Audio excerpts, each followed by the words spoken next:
Hello, my friends. Hello, hello. How's everybody doing? Hello. Hello. One drunk man. 10 peaches. Lana. Hello, hello. Potato salad. Crazy Dirt Turtle. Henry. One drunk man, thank you so much for the 6 months. Juby Diego haunts my nightmares. Oh no. Elf Kingdom, did I get a haircut? Yes. He's standing. I indeed am.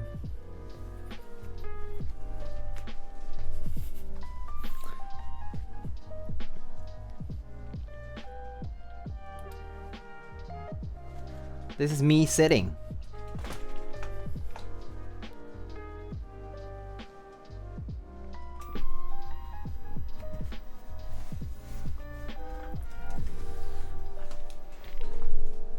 Alright. Hello, everybody.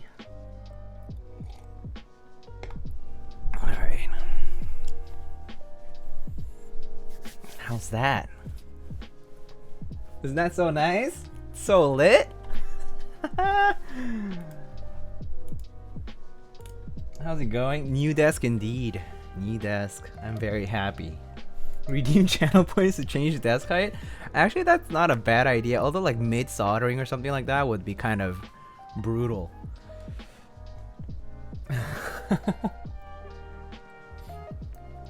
It would be like, I hope I don't burn anything to the ground. But yeah, I hope y'all are doing well today. How are your feet feeling from standing? Good. Oh, it feels so nice to be able to stand every so often. So I normally start my day with the now that I've had it for a couple of days, I normally start my day with the desk standing, and then once I get tired of that, I switch back to sitting, and then maybe I do it like one more time or twice later in the evening, because like I'm doing work most of the day. But yeah, hello everybody, how are you all doing? So as you can see, the desk finally arrived. It's a dark rubberwood by Uplift. Dark rubberwood top. It's an Uplift V2 desk. And as you can see, I have a lot more space. I have, like, you can see the, like, I'm actually gonna move this around a bit. Like, you can actually see the entire desk mat.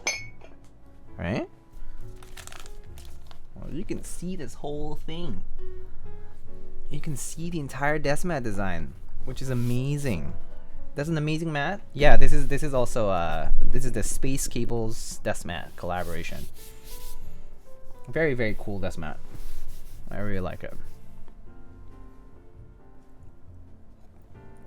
Good morning though, Ozzy. How are you? Careful, there's a tiger on my bed. I know. He's a good boy though. Good boy. Good boy, JD. But yeah, big desk, big pog. It's very nice. I've been enjoying it very much.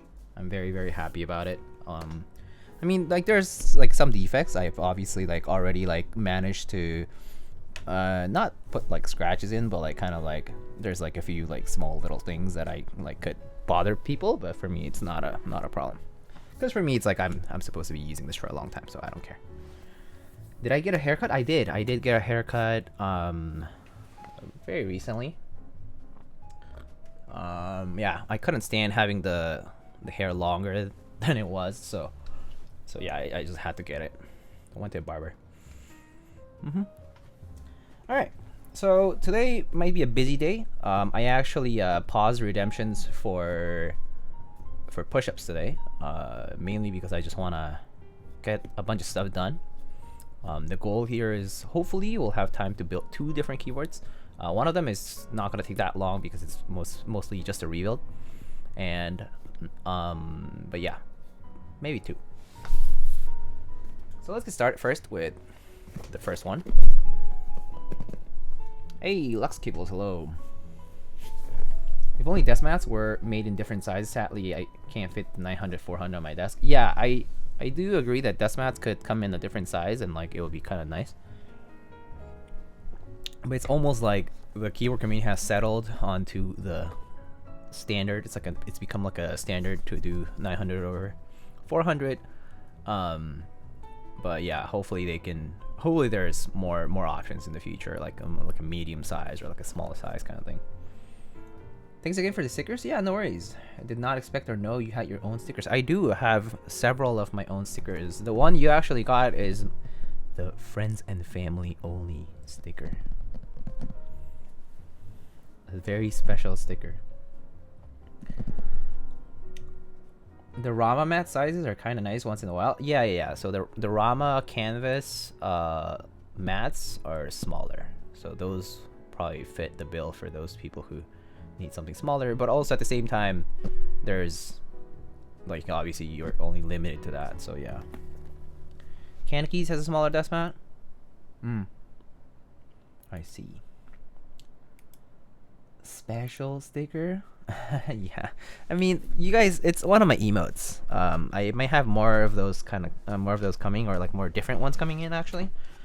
But I've just been doing like different like of my emotes stickers. So actually, I can show you. Wait, the meow, oh fuck. Not that one. But this is the one that I'm talking about. Oops. And then I have this one. This is my logo. So I give this one out for all the builds. Sometimes I decide to give this one out too. It's a holographic one. So those are the 3 I have right now, and then I might get more later in the future. But yeah, I mean, I give them these for free, right? Like I give these for free, so like it's you know, like I include them for builds, right? I personally don't really believe that stickers should be sold for a price because they're just stickers. Like they cost cents to make pretty much. So yeah, I just like get them on like when there's discounts on like Sticker Mule or other places, and then I just hand them out as part of builds and whatnot. Yeah. So that's the idea. All right, so let's get started, shall we?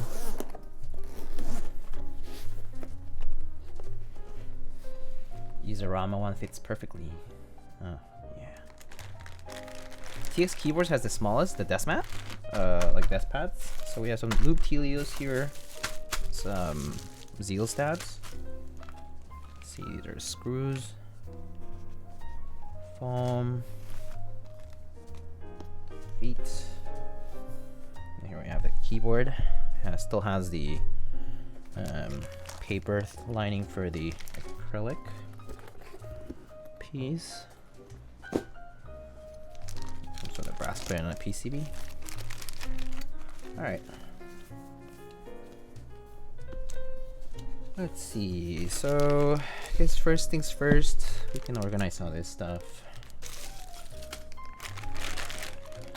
So yeah, I built a lot of KBD75s. For those who don't know, I had this big commission over the past few months. I'm actually like one away from being done with that, but basically I built like about 10 keyboards, 10 KBD75s for winners of this sweepstakes kind of event for a bank.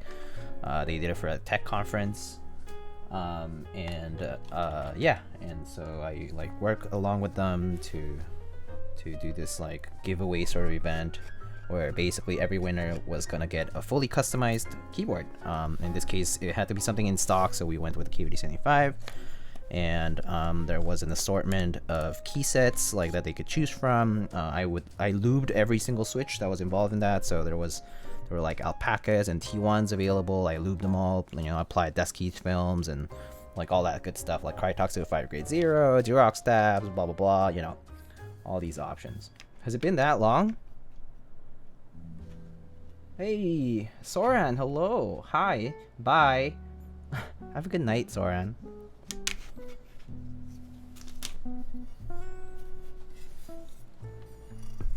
I'll see you around though. Can you send some to New Zealand, please? I scratched my drinking bottom. Sure, I can send you stickers. I actually don't know how much a regular envelope costs internationally, so I actually might just check that and send some out. I actually should probably organize something to send out like internationally so that people don't miss out on that. Cause I actually did I sent Mendez a bunch once, but obviously he's in Australia, and then you know that like through a meetup, like a few of, like, was it Gawk or somebody else got one of mine. Yo, Ramen, yo, congrats on partner. Look at that check mark. Look at that check mark. Congrats, my man. How's it going?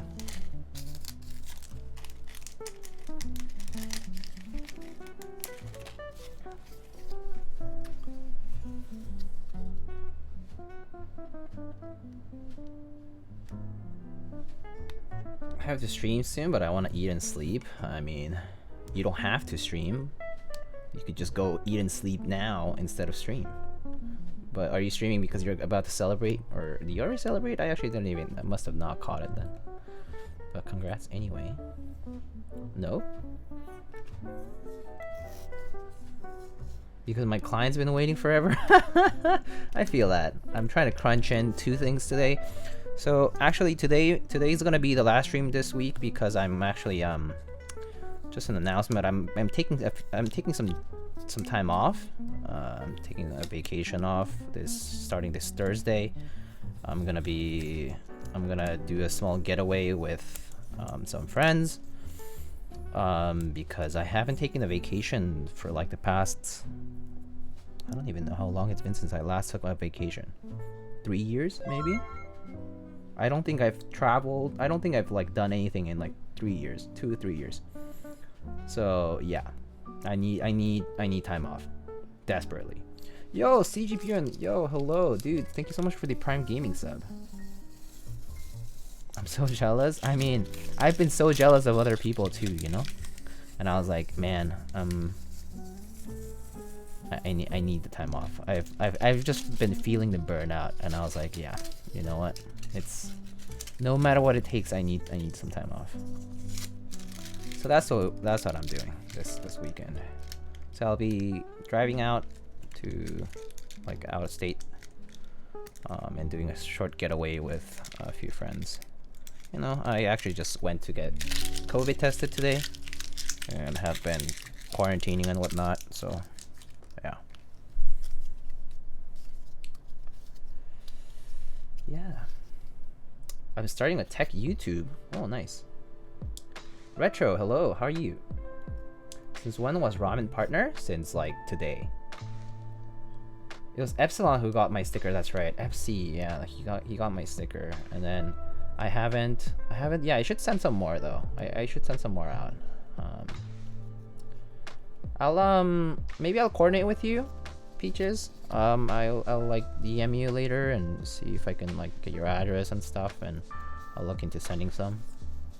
Like in a regular envelope probably. I'm not sure if you'll... the thing with regular envelope is like, I don't even know if mail makes it fine, like intact when it goes international, because like there's so much stuff that just gets crushed. I always get nervous with that stuff. It's like, what if it arrives there and it's like ripped or like wet? I don't even know. It's like, it's just a letter of all things, so it should be okay. But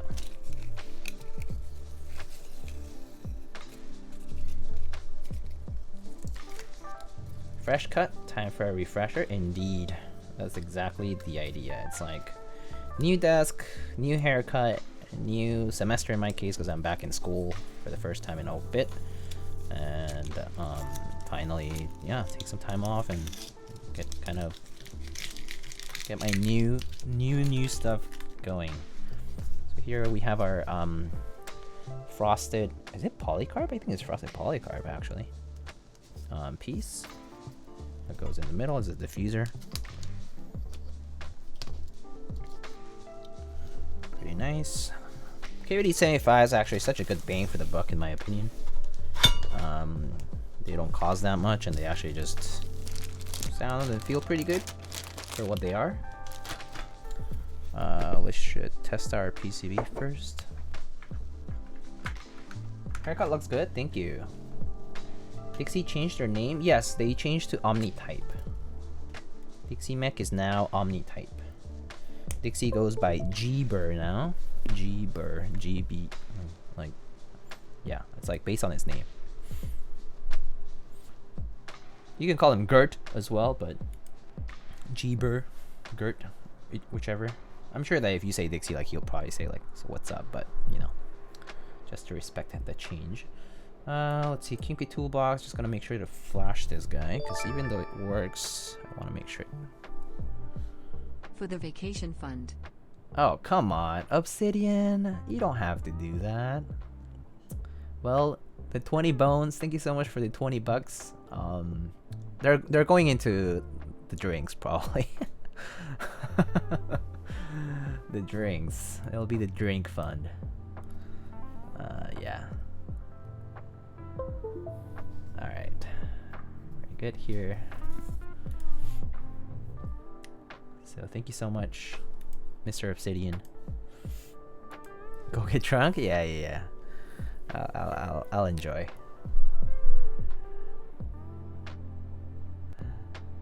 I want to do a meetup so badly. Too bad DC is still getting hit with COVID. I mean, everywhere is still getting hit with COVID, right? Like, it's not just DC or like whatever, you know. It's everywhere right now. And I just load up the layout I have had for KBD75s in the past few commissions. Alright, that's good. Let's go to key tester. Oh, actually, I need to check if what layout am I gonna do today.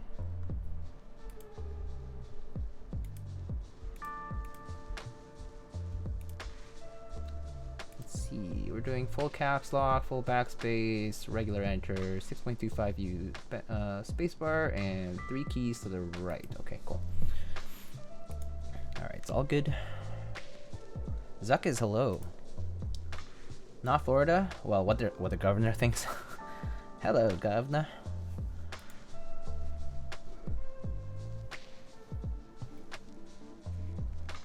Make sure to buy water.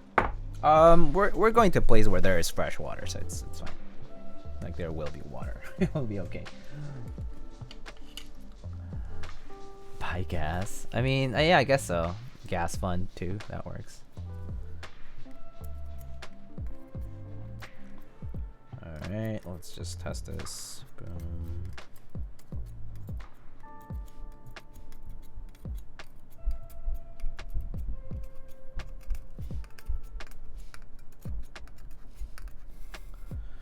We have plans for 2 open meetups in May and November this year. Wow, must be nice to be over the pandemic. Like you guys are so isolated that it's okay now.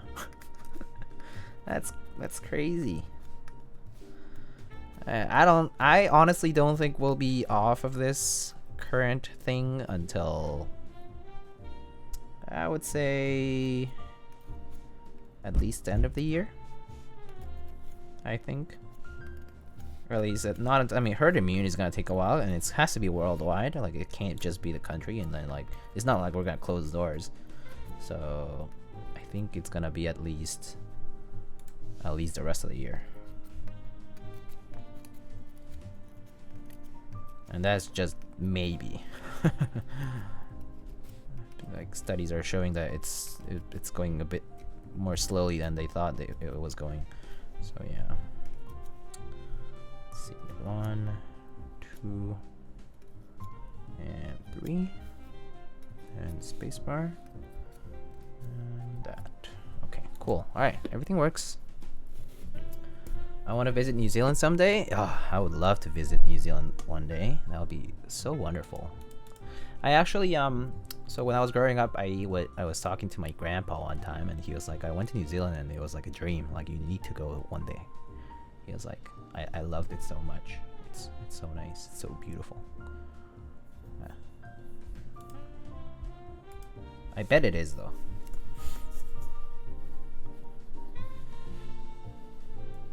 TBH, I really miss Korea. I haven't been to Korea in so long, actually. I haven't been to Korea in, let me think.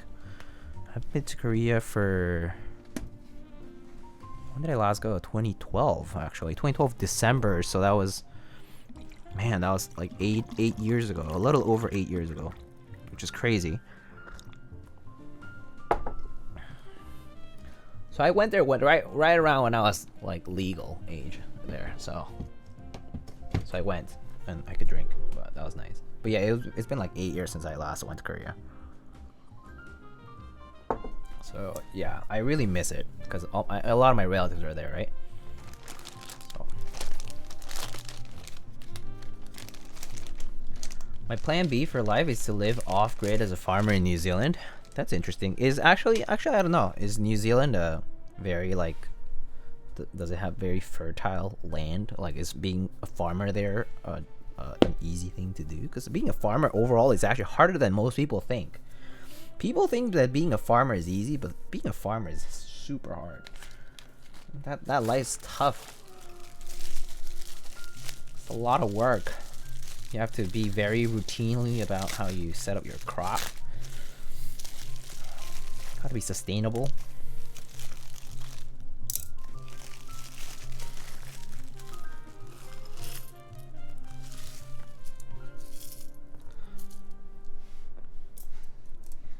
But yeah, it's been forever.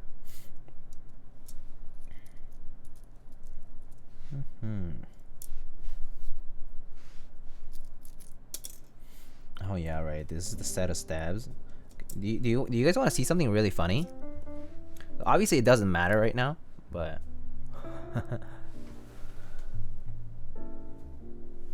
check out this stab wire.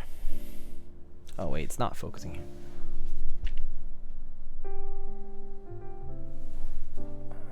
Wait, come on.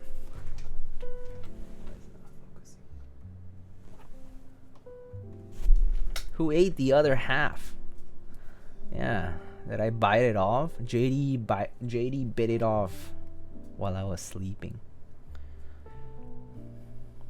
I mean, obviously it's an issue. It's just a mishap, like as in like they probably just didn't catch it in QC, but yeah, I'm sure like.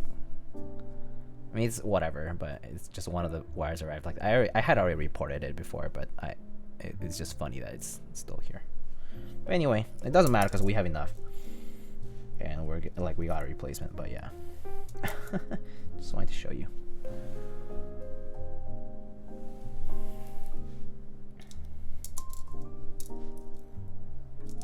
Dairy farm is the biggest industry in New Zealand, #1 exports. Ooh, wait, dairy farm? So do you guys have like wonderful cheese?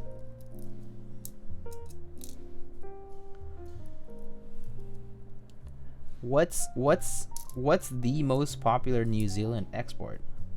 Or like what's good? Oh man, I'm now curious.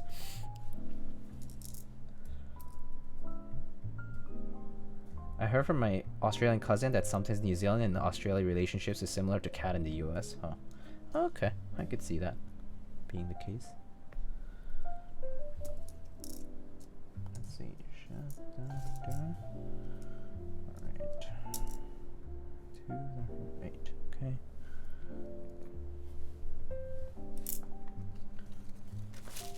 Oh, I must have missed one.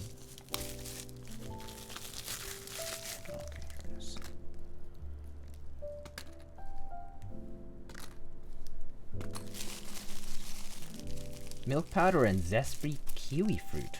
Wow, that's very specific. Very interesting though. Which CRP R3 kits are you getting?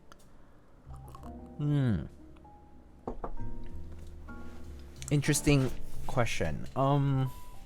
Probably one of everything that I don't have. Most likely. I'm gonna save up for that. Where do I get this desk mat? You can get it on spaceholdings.net/lightning,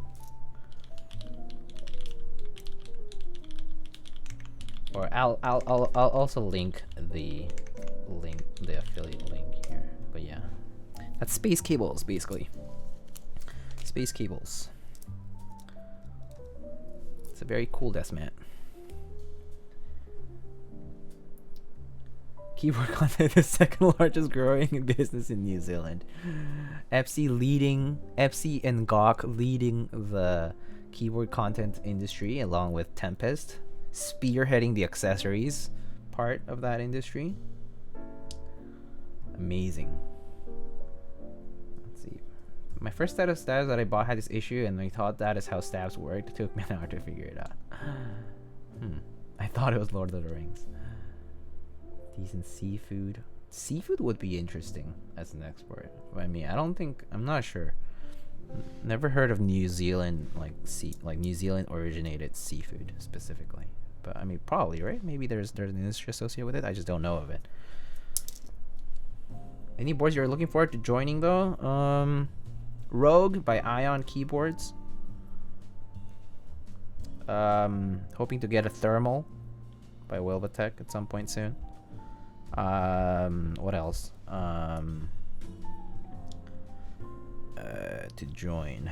What's even coming up as like for keyboards? I don't even know what's coming up for keyboards. Unicorn Round 2.1 is this weekend. It's on the 13th.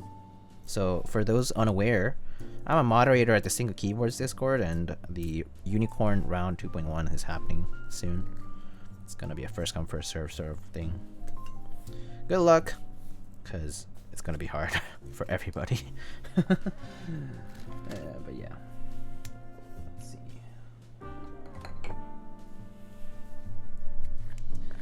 Right on Chinese New Year, Elaine, please. Hey. What is better than celebrating Chinese New Year by entering a keyboard group buy or like a keyboard, sale? Nothing better than that. Keyboards are everything. Dedicate your holidays to keyboards. This is the way.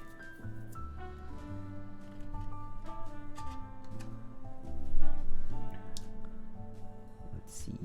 Found a sushi desk mat that is an IC right now. It looks fun. I haven't seen that. Anyone know when Syrup Labs is going to open their CRP group by or TBD? I believe LFK, they're opening their Syrup Labs is opening the CRP group by after Chinese New Year's because, well, nothing happens in Chinese New Year's anyway. Like no one's active then. Let's see.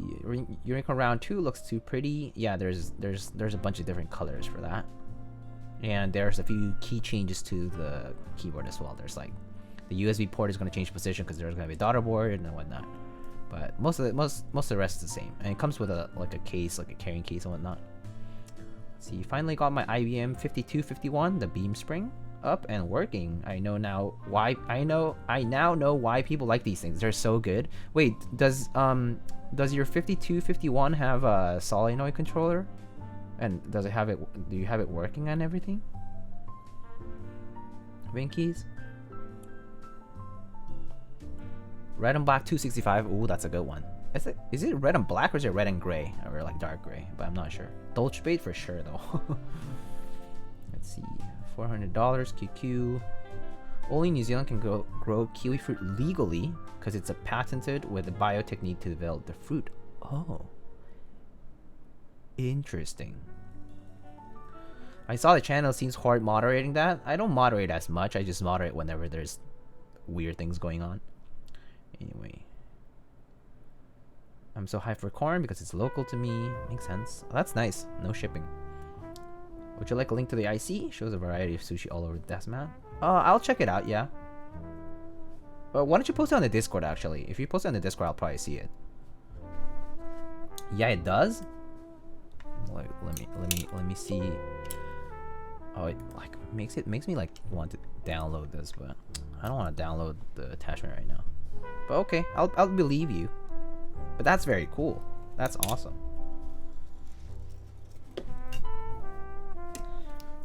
I actually need to restore my 3278 VIN keys. I have all the I have the foam, I have all the parts, I have the puncher and everything. I just haven't had time to do it because I actually need to like dedicate a whole day to it, right? At least, just to because I don't want to miss anything. But yeah, I do need to just like take time to restore my my 3278. Just haven't had time to do it, but I wrote out. I actually also need to get a QMK controller. Right, there was that. I was like, I'm not gonna do it until I get the controllers. I don't have the solenoid controller nor the QMK controller. I remember now why I stopped, why I didn't do it. It was because I was waiting for the QMK stuff to finish. It's in the servers that we're part of. Okay, I'll check it out. Definitely check it out.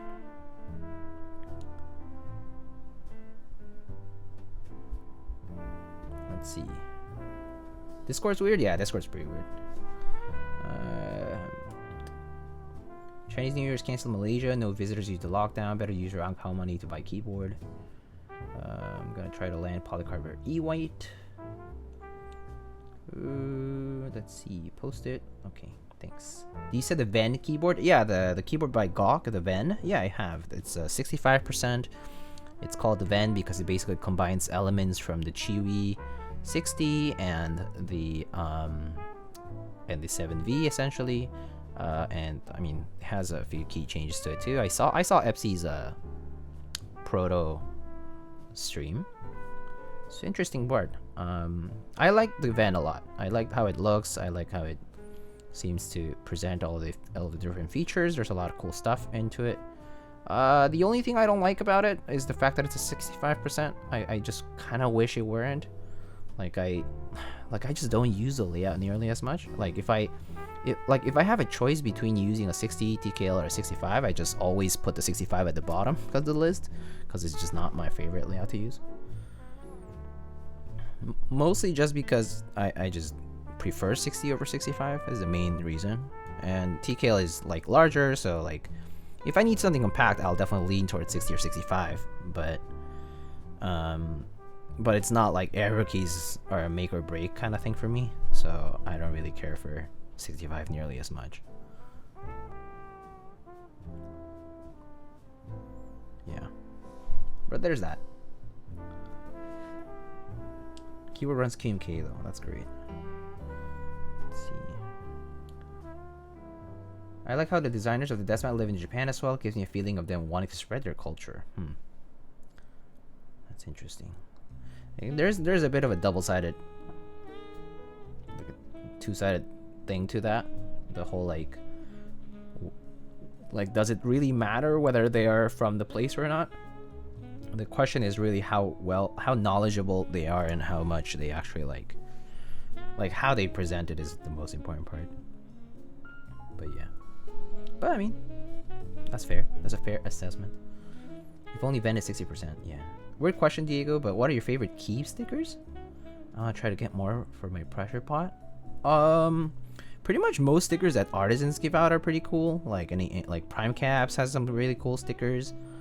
Like Gaff has given away some stickers in the previous releases and stuff. Like, I mean, just like they're just bonuses, so you just kind of have to like ask around if anybody has any extras. Like Hungerworks Studio had some really nice stickers for a while on like techkeys.com, but I don't think they do anymore. That's like a long time ago. Like Broadcast had some cool stickers as well. I like stickers from like Novel Keys too. Novel Keys has had like some nice stickers. What else? Like yeah, I mean, like some keyboard stores have had just like a variety of stickers. But I mean, pretty much any stickers that I like are just ones that like come with purchases. They just come free. So I haven't really like gone and bought specific ones. You know what I mean? Like I just kind of am like, oh, like stickers, great. Yeah. I mean, most of the time they're given out for free, or like as a part of a purchase or something like that. So you might just want to ask around. Do you have a preferred 60%? I mean, I have a bunch of 60%. I like my Duck Poker a lot, which is a tray mount. But recently I've liked my K a lot. I enjoy my HKB a lot all the time. I mean, HKB, I have like 4 HKBs, so that's a problem. But that's just kind of been the thing. I mean, of course I like my 160 here. I don't know. I'm not too picky, actually. I'm not as picky as you think. This is probably why I have a lot of keyboards, though, is because I'm not too picky. If I were more picky, I would actually make sure I only had a few keyboards and like not get more, you know? Like I would be satisfied and just not get more keyboards, but I keep getting them because I actually, for me, it's actually more so than getting that new hot keyboard. It's more about, oh, look at that color combination with the design, with the keycaps that I have, with the artisans that I have, and it'll match, you know? That's sort of the idea for me. It's like, oh, thematically it fits this that I have in mind.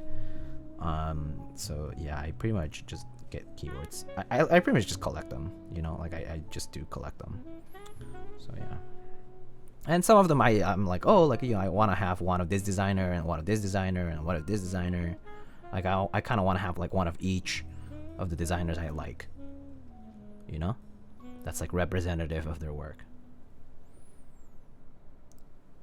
So like maybe eventually I'll have like one of Gawk keyboards, like one Wilba keyboard, one Ion's keyboard, like one LZ, one Duck, one OTD, one like Zekin, like Heine, you know, Biso, like, you know, TGR, Kiko, like you name it, right? Like I like kind of like having one of each thing.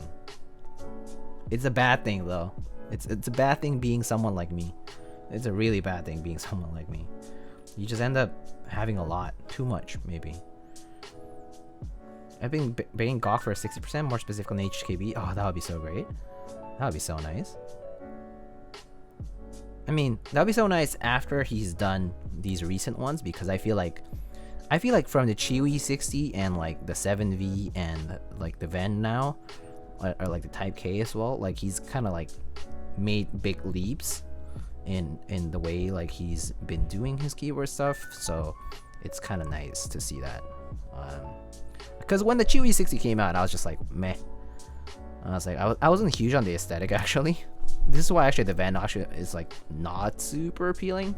I much prefer the aesthetic of the 7V, but first of all, no corner blocker.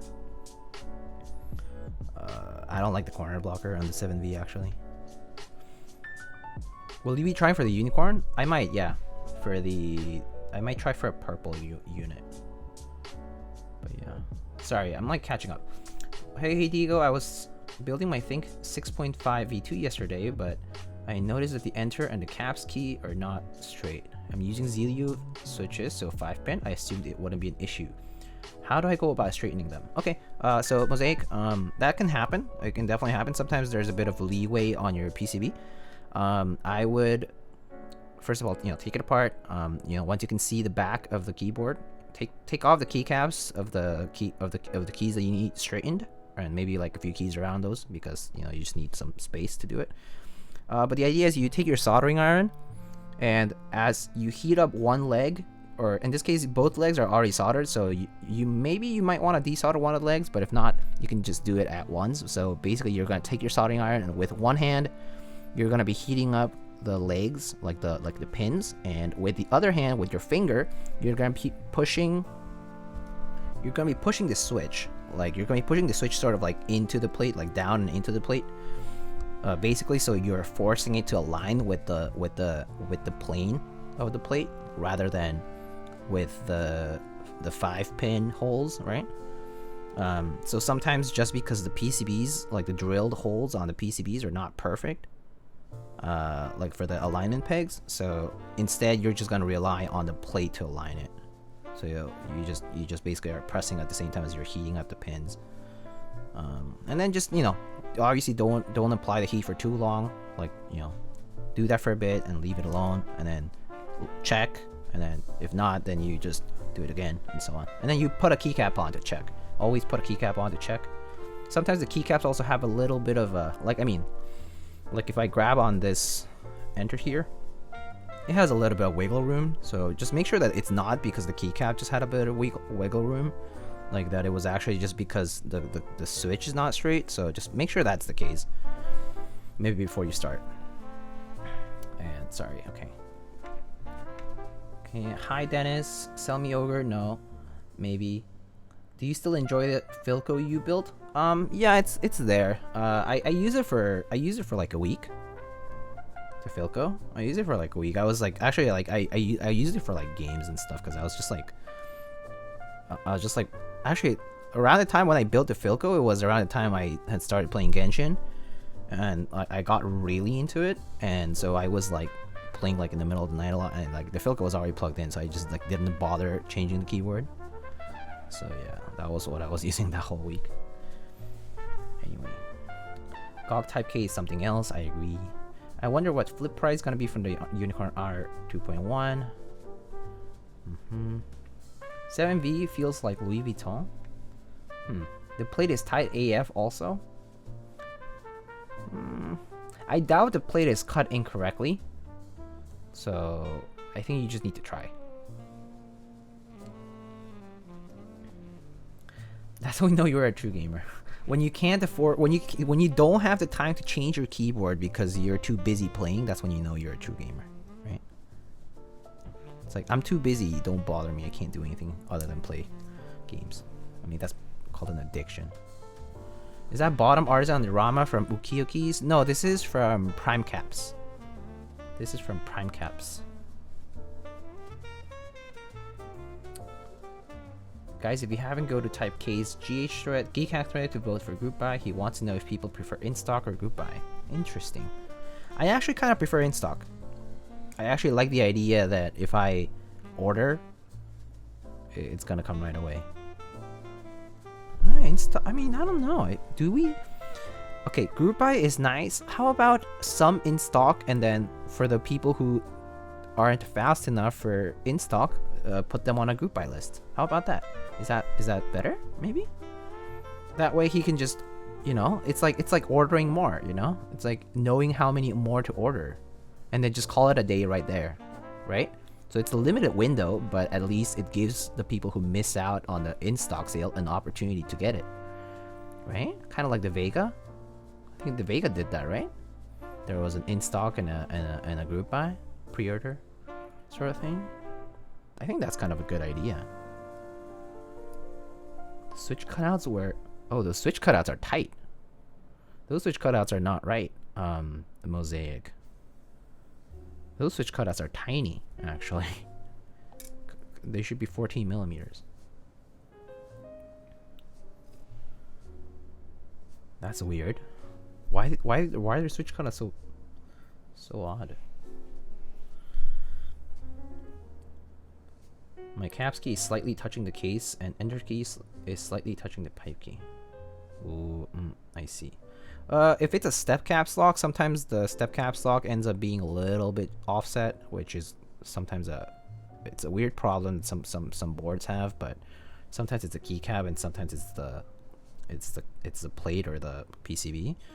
I don't know why, but I've definitely seen it happen more often with step caps lock than not. But as for the enter though, it does sound like it's just slightly tilted. Maybe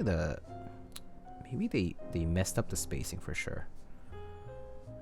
I don't know. I think the only way, I can't tell you like exactly what the issue is because I can't see it. But if I were to, like, we can help you. Maybe I can help you troubleshoot on Discord. Like if you post on like in my server, and maybe people will chime in as well.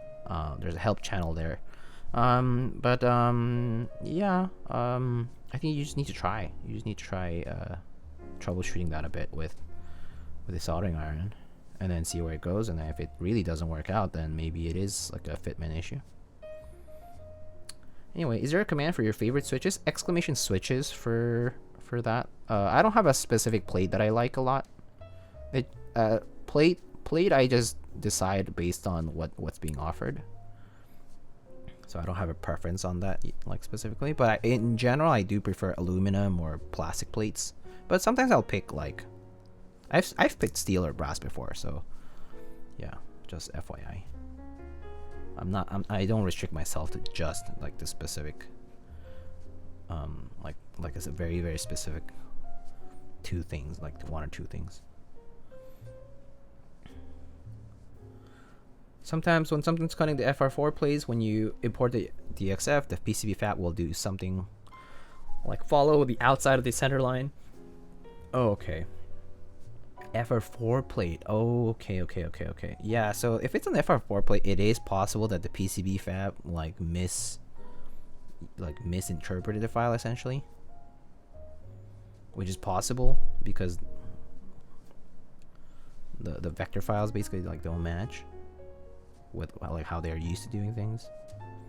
Because they cut it as if they think that it's like a PCB.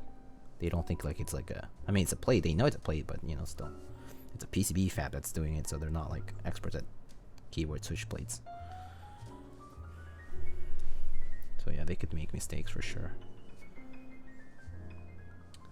I think he and Kevin Plus wanted to make it more accessible. However, Type K is such a complex board to machine. Any failures is all on Kevin Plus. The risk is too high to do in stock. Ah, that makes sense. Yeah, no, you're totally right, Peaches. Kevin is taking a lot of risk, especially with all the stuff that's been going on, like with Vega, and then like there's been like all the desk key stuff. There's just a lot of projects that Mr. Kevin Plus is involved in with his new business, and I would think, yeah, Type K would be a bit risky to have too much of in stock. Mostly just because of the QC, actually, not because of the demand, but because of the QC.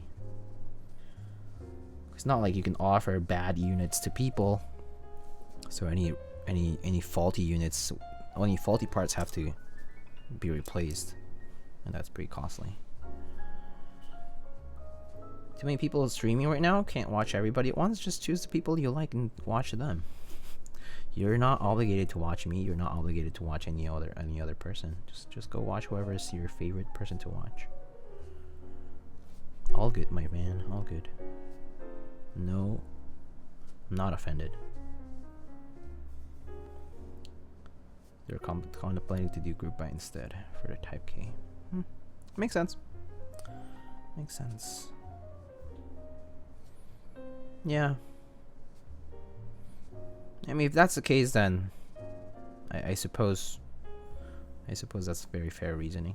I mean, they should do whatever it suits their business model best, even if they want to make it more accessible. I mean, if they want to make it more accessible, all they have to do is just run more buys. Like, instead of one group buy, just do multiple small group buys, like runs of them. And like it's the same exact design. It's just a round 2 and a round 3 and a round 4 and so on and so forth. That way you're and you know, don't do them very large each batch, because that actually makes, like, it's gonna lead to burnout.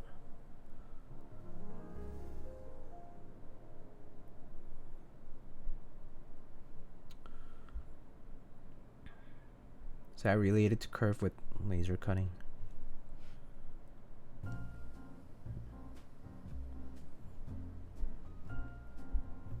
I'll drink water in just a second.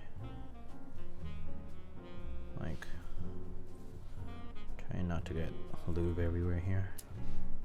Let me just get this done first. Just have all the streams up at the same time. Easy clap. I mean, that is a strategy if you can pay attention, or if you're good at multitasking.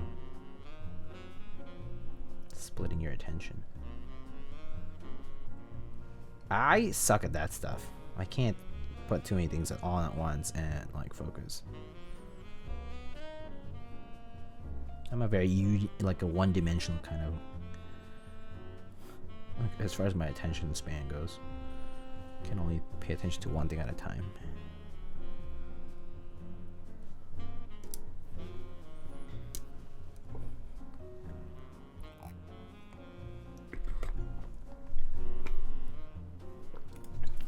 Alright, hold up.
Got a message. Oops.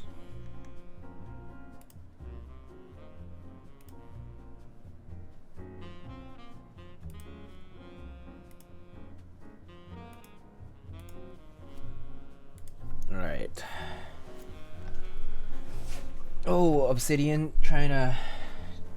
Oh, help. I see. With the FR4 stuff.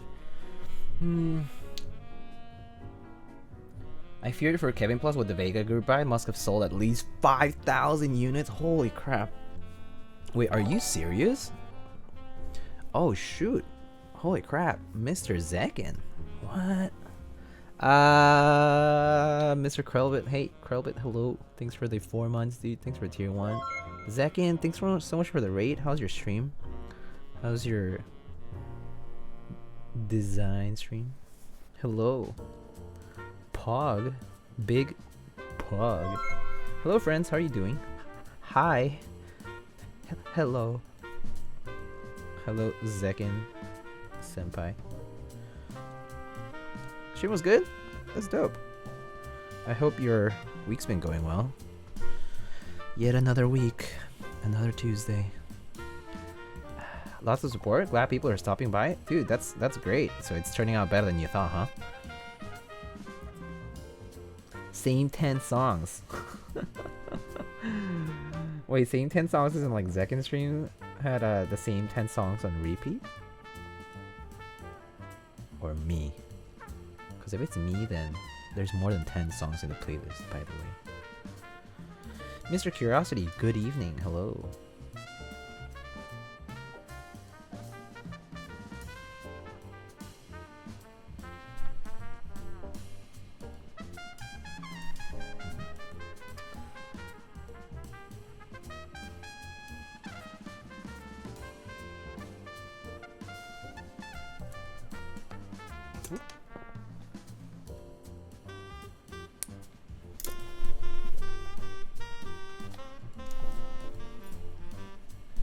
Why do all these streamers have the generic jazz music? I just want to listen to K-pop.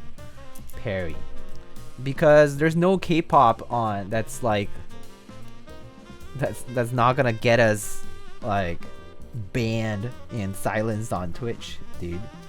Because if honestly, if I could play different music, I would just play like other stuff. I actually really like game music, so I'm really into instrumental like game music stuff. So I would play a lot of that probably. I'll play some K-pop too for sure. But yeah, yeah, there's no choice there. And also I actually don't like any of the like I guess even like if it's paid through like Epidemic Sound or something like that. I actually don't like any of the vocal stuff out there. Like I only like the instrumental stuff out there. And even then it's just a hard pick. Like some stuff is just like super boring.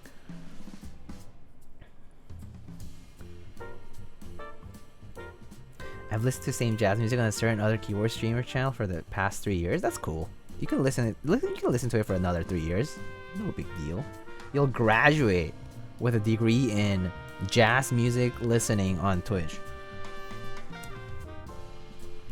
But yeah, I actually am kind of big into like symphonies, like orchestra. Actually, I could play some classical if you guys wanted. I could switch it up to classical, but that's probably what I would switch it to. Is this a personal build? No.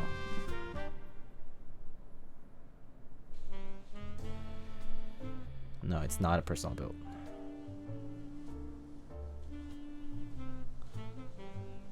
I saw other Twitch streamers play game music covers on YouTube. Oh yeah, there's a few that you can play. Like there's some playlists that are okay to play.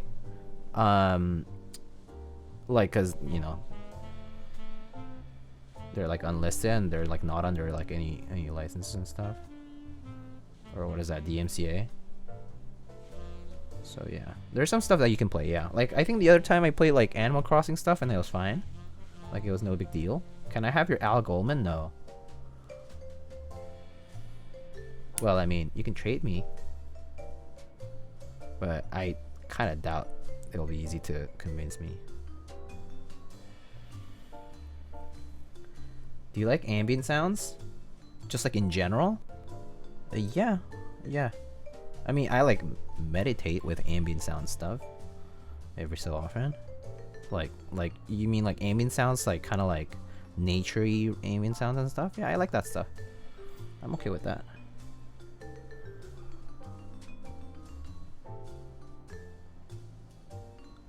So exclamation keyword is a keyword I'm typing on, and exclamation build is a keyword I'm building.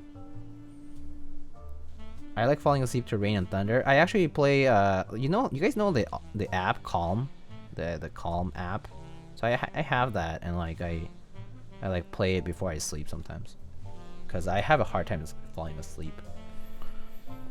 I have pretty bad insomnia and stuff, so I like take melatonin, and then as I'm falling asleep, I like play something like that to fall asleep, and then it, like, yeah, shuts off on its own. Play Celeste OST.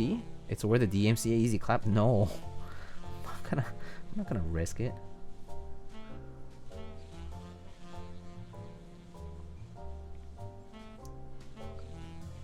Find me an ego, please.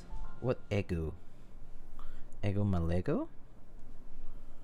Hi streamer, I know you like beige and OG sets, so I assume you're a big fan of Red Alert. Are you getting a set? Monka hum. Yeah, I'll probably get Red Alert. I actually have Red Alert already. I already have the first run of GMK Red Alert. But I'll definitely get the rerun, because the rerun has R5 and it has the stripe and it has a better kitting, better compatibility, and also it changes some of the colors. The red is a P3, I think, which is a better red in my opinion for the pick for that. And then the cherry cap is pretty dank, so I'm gonna definitely get the Rama keycap for that. Yeah, no, I'm all in on Red Alert, probably. Oh, Ego is the bongo and ek phase. I've never seen those. I saw this one guy on a Discord server have one, but other than that, I haven't. Oh, fuck. I've not seen one.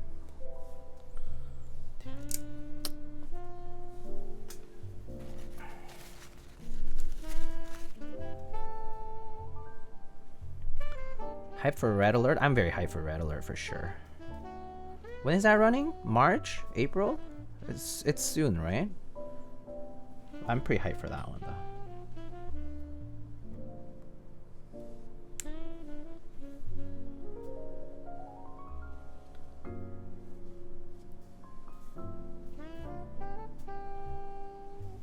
Tofu 30 would be cursed. That would be pretty cursed. Okay, hold up.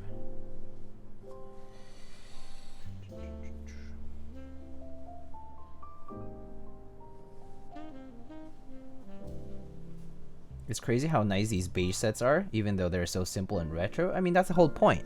The whole point of them is that they're simple. It's because they're simple that they're so nice. Because if they weren't, like, I don't know. I don't like all the busy stuff. Like, I mean, I actually do like some of the busy stuff, but in minor doses. I think the retro and like the classic stuff, it's just nice to have. Like, it's a safe choice. It's a boring choice, but it's a safe one. Just looks, it's easy on the eye. Your thoughts on Red Alert Cyrillic alphas? I'm actually pretty meh on the Cyrillic alphas, to be honest with you. I actually just like the regular ones better. Is that huge tiger from FAO Schwartz? No. It's long story short, my viewers bought that big tiger in the back for me, and we've just had it around since then. His name is JD, exclamation JD for the full name. And it was also named by one of the viewers.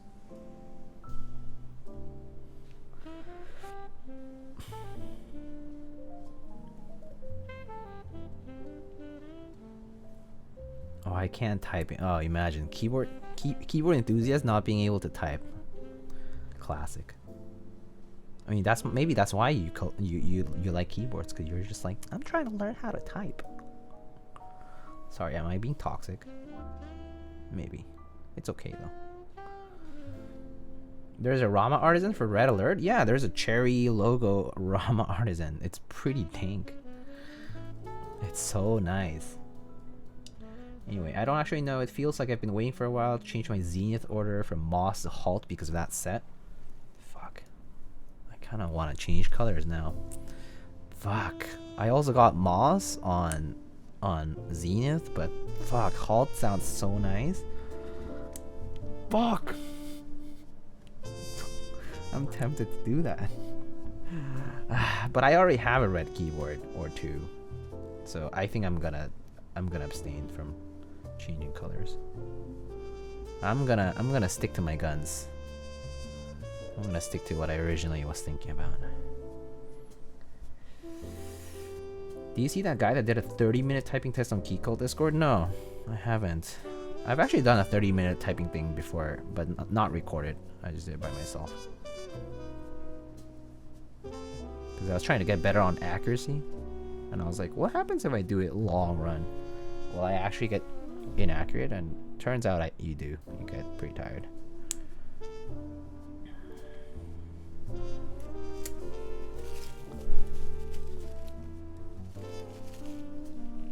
I gotta call us out. He held 106 words per minute average. That's pretty good. I think I could probably hold like 100 and some for 30 minutes.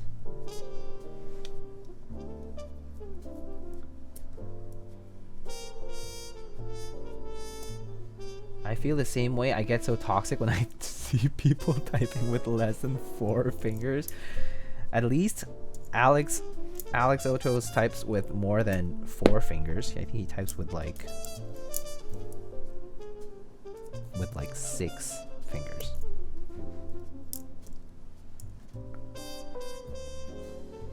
I mean, I love Alex. I mean, but his typing is definitely more interesting than other people's.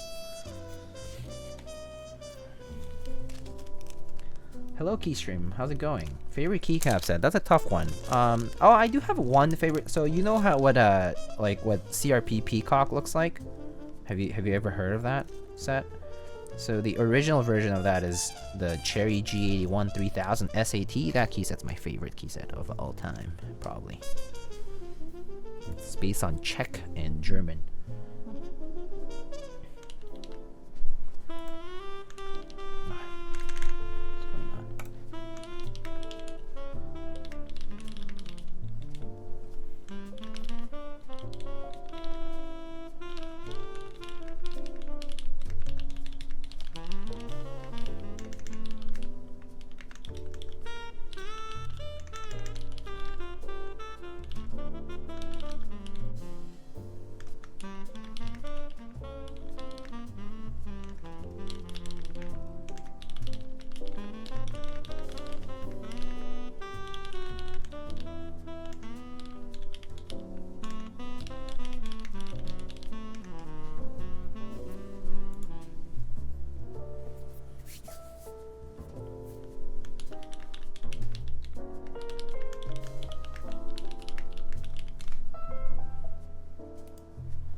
Weird that OW is being filtered by the Autobot, which is kind of weird. Automod.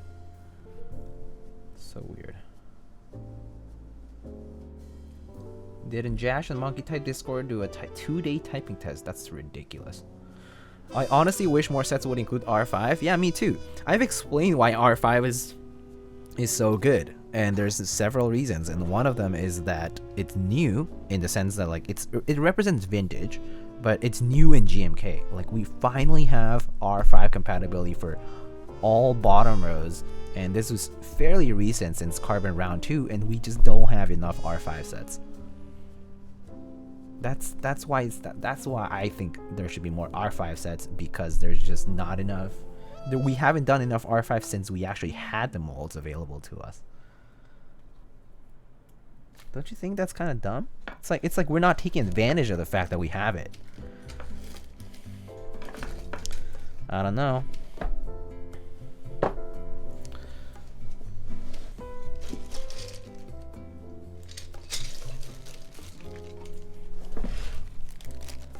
R5 is just taller mods, right?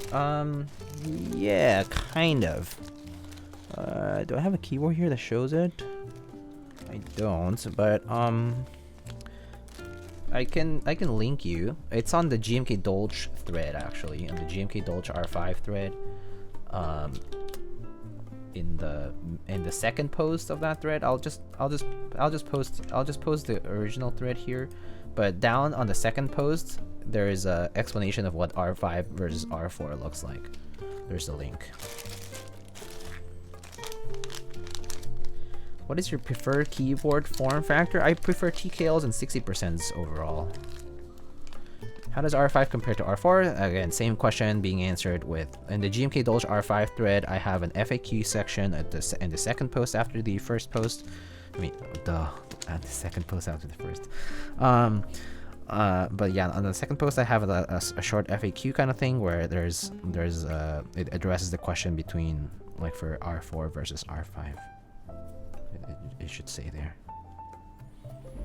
R5 looks very good. R5 actually looks, yeah, it looks really nice. Like, I know it's like, yeah, like you have to look at it from the side to actually appreciate it and all that, but it is this fully sculpted cherry profile, and I just like how it looks. And personally, like typing wise, I actually don't have issues using it. Like, people are basically like, oh, it's too sharp because like I have my wrist down, and so like your thumbs are touching the like sharper, like, you know, not sharper, but like the bottom edge of the keycap, and people are like, oh, I don't like how that feels, and I'm like, well, like it's not a problem for everybody, but it's the same thing on R5 and R4 technically. Sensitive fingers, I mean, yeah, I'm not sure if sensitive fingers are sensitive people, but you know.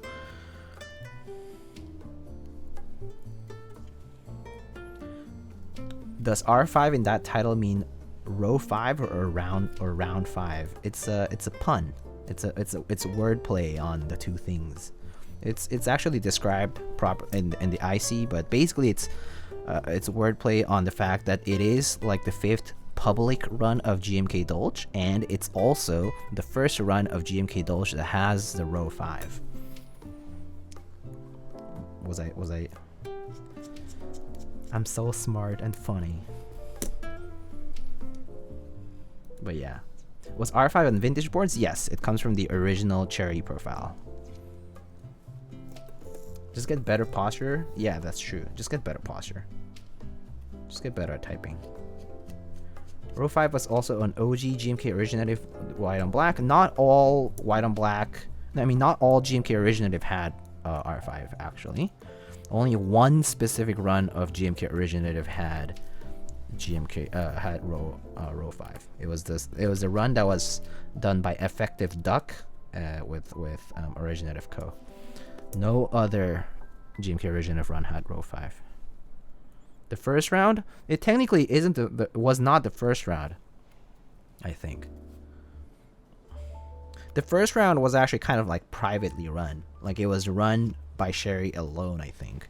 And then later, Effective Duck was like, let's do this thing with row 5 too, and like, you know, whatever. But yeah, I'm not sure if it is the first, but maybe it's the first public run that was called GMK Originative and was white on black and had like the bottom row, the R5 bottom row, also called row A. People call it row A sometimes too.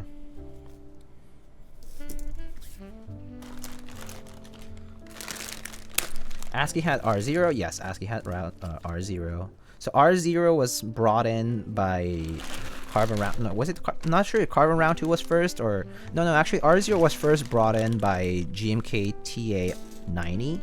That was the first set, and the first set that brought in row 5 for all bottom row layouts was Carbon Round 2. That one made the 1.25U molds available. Because before, only the 1.5U mods and like the numpad enter and the maybe like the arrow keys had the row 5, but the 1.25U mods did not have row 5. R5 does not have spacebar, right? So spacebar is its own row profile. So spacebar is like spacebar profile basically. Like there's no like profile to spacebar. Like spacebar is spacebar, yeah.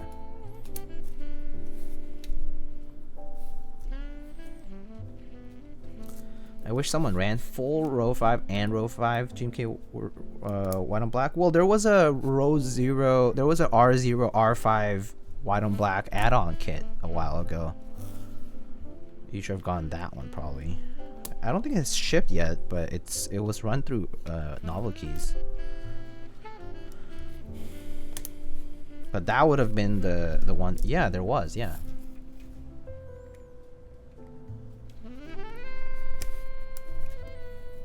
Still waiting for that to ship. Yeah. Yeah, me too. I actually.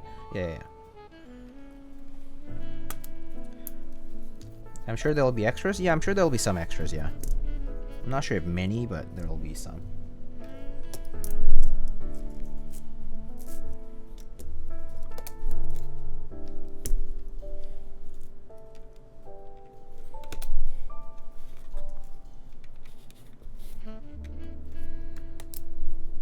I don't think it hit MOQ naturally for the row 0 row 5. Oh, interesting. So it actually hit it for the 40s kit though. Nice TKL under 300. Not sure I know many nice TKLs under 300 actually. Maybe the KBD8X, is that under 300? I'm not sure. Is it under 300? I don't even remember what the price point for the KBD8X was. I think the Monster Gear Alu EXO is also above 300 though. I think it's like 350. But if you want like a full aluminum case one, there's not too many. I mean, especially like full aluminum case and like a custom PCB and like all that stuff. I'm not sure there's too many out there that's under 300. Hey, for 40s and vendors bought out the other kits? Huh. Interesting. Wow, that unpopular. That's kind of surprising.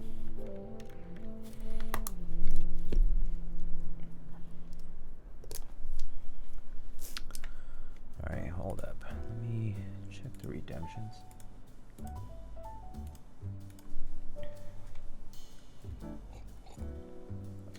I got the 40s kit from that group buy that didn't care about R0 R5 kit at the time. I mean, you can probably get some extra, get one of the extras kits, right? Oops, I think I misaligned the stuff here.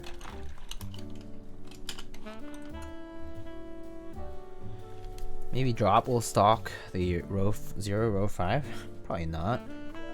I thought the proxy was Novel Keys for that though. I think Drop would even participated in that. I mean, you're just being hopeful, maybe. Because at least if it were Drop stocking that kit, they actually would have quite a few because they normally buy a good number of extras for things.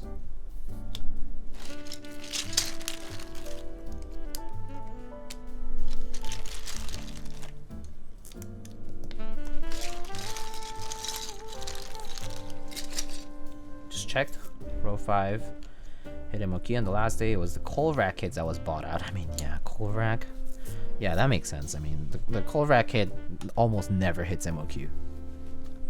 Like, it's just very unpopular.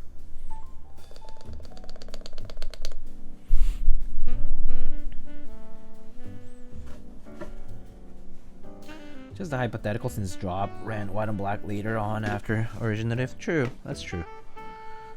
I mean, I don't disagree with that, but still, don't think that would have happened.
We need a Zerdy. Azerty probably the worst international layout in terms of like usability. Like at least all the other layouts follow like QWERTY like structure pretty closely, but Azerty is like whack.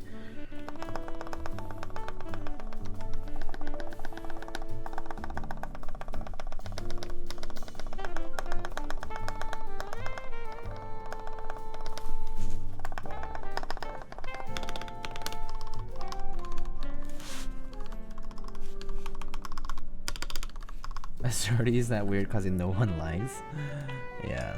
Yeah, it's very weird. Azerty is super weird. I think the stabs are good. If I need to fine tune, I think I can do it later with the syringe.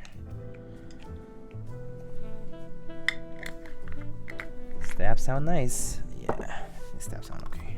As long as it doesn't rattle, that's the only thing.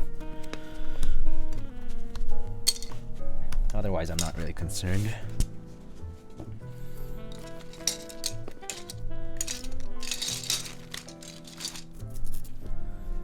Where do you get your lube? I got my first big tub of lube from switchmod.net a while back, and then I ran out of that, and then I recently got my second tub of lube from One Up Keyboards, which is another distributor of Krytox products. I mean specifically like of Triboses and 205. So I got both of those from them. Yeah. Yeah. Oops. Just close.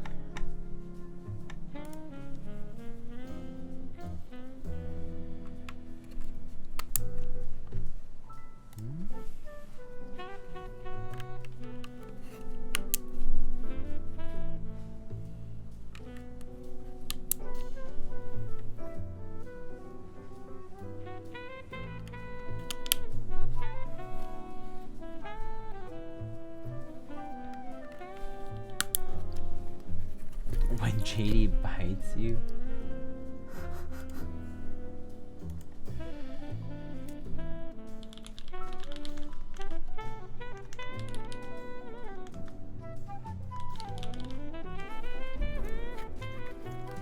That stem color makes me happy. The Tealios. The Tealios are a pretty nice stem color for sure.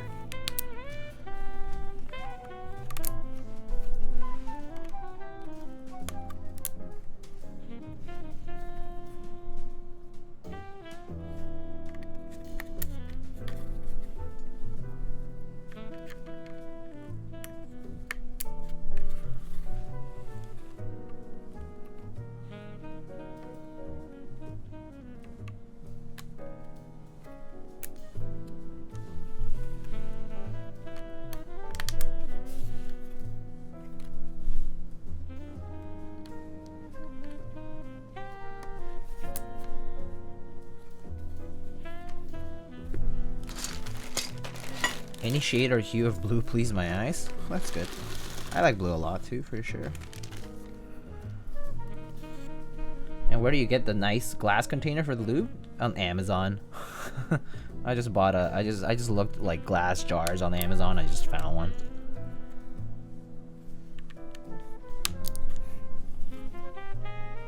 It was a while back when I bought it, but I mean it's just on Amazon. You can just look for like glass jars or glass containers there. And they should have a bunch. I just bent the pin here.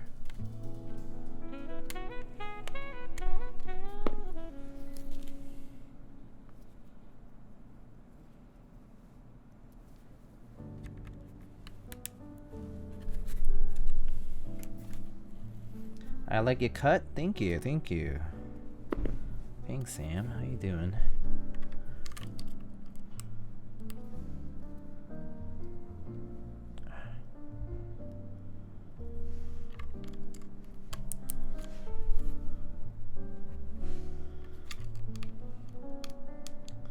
But yeah, for those who were mentioning the music thing earlier, though, if you want me to change the music, I can. You just need to tell me. The thing is, no one says anything, so I don't do anything about it. No feedback, no change. Don't fix anything that's not broken, you know?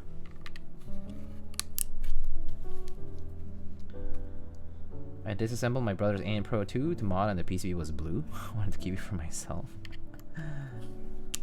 It was like this blue, right? Like kind of like an ocean or like a royal blue.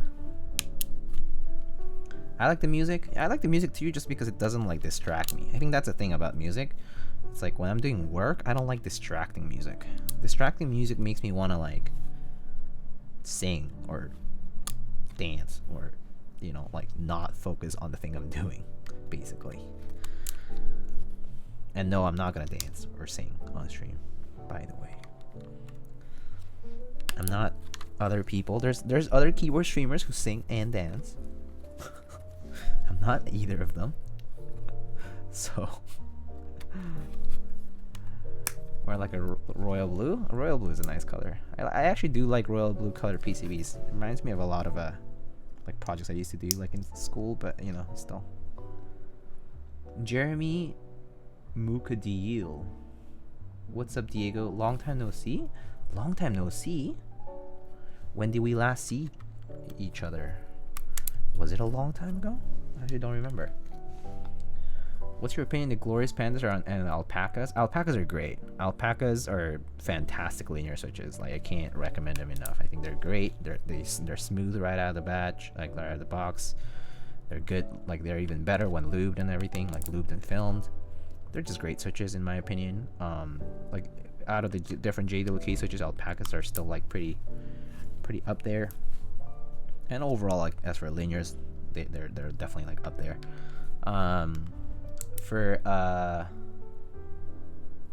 For glorious pandas, I've heard that they're pretty similar to like regular holy pandas, so assuming that they are pretty similar to holy pandas, and they don't have the issues that some of the drop pandas had. I would take it that they're pretty good. I mean, I've heard reviews from other people, like Top Clack had some of those, and I think Nathan also had some of those, like Teha types, right? And they all had a good experience with them, so I wouldn't be too afraid of getting either of those switches.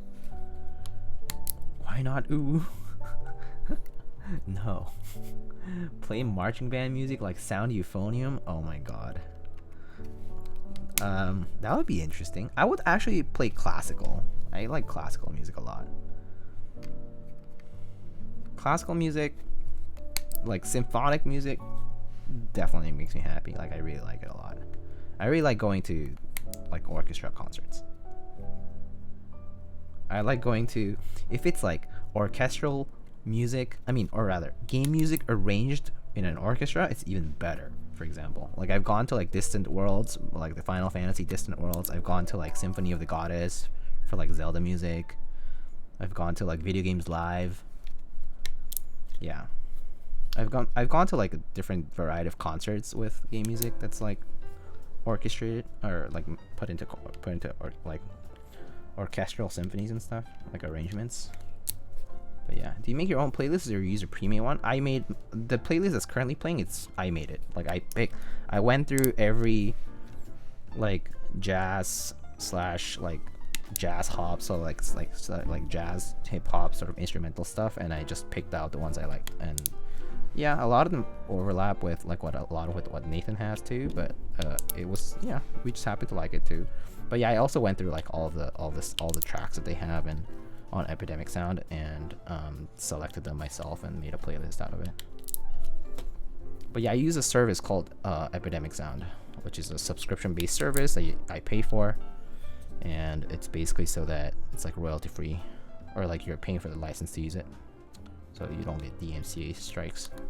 And you can use it for like YouTube, and you can use it for like other stuff. Yeah, a lot of people use it. Like a lot of content creators a lot of YouTube content creators use it, like in general. Like I've seen like people doing like photography, like like camera reviews or something like that, or like like tech tubers and stuff using Epidemic Sound stuff. Yeah, it's pretty widely used in the YouTube scene.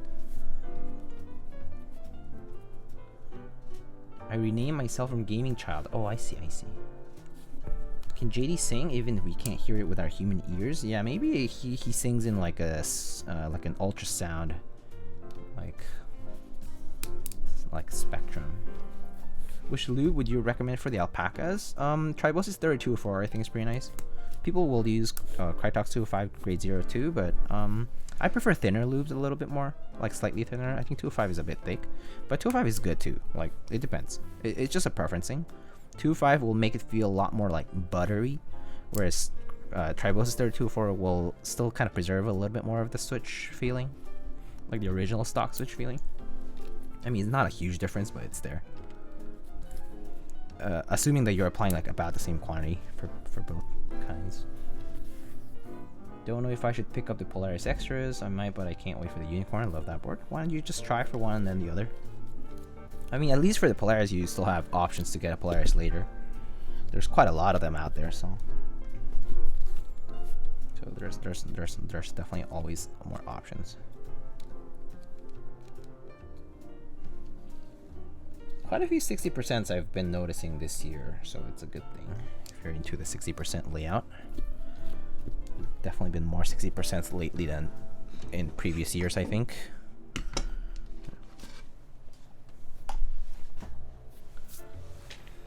Been to, let's see, sorry. Bro, you went to a FF one? Dang jealous. Yeah, I actually was gonna go to a second Final Fantasy one with Nobuo Uematsu, like there. It was gonna be the piano, the piano Final Fantasy concert, but I think it got oh, I couldn't make it for some reason, but yeah, that was pretty sad. I couldn't make it, but yeah. I don't remember why I couldn't make it, but there was a reason for it. I think something happened. It was something important. I want to get a carbon fiber plate. You can get that easily, I think, later. Have there been any New York City keyboard meetups back when you could see people in person? Yes. Renderling, yes. I'm in Brooklyn. It'd be cool to meet up with New York people once things get better. So the last New York keyboard meetup that was not KeyCon. So KeyCon happened in 2019 in like June of 2019, but before then, we had the regional New York City meetup in like one of the hotels in Brooklyn. So yeah, it happens every year. No, well, I mean, it would normally happen once every year. But yeah, it's happened before. There have been New York City meetups. There is one normally every year. Have you seen those new pewter switches? I have not. Oh wait, no, yes, I have. I actually have a batch of them. The new pewter switches are the ones that are like MX Browns, right? I have some. I just haven't gone around to try them. I'm getting some. Epidemic sound is so nice. Definitely want to get a license. Yeah, it definitely is nice. You can technically get a license, I think, with educational, but I think it limits you to certain like content, like certain amounts and stuff, and you can't use it for like for profit or whatever, like for profit related content and stuff.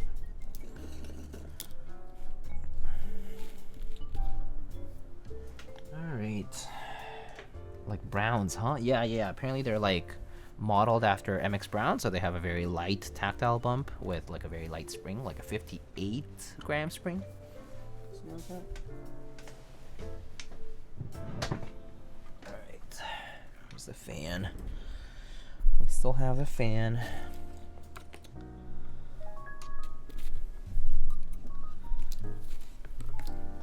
Might be late to say so, but nice haircut, looks slick. Thank you so much, Minty boy.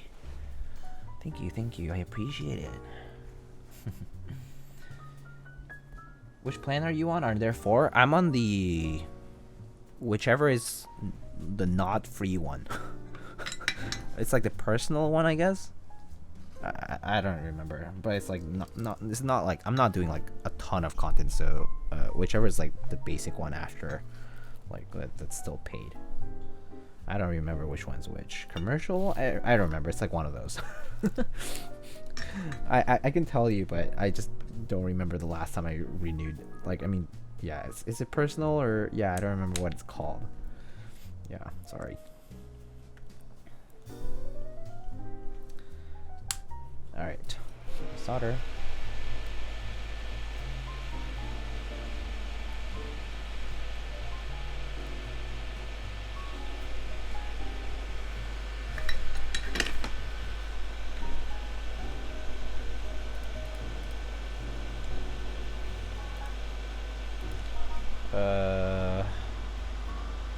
Hold up.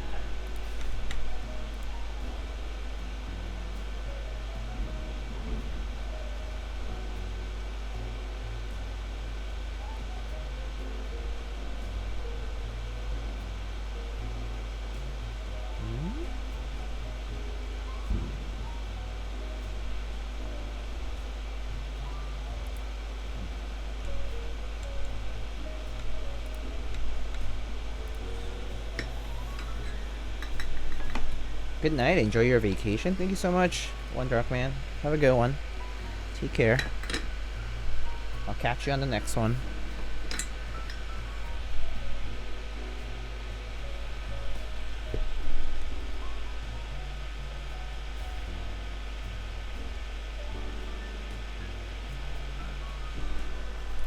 Good luck with your new semester. Thank you. Chogam, thanks. Had a great time here like usual. Thanks for the stream. Have a good evening. Yeah, take care, man.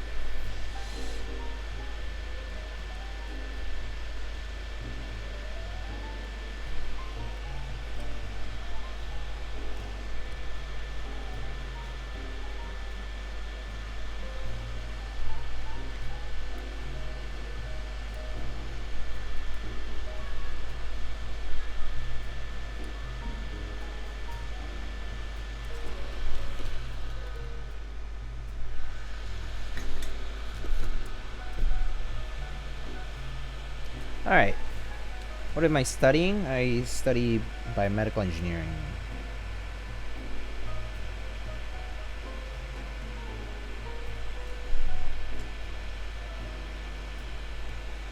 Planning a solo camping trip like rain in Eurocamp. Oh, really? That sounds a lot of fun. I love camping. I actually would go camping quite a lot when I was younger.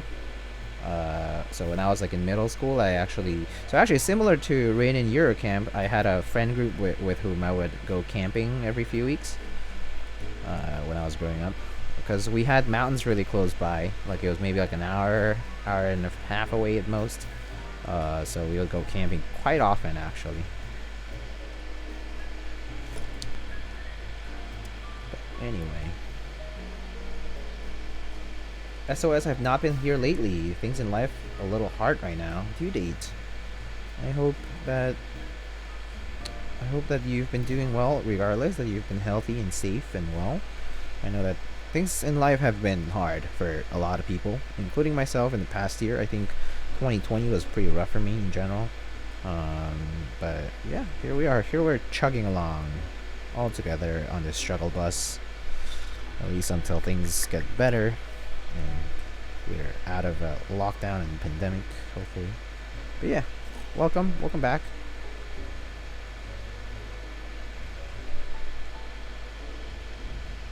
Camping is nice too, but winter camping is burr. Oh, I do agree with that, yeah.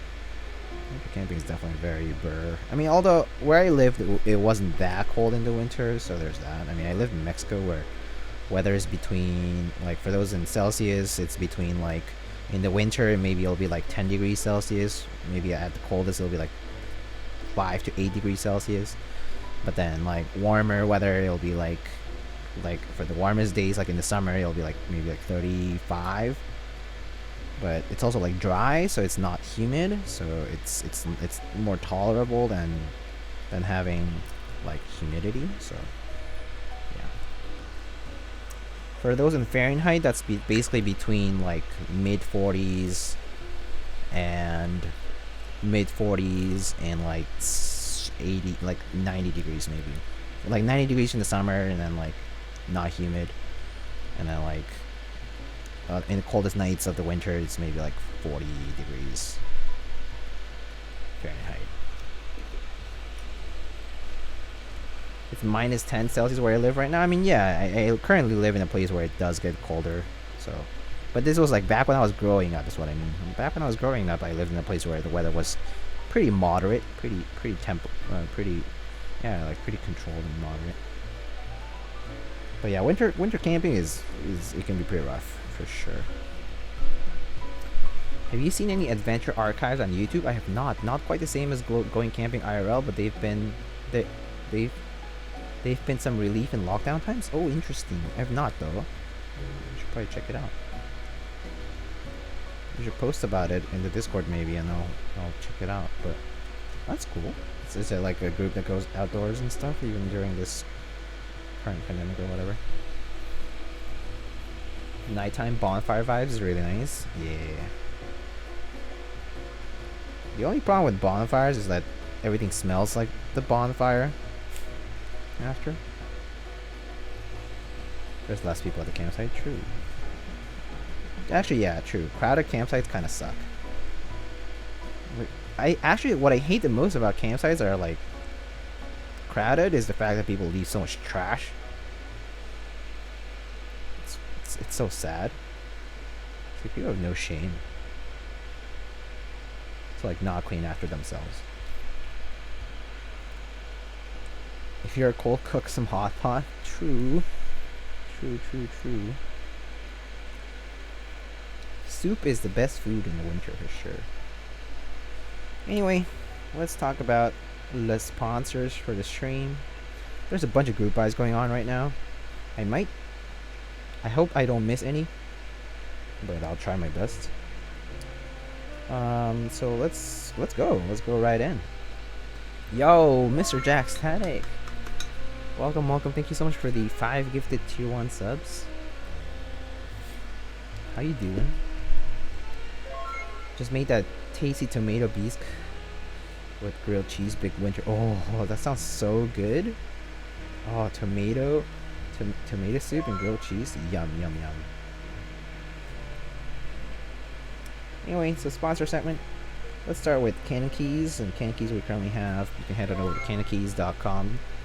And you can currently check out GMK Birch that's currently running until March 1st. There's it's the key set. It's a GMK set with there's a few dust mat designs as well as Rama keycap design. There's also a few dust mats by Be Reckless and Adil currently on group buy. A few different designs, so you should just check out the website on canonkeys.com to check those out. Be Reckless and Adil have both run dust mats in the past, so they have experience with them. I trust that their designs will come out well. There's Keycaps PBT last. Actually, no, Keycaps PBT last already ended. But on Canon Keys, we also have Zeal linear switches and lavender switches in stock. Lilacs and OA switches might also still be in stock. There's also Lube being sold there. Desk Keys films. There's ANSI 60% PCBs. There's the Instant 65 kits for those who might want to practice soldering and try out a 65% layout keyboard. That's easy to build. Never to get tomato soup. I love tomato soup. Soup is the best in the winter. Sometimes I just get lazy and just get Progresso soup cans. Progresso soup is delicious still, even if you just pop it off and put it in a bowl and put it in the microwave for a few minutes. It's still pretty good. I usually just get Progresso soup canned soup and some saltines or something, like saltine crackers. Really yummy still. Anyway, next sponsor is Mint Autumn. Jack Static just stopped by, as you just saw. Jack Static is the head person for Mint Autumn, mintautumn.com. You can head on over there to check out their products. They're currently working on injection molded plastic keyboard designs and currently working on fulfilling the remainder of the Rukia Round 2 group buy for those currently in that group buy. So yeah, stay tuned for more information from Mint Autumn to see more of the designs in the future. Hopefully we'll see those soon. But Jack Static has been working day in and day out on creating injection molding equipment that will work for keyboard related designs. I'm having some creamy sopas right now. Yum. That sounds delicious. Oof. Anyway, next up we have Novelkeys, novelkeys.xyz. You can head on over there and purchase any in-stock item for a 5% off discount if you use the promo code Thunder. You can also use this promo code when, let's say, purchasing GMK group buy extras, for example. But it won't work for any actual running group buys. And speaking of running group buys, right now we have GMK Mr. Sleeves that's currently running until the 26th. There's a light and a dark version. If you don't know what Mr. Sleeves is an accent kit designed after the colors of some sweaters that Mr. Teha Types or Nathan Kim has owned in the past. They became popular after he would wear these sweaters during typing test videos, and and then eventually became an accent kit, and it's finally back for round 2.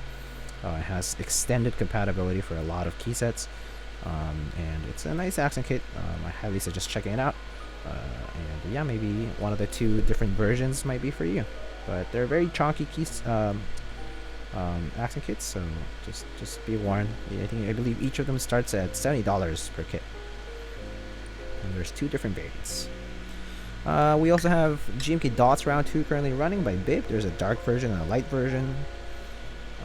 Should be pretty self-explanatory, but GMK Dots Round 1 was a very popular group buy last year, and it's finally come back for Round 2. Next up, we have Camp Super User, which is currently running until March 2nd, and there is an NK65 Camp Super User edition as well. That's currently being sold on Novelkeys. And also, right now, until 10 days from now, up to 10 days from now, we'll have the Box 75 group buy still running. So the Box 75 comes in black and E-white, and it also comes with stainless steel accent pieces or PVD black accent pieces, and it's going to be running until the 19th. It starts at $550 for any of the 2 different colors with the stainless steel accents, and if you want the black accents, then you have to pay an extra $100 for $650 total for the Box 75. I will also be building a Box 75 in the near future. The prototype is in transit to me, and also Mr. Alex Otos has previously built a Box 75. He has actually also uploaded a review of the Box 75, so if you want to check out that review, check out Alex Otos' channel. And Mr. Tealios will also be streaming a prototype build very soon. I believe all of the different streamers will be doing the Box 75 build with different switches, so if you wanted a specific switch, maybe you'll get to see different kinds of builds, different variety of builds to check out, and yeah, and maybe make a choice based on that if you're enjoying that design and you're contemplating getting it. Rukia's injection molded plastic? No. So the round 2 group buy for the Rukia, the round 1 and the round 2 group buy for the Rukia was polycarb. It was CNC milled polycarb. But I believe Mr. Jack Static is also working on injection molded polyethylene for the Rukia design, as well as a new design called Irma, which is going to be a TKL. But yeah. So yeah, the Rukia will probably come in that injection molded plastic at some point too. Yeah, maybe for a round 3, or maybe as a mix of the current, depending on, I'm not sure where fulfillment is right now because I'm not in the group buy, but yeah. Anyhow, next up we have OmniType. Head on over to omnitype.com/lightning. OmniType is the new rebranded website and name of the company that initially was known as Dixie Mech. Now OmniType has come back with a bunch of desk pads in stock, as well as GMK2Z. Check out GMK2Z by our moderator Sensei Ja, who designed this key set with colors inspired by his mother's favorite colors, with a soft mix of lilac and lavender, and it has some very cute novelties. And I highly suggest checking out GMK2Z. I will definitely be supporting this set. I really like the colors of this set, and I think it's really cute, really nice. I think it'll be pretty. It's very popular, and it will be very popular even after it comes out. I personally have a lot of confidence that it will be a very nice set. But yeah, super cute and nice set to check out if you're into that. I believe 8008 inks are supposed to arrive and ship soon. Maybe they start shipping, I'm actually not sure, but I believe 8008 inks are also available on omnitype.com. So check out OmniType for that if you're interested in colored ink switches. Okay, let's see. Okay. Next up, we have Prime Keyboards. You can check out Prime Keyboards, primekb.com/lightning. On primekb.com right now, we have alpaca switches in stock. We have Deskey's films. We have Durock V2 stabilizers in the smoky black housing presentation with black wires as well. There's also V1 Durock stabilizers as well if you want them for slightly cheaper. There's also Gateron switch pullers. There's lube stations, loop holders, switch openers. There's all kinds of different accessories. And also on Prime Keyboards, we have GMK Umka. GMK Umka is the GMK Umka is the light version that came out when GMK Carbon Round 2 was released. It's basically the light variant of this ivory colored key set, and this time it's come back for a full base kit version of it, instead of just a modifier kit or analysis kit. So pretty cool key set by Tom Berry. I highly suggest checking it out if you haven't seen it before. You know, might be for some, might not be for others, but Prime Keyboards is running GMK Umka for the month. Next up, we have ProjectKeyboard.com. They are sponsors, but they're currently not running any particular group buys, but you'll see, I believe, GMK Astral coming soon. Next up, we have Salvin.com. You can check out any Wilbitech 60 PCBs. There's the Wilbitech 60D Weird Flex Edition. There's also the Wilbitech Graphite Edition PCBs in stock on Salvin.com. And I believe more production of synth is coming soon, and there will be other collaborations coming through them. Salvin is working on a lot of different keyboard products with different collaboration, different designers in the keyboard hobby right now. So yeah, expect to see a lot more from Salvin coming soon. Next up, we have Space Cables, spaceholdings.net. Space Cables, Space was just here earlier, but they're currently running GMK Dandy, which is currently running with there's a Rama M6C, the macro pad collaboration with GMK Dandy. GMK Dandy comes in two different base kit colors. There's a light, there's a like a white or like a light cream color with a green legends, and there's also the green base with light white/cream legends. There's also a Rama cap design. There's dust pad designs for that.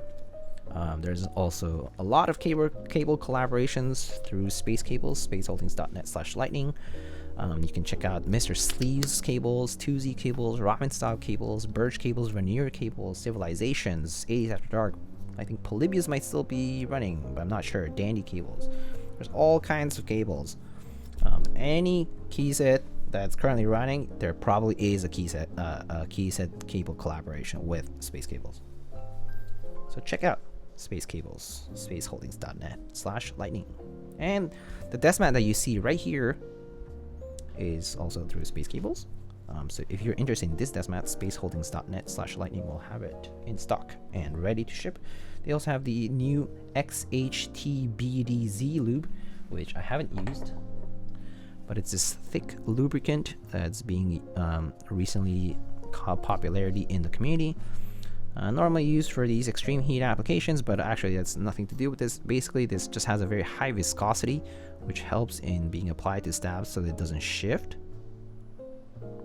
And basically, it's just very, very, very, very thick viscosity lubricant, high viscosity lubricant that you can use for stabilizer wires. And this is now in stock and being sold at Space Cables as well. All right, I think that's all I got for today.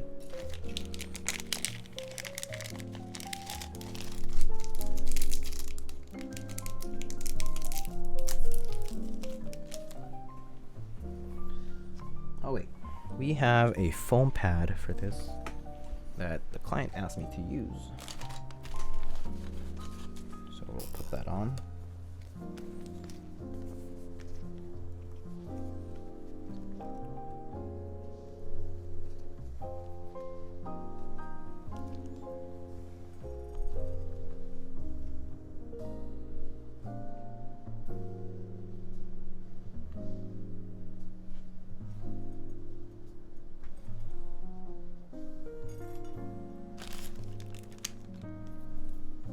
Wish there were more cables with the LEMO connector. LEMO connectors are actually quite expensive, but yeah, there are some cable makers that do use a LEMO connector.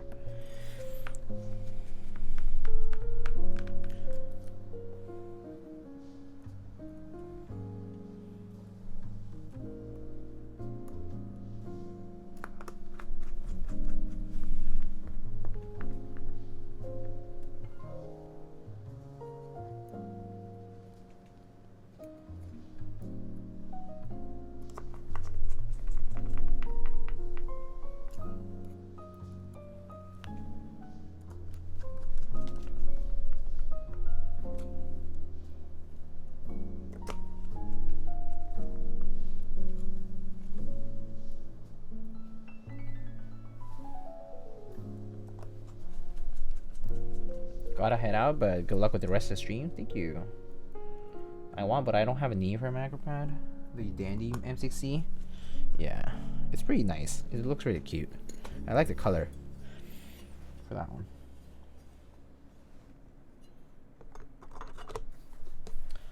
Let's also just make sure it works.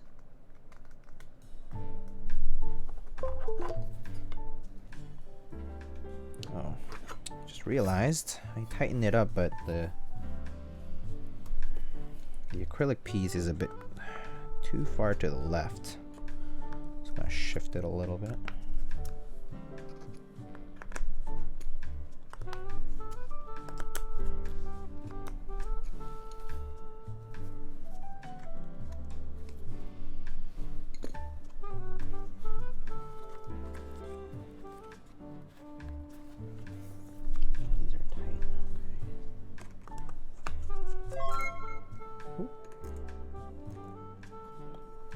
Yo, Champ Lemon. Happy anniversary? Oh, hey, Champ Lemon. Thanks so much for the 12 months. Damn, anniversary indeed. Happy anniversary to you, rather. Thanks, dude. How you doing?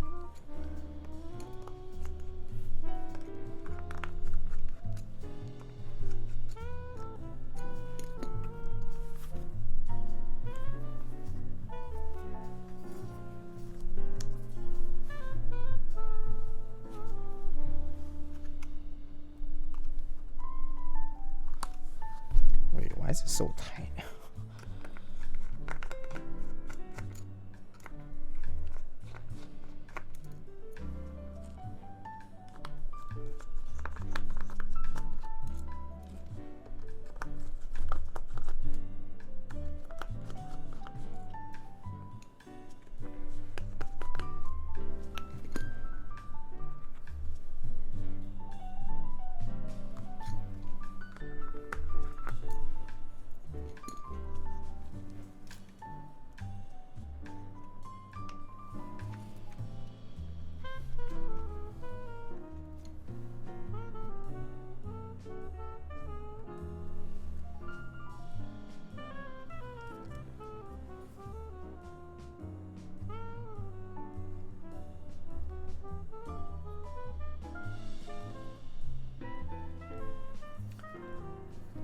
Just doing homework?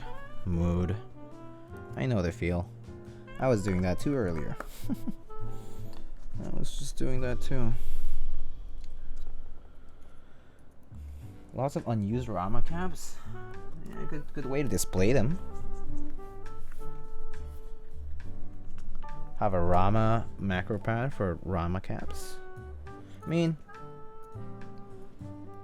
I get it, not having a use for a macro pad. I mean, you could always just bind things to your function layers, so yeah, there definitely is no need for them. Definitely a little bit extra.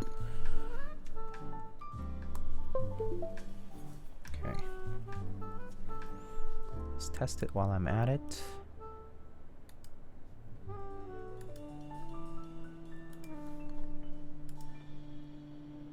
Weird, I was doing homework too. I mean, yeah, anybody who has assignments.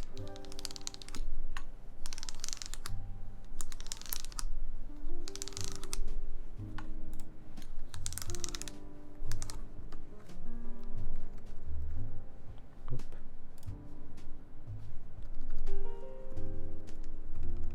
All right, there we go.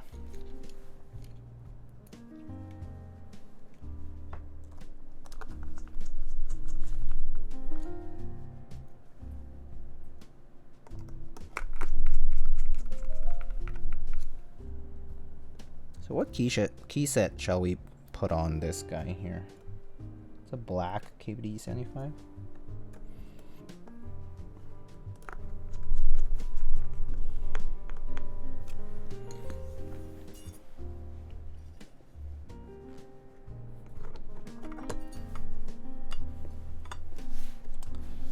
Drop a large textbook on the board to test the matrix. Surprising, I'm sure it wouldn't work because it probably wouldn't press it properly anyway. A bunch of key sets here, you can see. There's a few exceptions in there that probably aren't available right now, but most of them are there. You can pick something of your preference.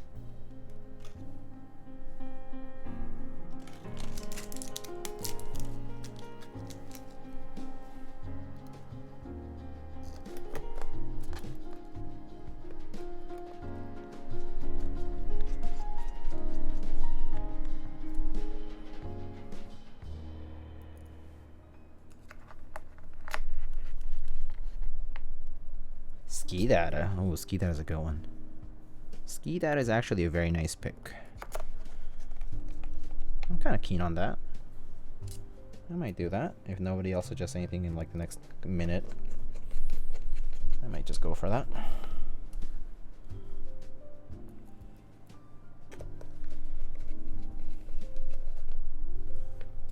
Actually, do I have it right here though? I think it's somewhere around here. I just need to go get it. I think. The rare hyperfuse? Hyperfuse is not that rare, but I guess you don't see it as much these days. I think that's true.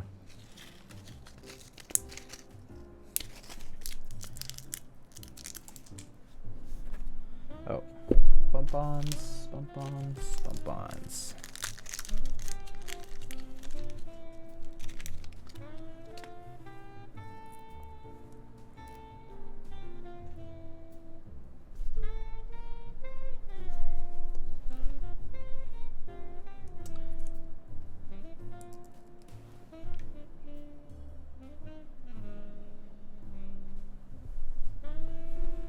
Not using Dolce would be a crime.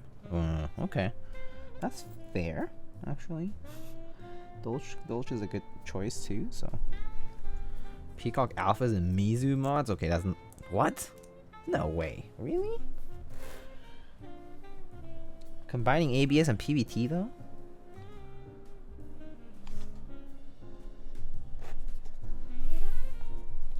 Also beige? I don't know. Oh wait, no. Peacock Alphas, yeah, beige. Beige with those blue mods. Maybe, I guess, but I'm not sure. Not super keen, but maybe.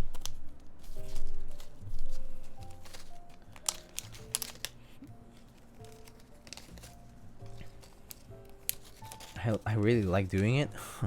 Interesting. I mean, I guess as far as a visual combo goes, that's fine. That's fair to suggest, but I'm not keen on that one either. Honeywell, I mean, Honeywell's right here, but yeah. PBT and ABS, what's this picture? Oh, true, yeah, you showed me that one before. Customer support MK, hello. Okay, I'm just gonna run a poll. So someone suggested I saw Dolce. I saw Hyperfuse, Ski Data, and I mean, I guess someone said Peacock Alphas Mizu mods, which is a very odd choice, but okay, fine. We'll just put those options. I think that's all. That's all that people suggested. Okay. Key set. I'll give you a couple minutes. Okay, vote while I clean up, and I'll be right back. Yeah, I'll be right back.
Oh my god, no way. What? People are actually picking this? What? Y'all are trolls. No way. Holy crap. Wow. I'm kind of surprised. But okay, alright, cool. I guess I'll have to go get him. We'll see. We'll see how it goes. We'll see how it goes. Maybe it'll look good. Maybe it'll look good and we'll be like, alright.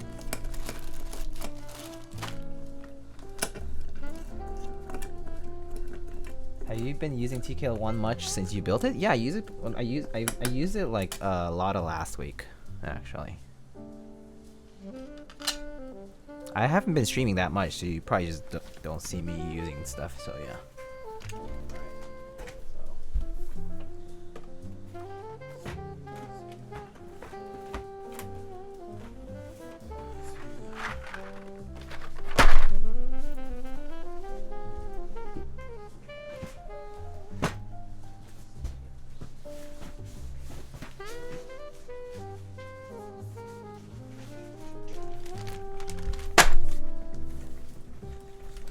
Alright, here we have Mizu and Peacock, a very odd combination to pick, but worthwhile trying, I suppose.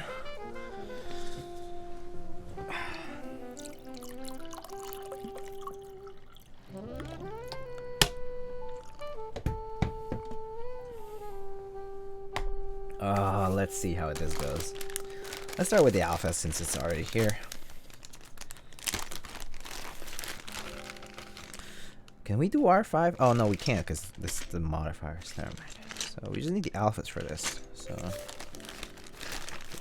just this thing here, and spacebar, and then yeah, I think that's it. All right.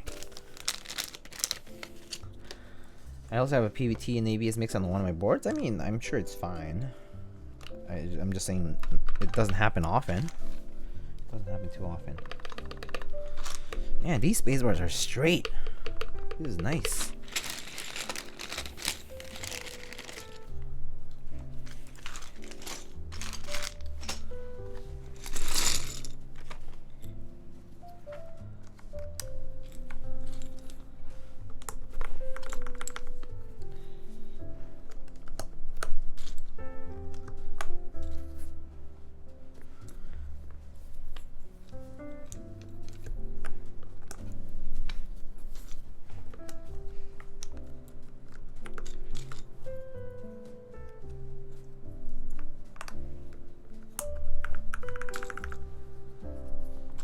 Hydrate, sure. Loki just want to see how this looks. Yeah, I mean, I guess I'm kind of curious about it too. Now that it's being done, you know.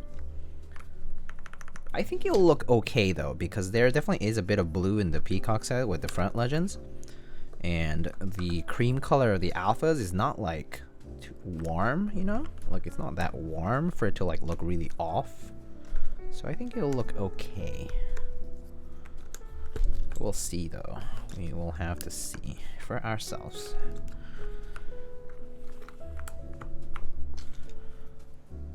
Once it's all done, we'll see. No mod pipe and no mod tilde here in this household. We don't do that here. Might look a bit odd because of how crowded the mods are on this 75. This is true. You have a good point there, actually. You have a good point with how the modifiers are on this particular 75 also, like the KBD75, like this particular layout, and then like there's the 3 1U keys here that the client chose for this one. So it could look a bit too crowded with all the stuff going on, but we'll see. I mean, hey, we're here to try things and see what it looks like. Oh wait.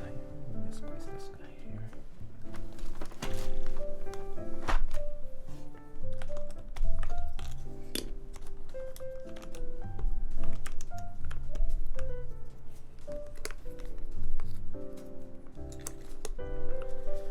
What's my thinking? Might look a bit odd because of how crowded the mods. Yeah.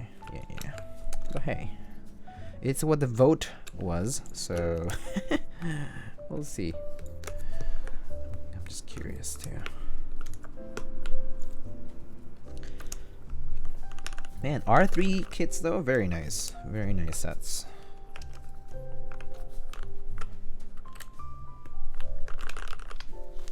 Okay, the alphas look beautiful.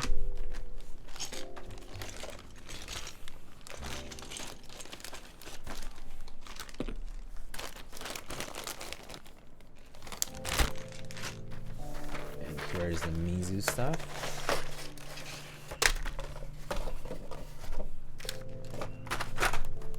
We'll just go with the standard mods, I think. Let's see how that looks.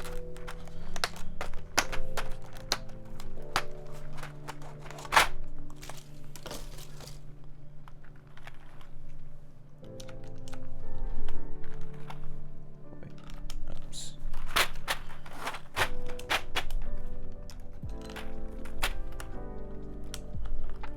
Oh. Yeah, right? Interesting choice here. Let's see what this looks like.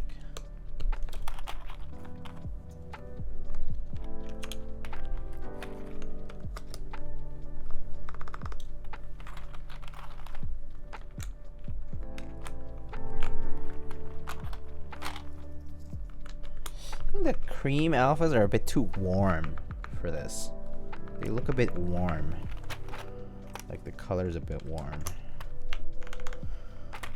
But it's not actually bad though. It's not too bad.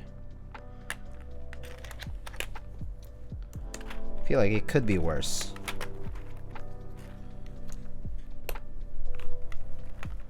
Yeah.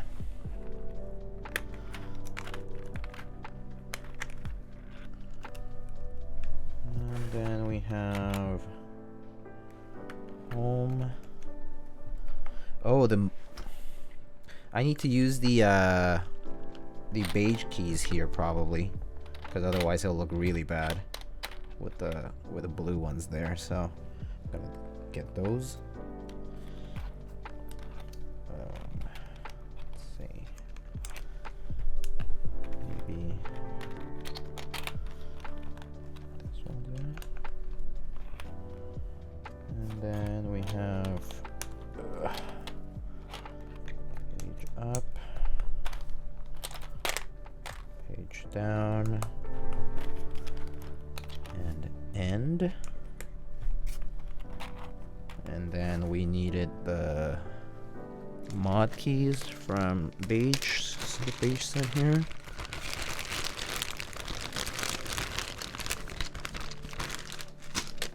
Which we have here.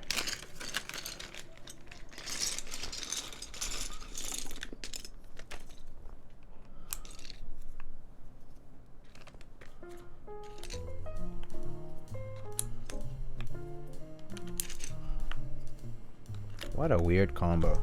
First time I ever see someone suggesting beige with something else that's like this. Looks interesting, to say the least.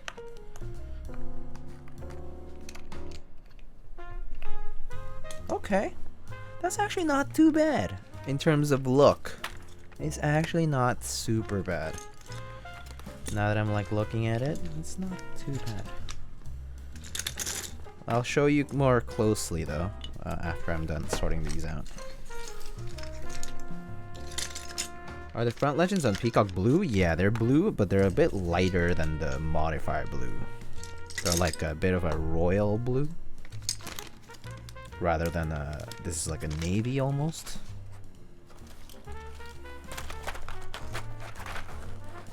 Yeah, I'll only put one artisan's one.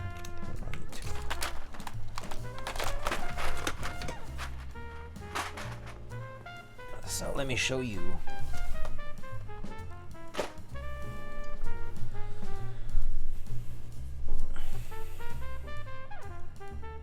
This actually looks okay.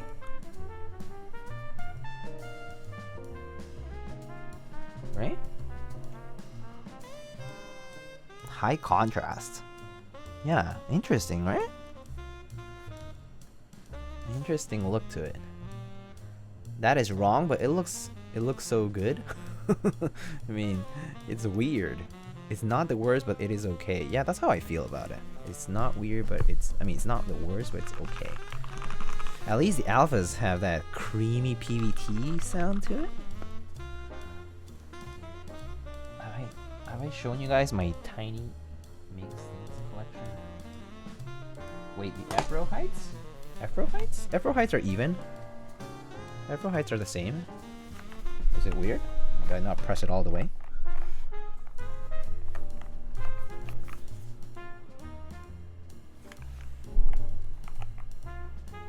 Oh, I guess GMK is a bit more recessed, slightly, but it's not by much. It's not focusing, is it? It's not that bad though. I mean, whatever. Alright, let's put something. Have I shown you guys my Tiny Makes Things collection? This is my Tiny Makes Things collection. Let's put this guy in.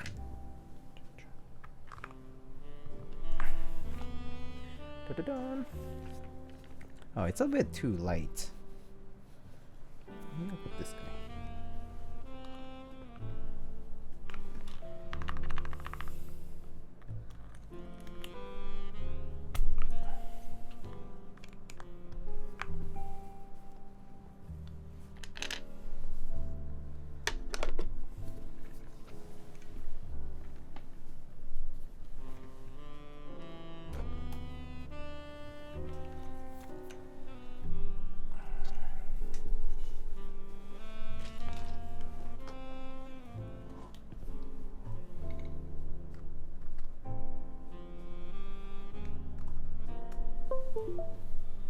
Alright, let's make this light different color too.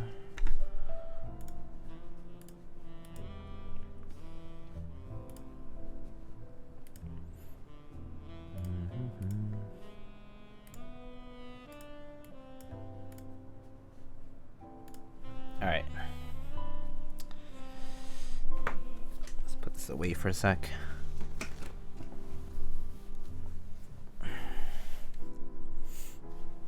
I'll just put this away for a second. It's too distracting. Alright. So here we have it. Should I zoom in a little more? Is it too far now? Is that better? Alright. Let's put the typing test on for a sec. Okay. What set is that? So this is a mix of CRP Peacock and GMK Mizu. Isn't that interesting? It's the first time someone suggested it. Took that suggestion seriously.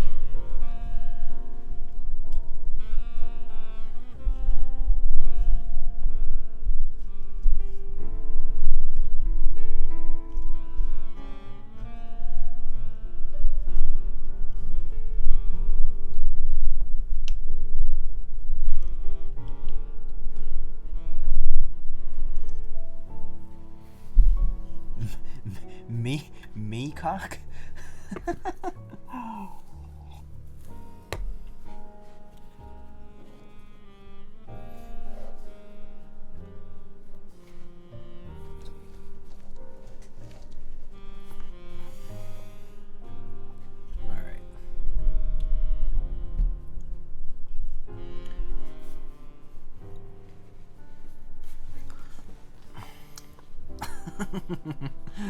Oh man. Alright. I'm not sure if the sounds, so this is my first typing test with the new desk, so if the sound's off, please tell me. Please let me know if something's off. Let's see.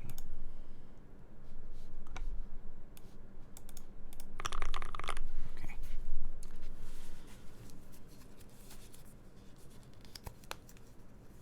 Let me watch while I'm typing. Alright friends, let's do this, shall we? So this is a KBD75 with Tealios switches. Buzz down. Wait, what? And it has PBT, CRP Peacock, and GMK Mizu modifiers. Has some lubed Tealios, some Zeal stabs. Your watch is flooded with diamonds? My watch is just a whole Skagen cheap watch. It's a beta watch. Yeah, but anyway, so let's try this out. All right, here we go.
What happened there? What the hell? What happened at the last minute?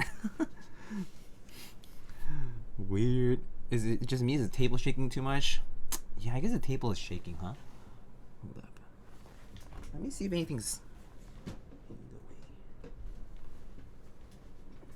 Is the table shaking too much? Is it? Maybe I am shaking a lot. Yeah.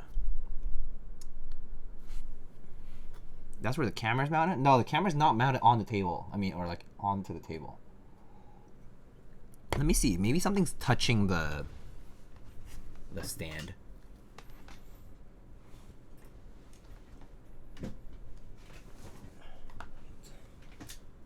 It should be okay. Yeah. I just need to adjust my posture a little. Lying too aggro when he types, kind of true. Kind of true. I actually do type a bit like a gorilla. So let me try this again. I'll try it again a bit more gently, okay?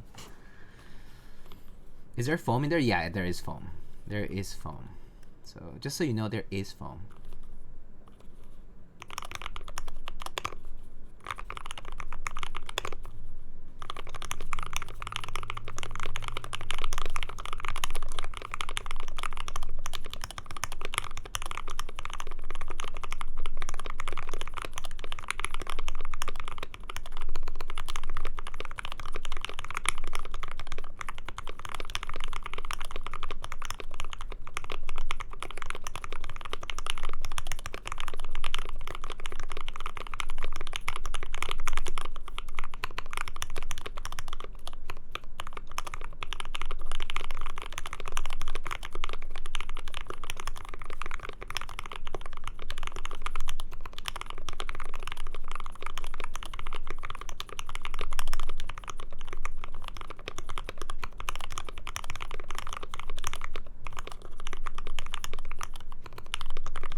There we go. It's a little better. Alright, here are the modifiers.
Yeah, the creamy sound of PBT.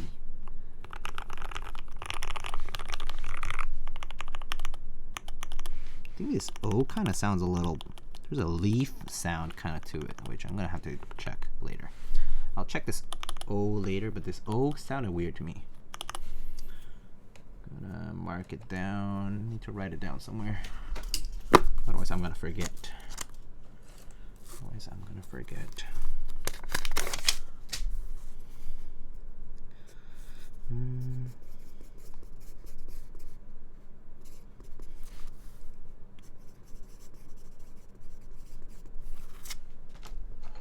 Alright. CRP this round is really good. Yeah, I agree. CRP this round is really, really nice. Like, they came out, the colors are really good. The space bars are straight this time. There's no banana kind of modifiers going on. On the dye sub is pretty good in general.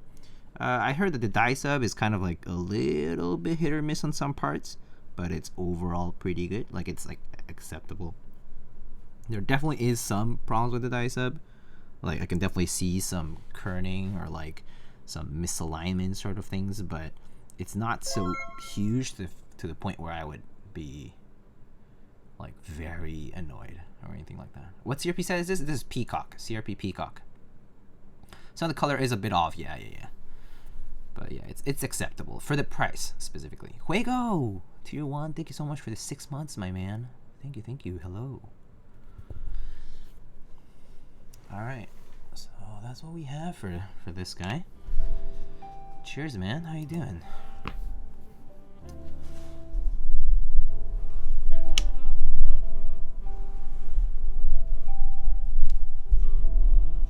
How you doing? Second build time? I actually have time, yeah. Because, yeah, I do have time for second build, actually. Because I don't think that one's going to take that long. Because that one's a smaller layout, and it's going to be fun. I think I do have time for this, actually. Yeah, let's do it, shall we? Let's try it out. B-Stack, BB. Hydrate time.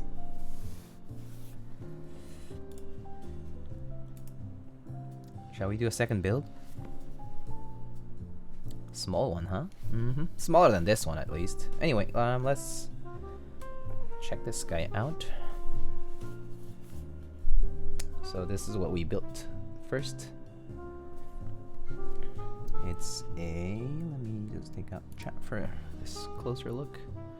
It's a CRP Peacock with Mizu modifiers.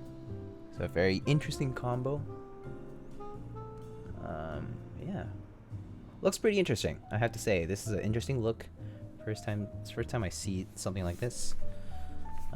Yeah, I mean, it's okay though. It's all right. Looks all right. It's not the worst. It's not bad either. Yeah, looks okay. I like the creamy sound of the alphas for the PBT stuff. It is nice.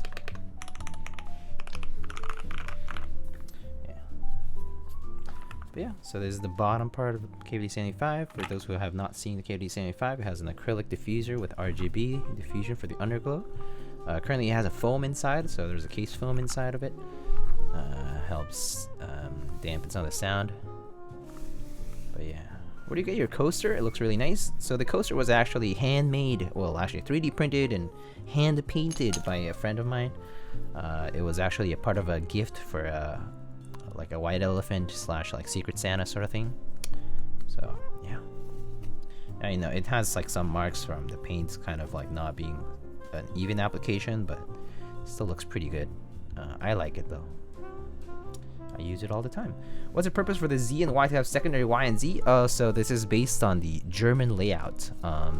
This is based on the German layout. The German layout is a quartz layout. It has the Z here and the Y here. The front legends are actually just indicative of the ANSI or the American layout standard. So you can see the brackets are here and the Y is here and the Z is here, as if it would be the American layout. So it's just like an alternate sort of thing. It's just to show it, yeah. But yeah, quartz layout is originally a German thing. So, yep.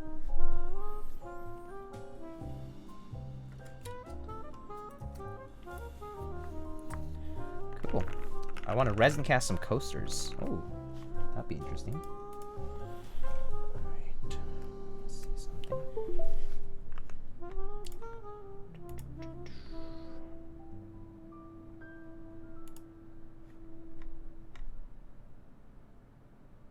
Huh.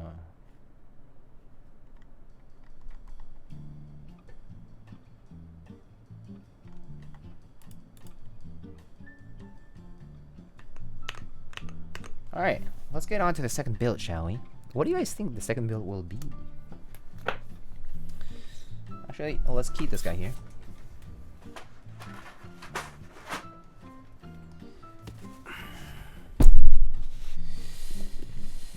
This is the second build, my friends. Box 75? No, I don't have the Box 75 prototype here yet. Box 75 is coming soon, though. Sometime next week, I think. Early next week, actually, because it'll be before the group buy ends, I hope. Yet. I'm waiting for the Box 75 prototype to arrive to me. So, yeah.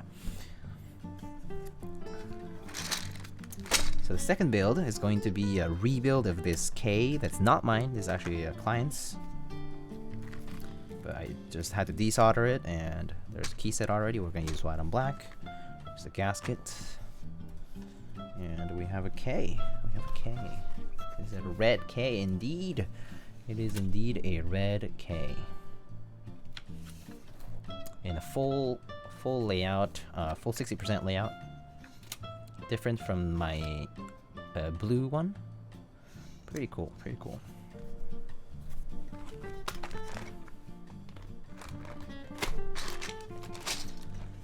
So I'll write down the specs on this shortly. But yeah.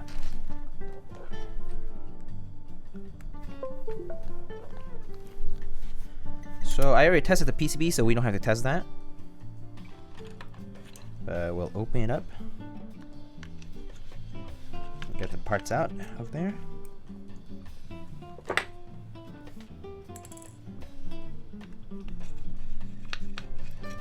Let me update the build command, actually. I'll update the build command and the title of the stream for the second part of the stream. So today is a bit of a longer stream. And we have now a K build stream. K build stream. Let's go.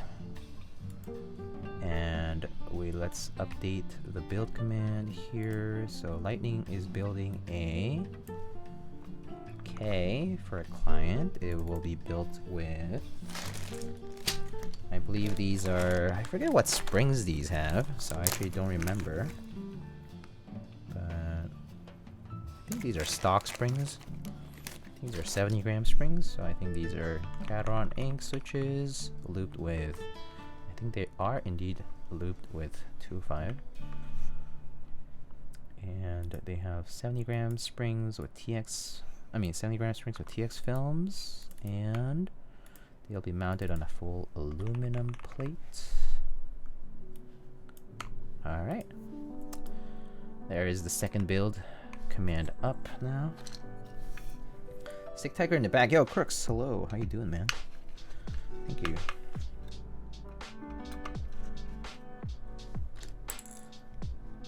Specs? No, it says exclamation build for the keyboard being built. And the keyword I'm typing on, I guess I'll update that. I'll update that now. I'm typing on a KBD75v2 built with Tealios switches with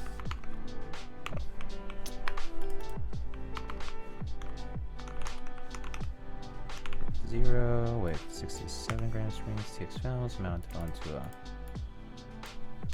full brass plate. GMK Mizu modifiers and CRP Peacock modifiers.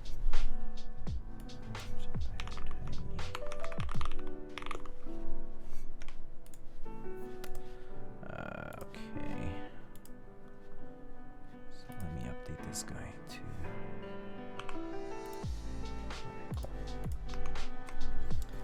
I want to ask, where do you learn to make keyboards like this? I just self-taught, I guess. Like, so you just kind of learn it on your own. It's actually not very hard.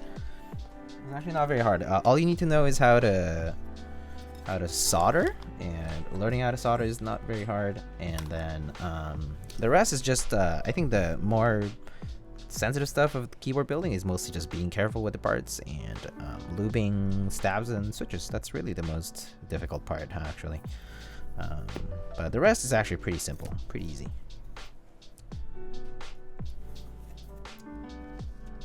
Lazad, hello. Specs for your PC. I think PC part picker, I think is the command. PC part picker. Yeah, there we go. That's my PC parts. Those are my PC parts. My PC is not very updated. It's a few years old now. It's like 3 years old, 4 years old almost, 3.5 years old maybe, something like that. So it's been some time since I last built my PC. I mean, actually, this is my first PC build, and it's been the first and last so far. So I've only built one PC in my life, and this is the one I currently have.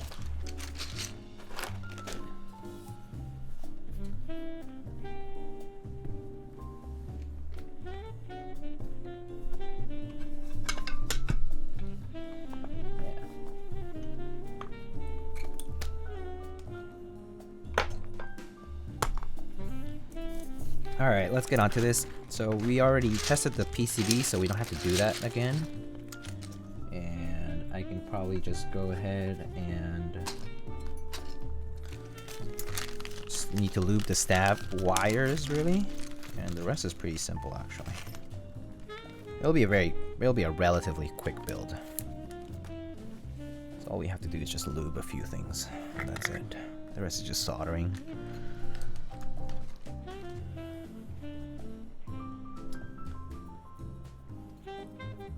Make sure there's no Teacher Alice lying around.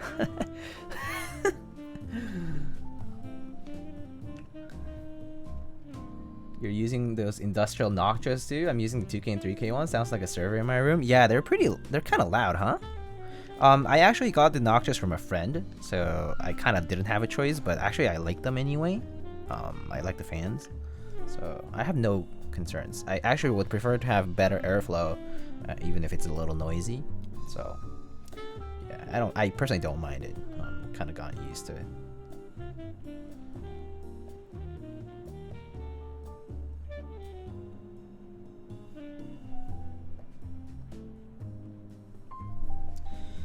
All right, so we currently have these screw-in stabs here, which are, I think, Zeal stabs. So these guys are gonna go to the Enter and the Shift key because these can be screw-in. But for the backspace and the spacebar, you want to use the clip-in stabs. And so all I have to do right now is lube the wire because it's the only part that hasn't been lubed. I like pretty much wiped off all the rest of the lube from the wire when I desoldered. So we're gonna re-lube the wires and test the stabs and go from there.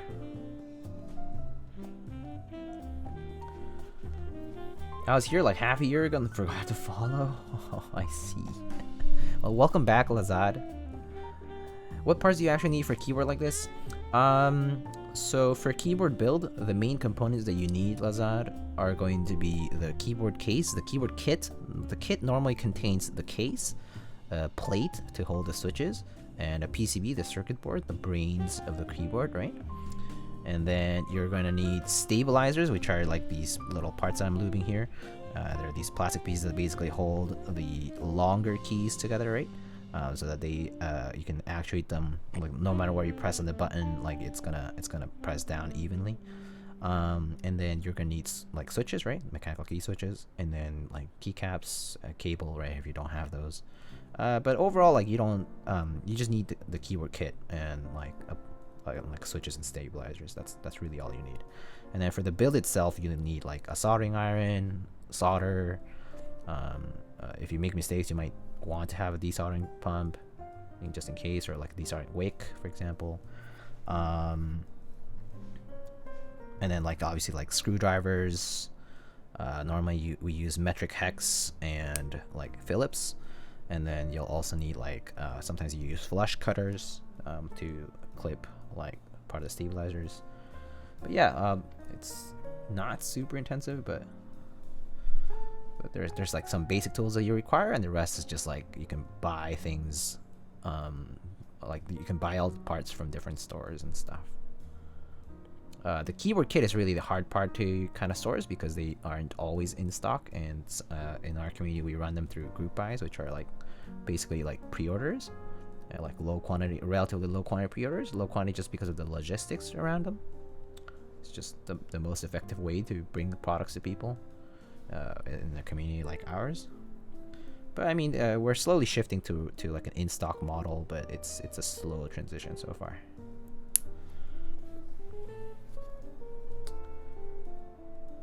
I uploaded a 1 minute long 4K video, and YouTube still hasn't finished processing it after 24 hours. So Patty, it's the 4K processing is actually a crapshoot, is what I learned. It's basically like sometimes it just takes like a day or two, or like sometimes even longer. Like it's pretty much a lottery. Sometimes it just gets processed quickly, sometimes it just doesn't. And yeah, I don't even know like who gets the priority or not, and like all that. But it's the same for me though. When I upload like a typing video, the 4K takes the longest always. 1080p comes up pretty soon after, but 4K takes the longest time, and it's like sometimes it just takes forever. Like it just takes like days, and like I won't see the 4K up yet, but eventually I see it.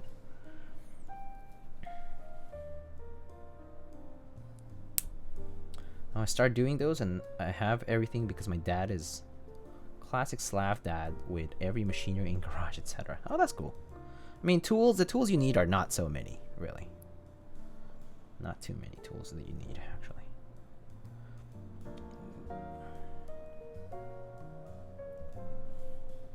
But if you ask around and stuff, or if you just look around, like look into, like I have like if you do exclamation gear, for example, like I have a kit.co website that has like my keyboard build equipment listed too, and like I think if you click on these, like they have some brief explanations on what each thing is for, and like you can probably read that and see.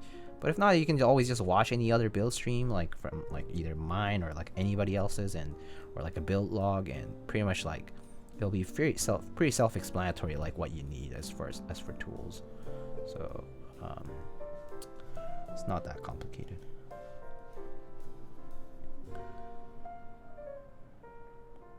I wear over ears anyways. Oh, I see. The fans.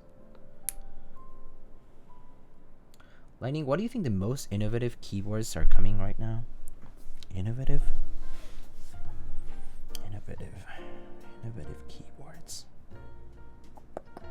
I feel like anything in wireless eventually is going to be a bit is going to be a little bit of an innovation, just because it hasn't been done too much. Anything wireless. I also think that like right now though, like I mean there really isn't as much innovation per se. Like I'm not sure what innovation could be defined for our keyboard community right now, because as far as like a keyboard goes, like it's pretty like well defined what it's supposed to do. Like is innovation going to be on the software side, but like maybe like we'll see more innovation, quote unquote, when like we see like different mounting methods. Like this thermal is kind of unique, like the leaf spring mount stuff, that like thermal, and like some of the key cult stuff, and like other keywords like Tom Berry first did that with a lot of his like carbon fiber plates for his CA66. He kind of like did that very early on, and like like thermal did that, and like there's been a lot of different keywords that have like done that kind of stuff, and like it's been kind of interesting. But like as far as innovation goes, like I'm not sure what's innovation going to be defined as. Like it's hard to say. There's not much to reinvent, if that makes sense.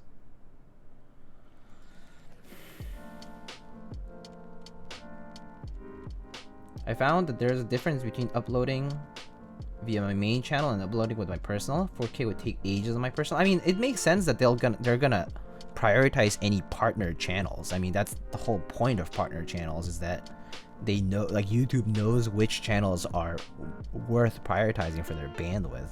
I mean, that makes sense, Mendes. But I don't think it's defined though. Like you don't know exactly how long it's gonna take. I feel like it's still a hit or miss though. Like you don't know exactly. Like they don't give you an ETA. That's the issue. So if you knew at least, then you would preemptively do something about it, right? But we can't in this case, so.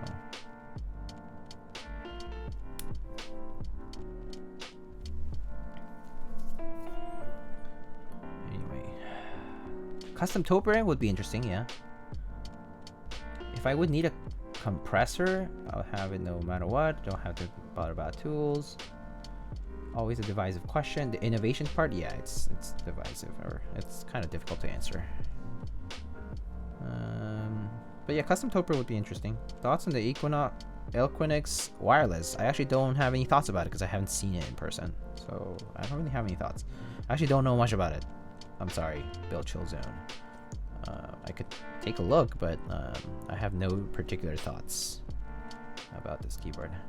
I actually don't know too much about pre-built stuff, because other than like the few brands I've tried, which I've tried like a few Cooler Master things. I've tried some Leopold and Philco. I tried some Ducky before, things like that. But I actually haven't tried so many different brands and pre-built stuff, just because I just didn't really go through a lot of them. I only went through like the ones I used a lot, and then that was it. I feel like Mendes, who is currently in chat, is probably more knowledgeable about pre-built stuff. I'm sorry though. I wish I knew better.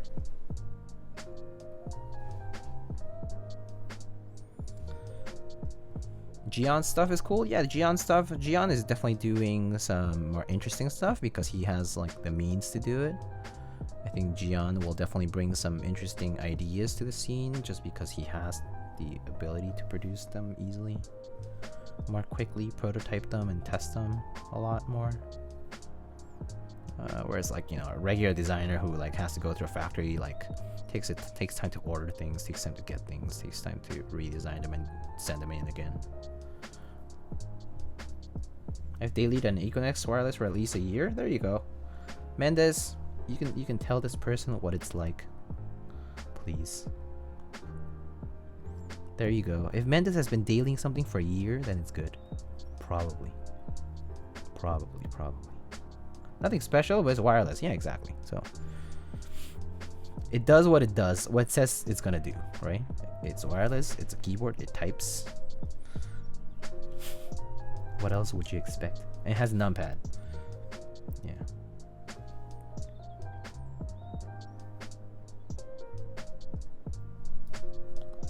How big difference is between doing, for example, gaming or work keyboard? No real difference. I use my I use my keyboards for both work and gaming. I don't make a distinction between them. I think there is no real distinction between them if you're comfortable with what you're typing on, with what you're using in general. Why? Because, I mean, people sometimes will say like, oh, you should use a heavier switch for typing because it prevents you from bottoming out and it's more ergonomic or whatever. But like, what if you just bottom out on typing anyway? And then like, you know, gaming wise, people say like, oh, you should use a lighter switch or like something that you can actuate faster or like whatever. But what if you just actually like, what if the real difference is like that there's no difference, right? Like that there isn't a real difference between using a shorter throw switch and like a longer one because you just simply bottom out anyway about the same rate. So yeah, I don't make that distinction. I just use whatever keyboard I'm using. I use that for games too. So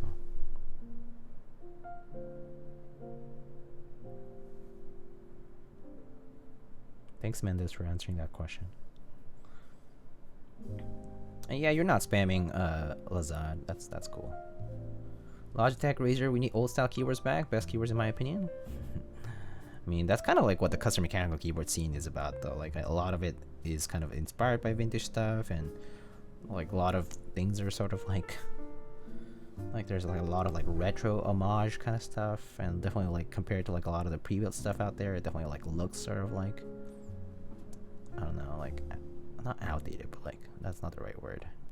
Just like looks more retro, I guess. Yeah. There's like a cool factor to it, I suppose.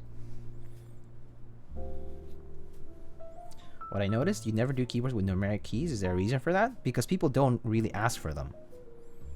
That's why. Because people don't send me keyboards with numpads. Why? Because people don't use numpads. A lot of people don't use numpads in the custom mechanical keyboard scene because they just drop the numpads to have more desk space. And if they use a numpad, like if they need the numpad, they just either get a separate one, like the one that you can just plug in separately, or they just use a number row, like the regular number row for numbers, which I do. I don't use a numpad that much these days, but at work, actually, like when I like do some lab stuff and I have to do data entry stuff, sometimes I'll just get my Realforce 23U, which is a numpad, and I'll use that. It's like a split numpad, right? It's like a separate numpad device. So yeah, that's the main reason why, though. In the custom mechanical keyboard scene, a lot of people tend to use smaller layouts, like 10 keyless or 60%, like the poker layout. So yeah, that's how it'll go. And now there's like, so many different layouts available in the custom mechanical keyboard scene that it kind of depends on the person. Some people just really prefer numeric pad layouts like 1800 or compact 1800. There's a bunch of different layouts that do have numpad keys, but it just depends on the person who buys it. I just haven't had a lot of client requests with 1800 or like numpad key stuff for some reason. It just doesn't seem to be very common these days.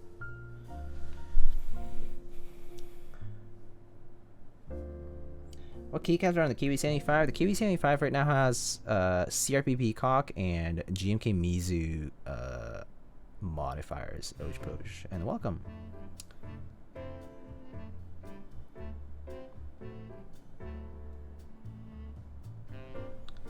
Need my numpad for Excel, can't live without it for so long. Yeah, I mean, if you're doing a lot of data entry stuff, a lot of accounting or data entry stuff, a lot of Excel, a lot of number churning, and yeah, then you should definitely use a numpad. And if you're comfortable with it, then you should get one. You should use it. You should have a keyboard that has the numpad, like a 96 key or full size or 1800, whichever is fine. It's all preference in that sense.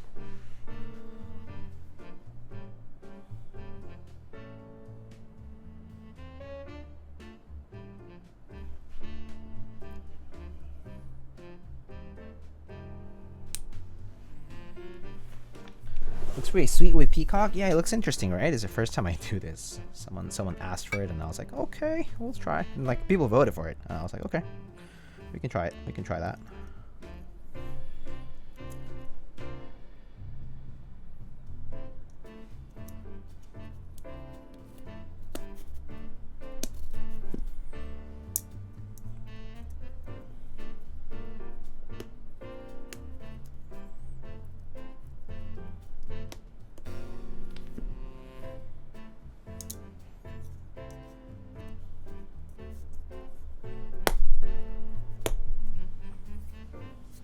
What's one word that best describes the mech keyboard community? I guess customizability would be it. Like options, variety, something like that. Preference. People will love using that. People love using that word, preference.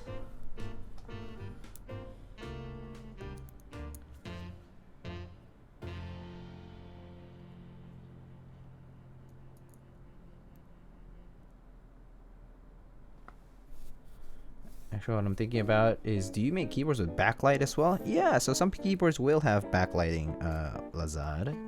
Some keyboards have backlighting. I mean, so for example, like this keyboard here has lighting, but underneath the PCB, so it glows underneath, and it has a layer to diffuse that light out.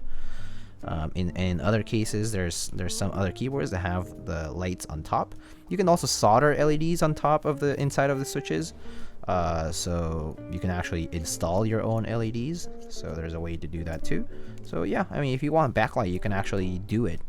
A lot of people actually choose not to because eventually they just get bored of it, or like they just think it's actually a hassle to do to use a lot of backlight stuff, because like when you install LEDs, it's actually, if you like, let's say you need to change something about that setup, then you have to desolder all your LEDs to take out all the switches, right? So it's actually a pain in the butt to do that, to disassemble.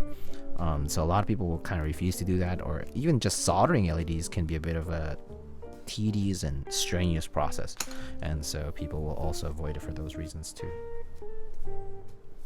But people who do like backlighting will actually do LEDs. Where with taxes, heated my numpad since I joined this hobby. Been living the numro life. Yeah, I think my brother's an accountant and he also does the same. I think. I don't think he's been using a numpad as much.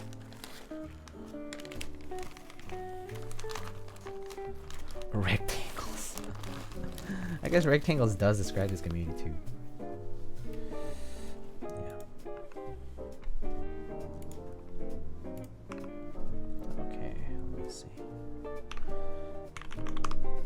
Give me 1 second, guys.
When did I start streaming? I was actually in Nathan's stream earlier, and Teha typed the stream. I'm a moderator there, and I was actually telling him that I started streaming. My first stream was in January of 2018. Crazy to think, but it was 3 years ago when I did my first ever mechanical keyboard stream. But I did not stream regularly.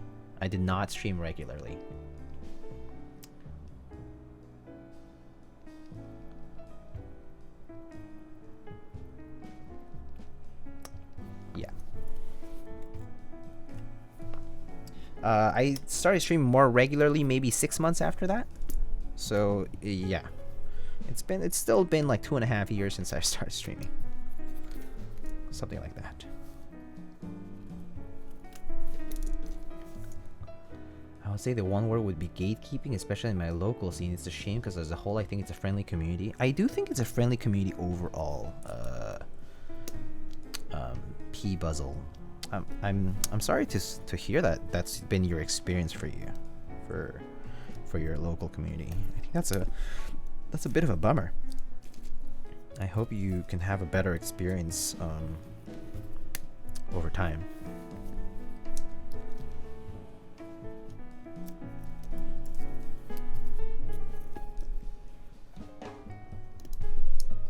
But I mean, hey, if you need a community or, you know, people to talk to, like, you're always welcome in my server, and you're certainly welcome in the stream here too, in this chat. I think people in this chat are pretty friendly overall and helpful.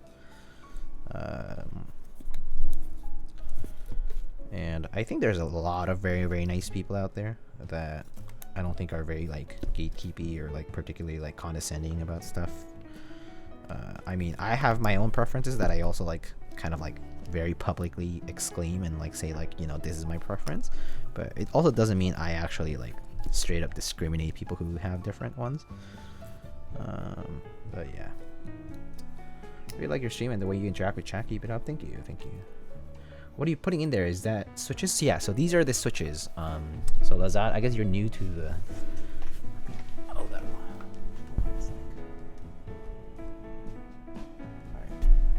So, Lazad, so these are the components of a build. So this is a good chance to educate you on how this works. So this is the circuit board, right? There's a PCB, right? There's black plane here is all the PCB, is the circuit board, is the brains of the keyboard. There's a chip here, right? That has the controller and everything. This is the switch plate, so this plate will hold the switches on top of the PCB here. As you can see, they like slot right into the holes here. And then, so these things, the transparent here thing or the black thing here, these are stabilizers, right? Keyboards have brains, yeah. Keyboards have brains, and some people like Wilba will work with the brains. He loves brains. Nom nom nom nom nom.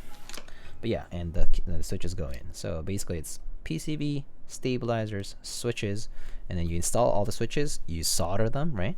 And then, for example, if you want LEDs, you can also install LEDs. There's holes for LEDs here too, so you can install LEDs and solder them, all of them as well. And then you install keycaps, and then you put it inside of the case. But that's kind of like the bare bones, sort of like it's like a quick summary of what a keyboard kit build looks like.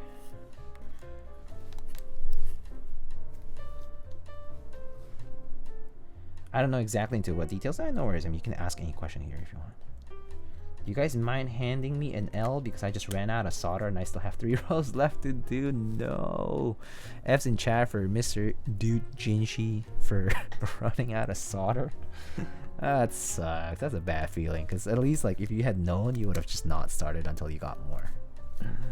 Feels bad. Feels bad.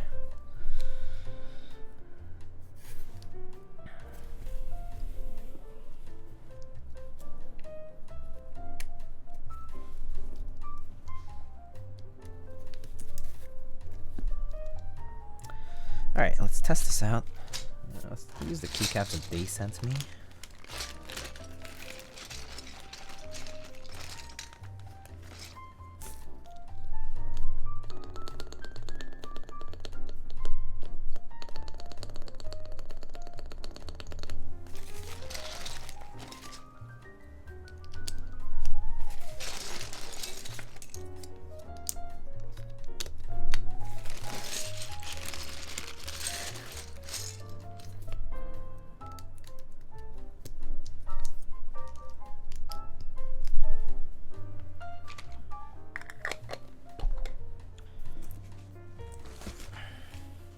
Oh wait, there's a second build? Yeah.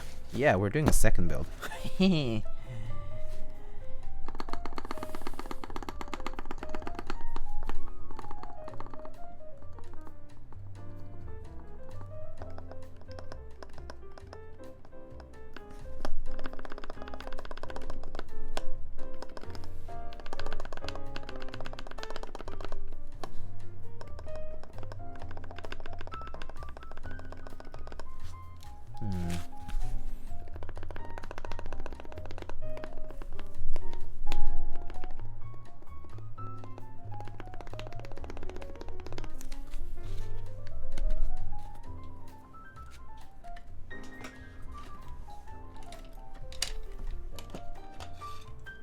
Actually, I'm lost. What's the name of these switches? These switches are called Gateron Ink switches. Gateron Ink switches.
Is it normal for clip-in stabs to sound bad? Mine seem to rattle a bit on the sides. I can't use screw-ins with this keyboard. Clip-in stabs or screw-in stabs actually technically have like the same dimensions except for just the the part that screws, like the clips on or screws into the PCB. So technically, like, it should be the same. But if you're having a bad experience, it might be because the wire is slightly off or something like that. So what I'm noticing here is that, for example, like here, I think the client sent me some. I think the client sent me some Zeal wires with these cherry stabs. And you know, I'm kind of thinking that I actually don't like them. Right now, I'm noticing that there's a very slight bit of movement in the wire, which makes me think the wire's like slightly thin, and it's like causing a bit of ticking. I'm like trying to see though. I can't tell if it's really there. It's not super noticeable, but it's like I kind of feel like that's it. It's like if I could put something in there to make it a bit tighter maybe, but I'm not liking this actually. I'm gonna replace the wires. I'm actually not a huge fan of these wires right now. I think I'm gonna use regular cherry wires instead. Which is... Where's my switch puller? How much does... Wait, sorry.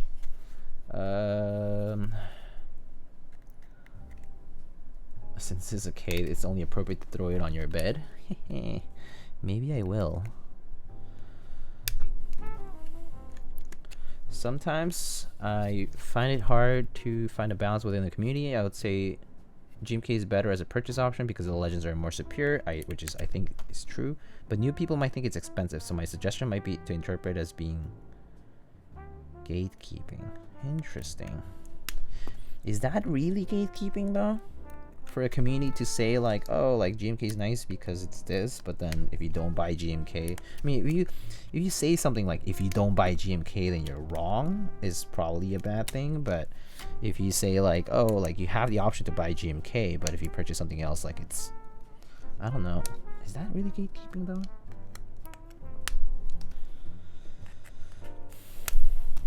Cherry wires and Zeal staffs? Yeah, we'll see. We'll see about that. If not, I might just replace everything with cherry anyway. I think I might just do that. I think I'm just gonna replace everything with cherry. Just be consistent. I'll just tell them I did it and it was better. It was a better idea and it made it sound better. It made it feel better. Life is better, and we have nothing to worry about. I'm just gonna do that. I want to reuse the stabs they gave me. Okay, I just wanted to be. I just wanted to make sure that it was workable, but I guess not. I guess it doesn't work the way I wanted it to. So I'm just gonna replace the stab. So we're back to square one. Great, which is okay. I have time today, so it's okay. I actually finished a bunch of stuff that I had to do, my deliverable stuff earlier, so it's okay. I just need a new wire here though, so.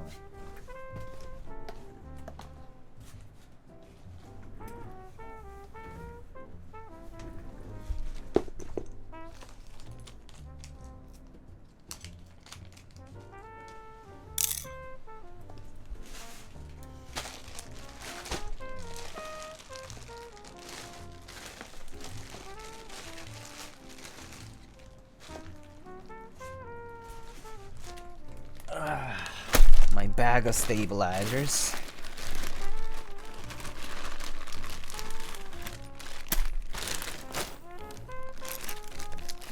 Makes me sad that people don't see brands like Taihao as viable substitutes for GMK and other manufacturers, especially for first entry level keeps. I actually used Taihao for a bit.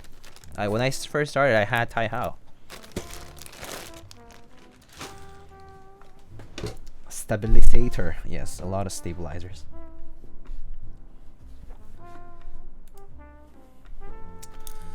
Alright, let's see. I just need to lube this wire, so I'm just gonna take this off like here. And let's try the spacebar first and see how that goes. And then we'll go with the other stuff in a bit.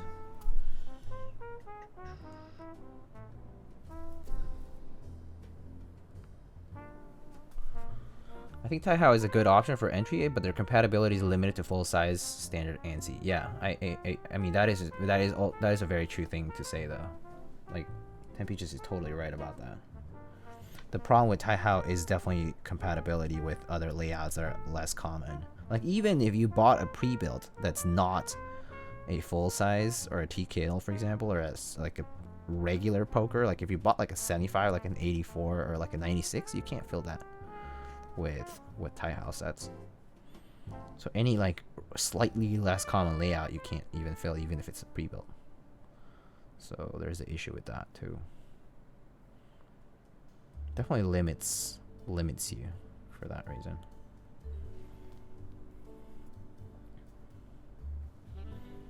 Have you tried the thick Krytox lube? No, not yet. The reason I haven't tried it is because I don't want to try it on client builds that I haven't, like when I haven't tried it myself on my own keyboards.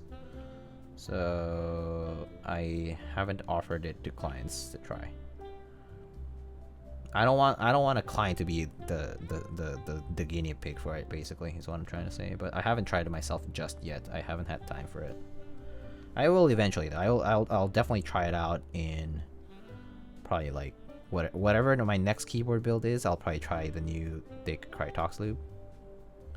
But until then, I'll still use 2.5 because it's still viable.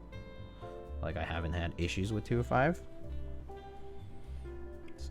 So yeah. But yeah, I wouldn't let a client be the guinea pig for it, if you know.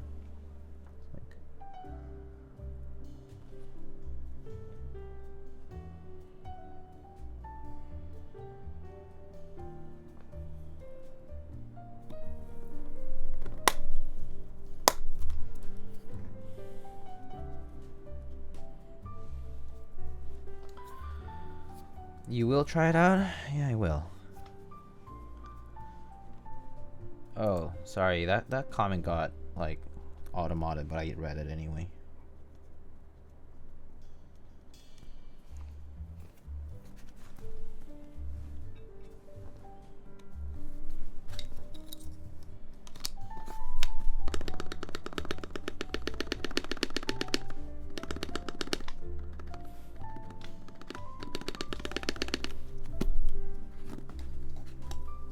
Yeah, that seems to work. So I'm gonna replace these guys here.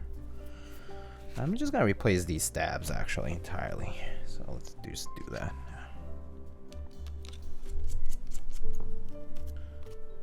Just the screw-in stabs. That way I don't have to bother with the other ones that are already clip-in. I just need wires for that one.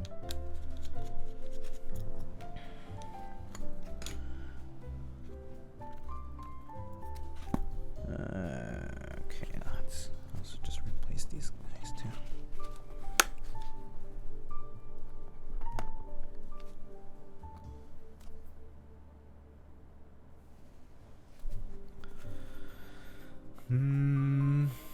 I've seen some of the community so quick to shut Taihao down, but I stand in pretty hard. I mean, I don't stand in per se, but I also don't dismiss it when it's like an option that's friendly for the budget, I think.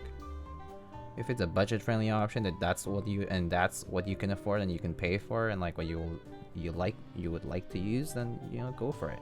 There's no fault with that. Just know that whatever you decide to purchase is your own responsibility. Like basically, there's due diligence in purchasing. Like if you don't do your due diligence and you purchase and you regret it, that's your fault, right? But I think as outsiders, I mean, this is the thing, third party, right? Like if you're there's no reason for anybody to tell somebody else exactly like what to do. Like it's just a suggestion, or it's just like an opinion.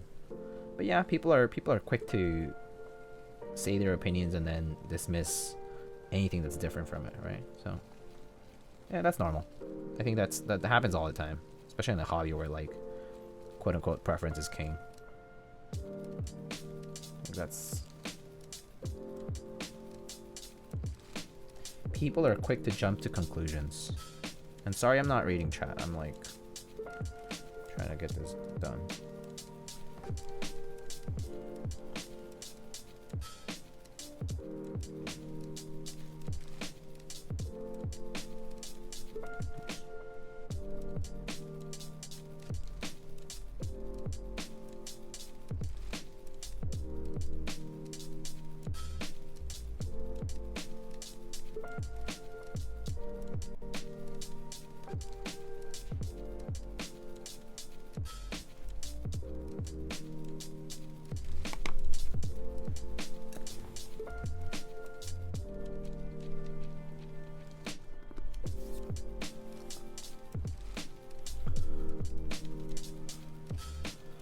Now we're going full circle with stabs from clip-ins, screw-ins, custom screw-ins, and now clip-ins.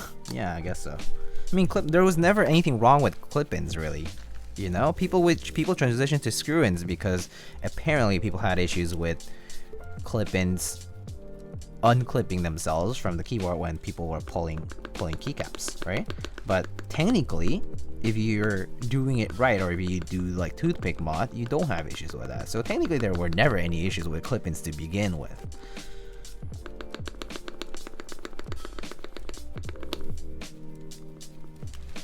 So there's that.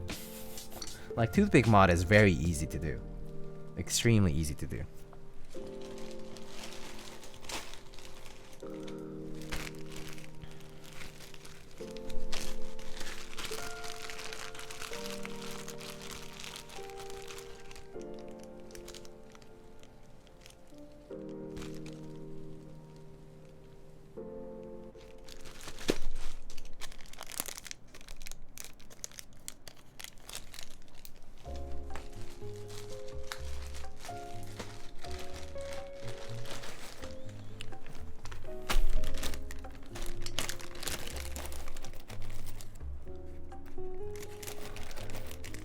The feeling when not a BIP, are you experiencing weird screen stab rattle?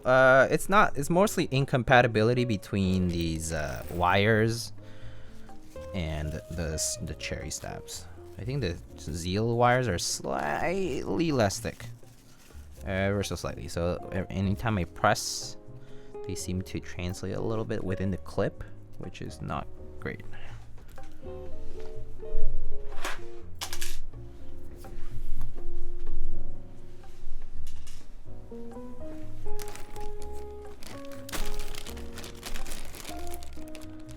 Okay. Every options have pros and cons. This is gatekeeping thing to say OEM profile is boo. OEM profile is fine. I mean, OEM profile, yeah, OEM profile is fine. The only problem with OEM profile I have is like cheap ABS keycaps that get super greasy and stuff and like really weird, like cause like the legends are like fading and shit. Like, you know, cause like the see-through stuff, that's like, yeah. Like, those are not nice keycaps, and they're like really thin too. Like, yeah, not great quality. But I mean, OEM profile by itself is like, it's just a profile. That's like, it's just like whatever you prefer to type on as far as the sculpt on keycap goes, right? Or maybe you prefer no profile at all, so you prefer DSA or CAM or XDA. I hate XDA, but you know, whatever. Some people love it.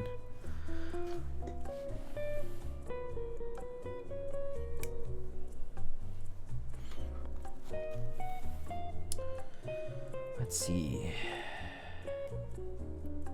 May depend on someone's opinion, but when someone's opinion is that 3 squared is 6, we should agree that he shouldn't have said that opinion. Okay, sure, fair. Yeah. And the same thing with tactile switches too, from MX Browns to Ergo Clears. I mean, from MX Browns and Ergo Clears to Zeals and mods, to Holy Pandas and HP clones, and now back to MX Browns and Ergo Clears and light tactiles. Yeah, true. Although I was never on board the Holy Panda thing because I tried original Holy Pandas. I liked them for maybe like a month, and then I was like, I don't like these. I'm not gonna use these. So I desoldered them and stopped using them ever since. I just have a batch of them around just for testing, but I pretty much never use them after that. So I stopped using Holy Panda stuff like in late 2017 and then never went back. But again, some people just love trying the new hot thing, so it's natural that the trends are gonna cycle around, because it's just gonna depend on what the predisposition of people is to these like fads. And sometimes when people are like, I guess, I mean, actually like it's like MX Brown is now like gonna be the new thing, because people will realize it's like, oh, like people will shit on it, but now it's actually not that bad. But it was not that it was an unknown fact. It was just like now it's being more popularly known that MX Browns can be tuned accordingly to be not terrible. Excuse me.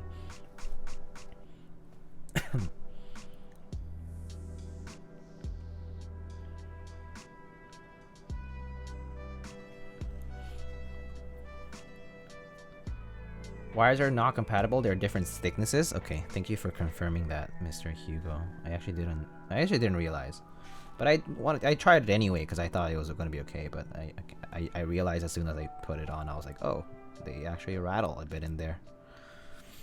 Cherry wires are slightly thicker than Zeal and Zeal wires, it seems, and I think Duroc wires seem people have told me that Duroc wires are okay in cherry stabs, but then again, I haven't tested that myself, so I can't confirm nor deny. I've just heard it, but I mean, can't do uniform profile. Me neither. Not often anyway. I just type without keycaps. Yeah, just type on switches. Just type on switch stems. Imagine typing on keycaps. What is a keycap? Psh, just toss those in the garbage. Trash. What are you separating there? Oh, sorry, I missed it, but I was probably separating the different components of the stabilizer. So there's the housing, there's this insert that goes inside of the housing, and then there's the wires, the metallic wires that are like sitting there. Those parts need to go together to form a full stabilizer kit. I really don't like the signature sound of Holy Pandas. Me neither.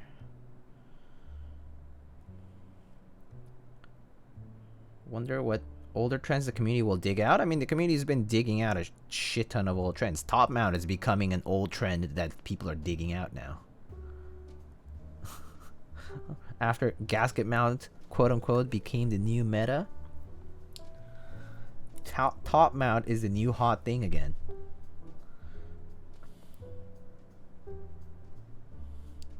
Oh wow, it's a top mount keyboard. Pog. Yeah, that's basically what it is now.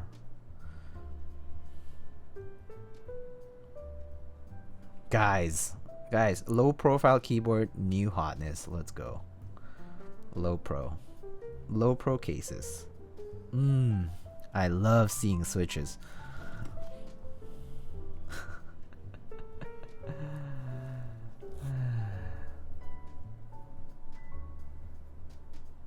I mean, I don't know. Contested with Holy Pandas and any other switches that you either love or hate, or love or they're whatever. Yeah, true.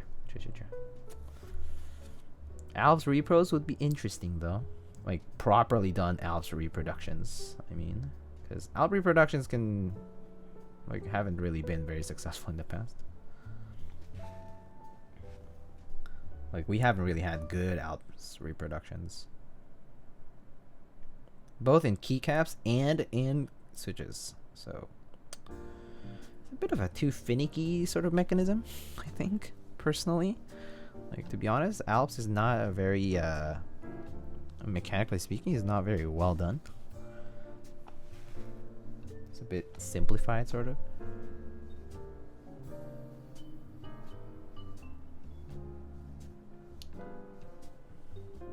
What's that thing you're taking from that bottle? It looks like candle wax. It's lubricant. It's lubricant. It's a form of grease. So many things I still need to try. Top mount being an old trend. It's hard to fuck up top mount design. Yeah, exactly. Top mount design is just screws into a metallic frame. Or I guess maybe not so metallic all the time, but still. Top mount is pretty easy, but it works. So that's why people like it.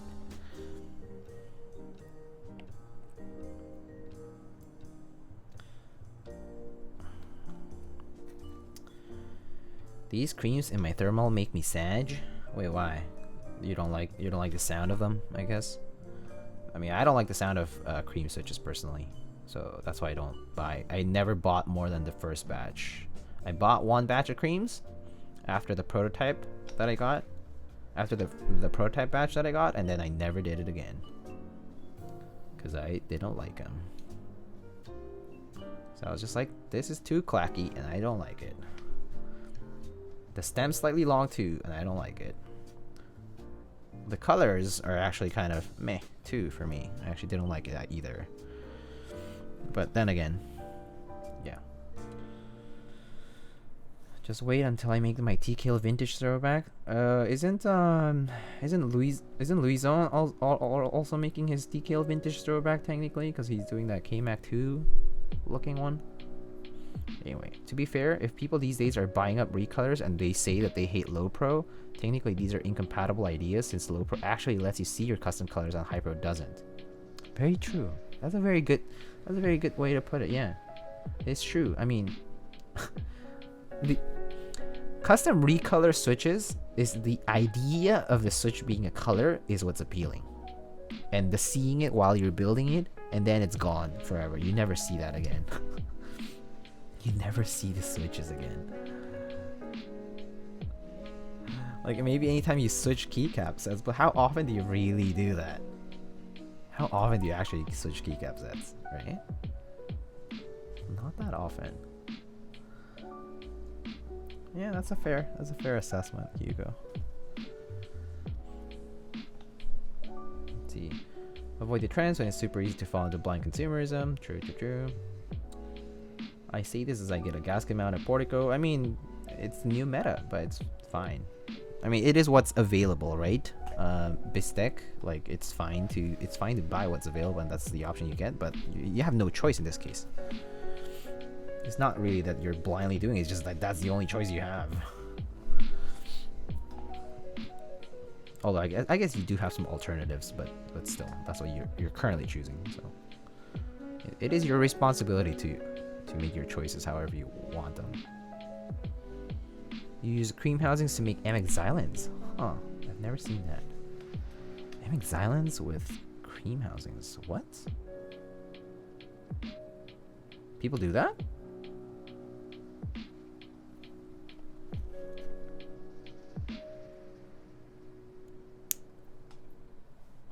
Recolors are resumers. I'm a zoomer. I buy recolors too. I'm a zoomer. I'm okay. I like the idea of a switch matching my case housing, my case color. The idea of it is exciting and cool, but yeah, I mean, I don't buy a lot of them. I only buy like once in a blue moon, because I'm like, oh, that's kind of cute, or that's kind of neat. I want to try that. So I want to see how that looks. That translucent housing or whatever. Kind of a zoomer, eh?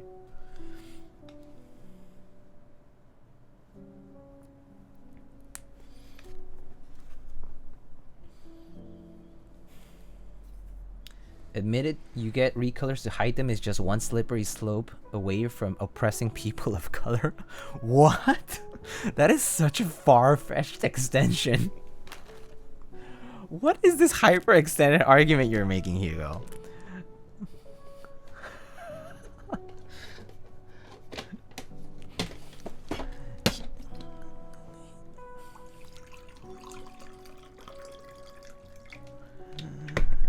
Oh man,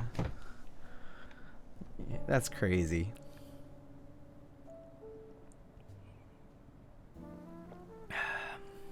I love buying colorful switches and never seeing them again. Yeah, me too. Heard people like getting recolors of switches with kind of the same energy as having a clean engine under the hood. That is totally accurate. Bistek. Heavier tactility or heavier spring weight. Oh, okay. They're talking about Alps. Hiding your EVA switches is just saying you want to oppress weebs? Please. It's okay. I am a weeb, and I admit it proudly, because I don't care. I don't care if anyone tells me, oh, you watch anime? What a weeb. It's like, what a nerd. It's like, I don't care. It's like, I watch the better TV out there. Sorry that I watch better TV content. JK. To each their own. I appreciate both, but I just grew up with a lot of animated TV that I kind of got. For me, it's pretty. For me, I actually just treat it like regular TV. For me, anime is like regular TV. It's actually no different from it. Nobody cares if you watch anime in this day and age. Millennials are mad because they used to get clowned for watching anime. I know, right? It's pretty weird. I mean, it's obviously like a social thing. Opinions on the Palm Xerox? Palm Xerox, I think the samples have gone out and people have said like they're all right. think Nathan tried some of his on his I think Apiary and Nathan tried them. I have some too, but I haven't tried them yet. I haven't like gotten around to lube them yet fully. So once I fully lube the batch and try them out, I can tell you an opinion. But first impression is like they're pretty smooth still. I mean, they're just like any other Durox JWKs. But sound profile, I can't tell you anything about it. Like I don't know anything about that yet because I haven't like tried it myself. Yeah. I try not to say an opinion about something before I actually try it out because I know that people can twist your words out of your mouth too. I appreciate you, Diego. Yura, hello. I appreciate you too. Oh yeah, Yura. I sent out something your way, by the way. So you'll get it in a few days, I think. Matching undies under your clothes is the new meta. Hey, matching undies under your clothes is kind of cute. Right? I don't know. I think so.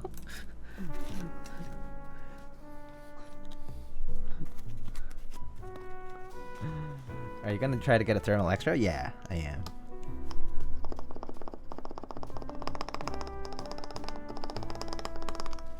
Alright, that sounds alright.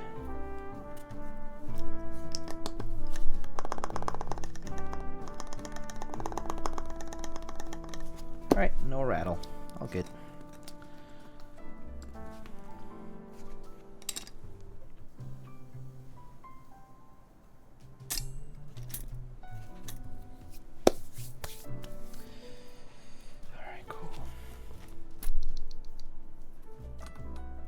For the slight off chance the slight off chance that someone will undress you. When are thermal extras going on sale? I believe the milk there's gonna be a white colored stuff extra thermals going up, and then there's gonna be a second round of thermals, I think. I don't know if there's gonna be extras. I haven't seen any news specific to sale times, like when things are going up, or how many of them there are and that kind of stuff. I don't know any of that. I don't think there's anything like that announced. Are these cherry clip-in stabs? Yes, they are. They are indeed cherry clip-in stabs. Thermal plus looking interesting, although I'm digging the HHKB. I like 60%, so thermal, regular thermal is for me. Hopefully the Zeal 3-in-1s are good.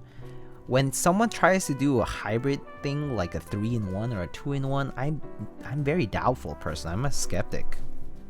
I honestly don't think that could turn out well, just because it's like you're trying too hard to be many things at once. It's like, how can that work well, you know? How could that go? How could that possibly go well? Trying to be... Have you ever tried to be 3 people at once? How did that work out? I bet not too well. Don't be like that. Be yourself. Just be yourself.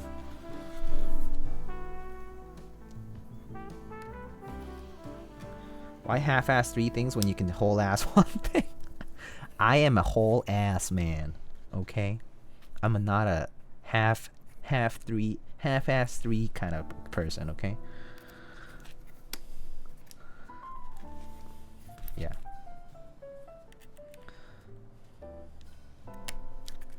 Alright, let's test these out with a plate now. Just be yourself.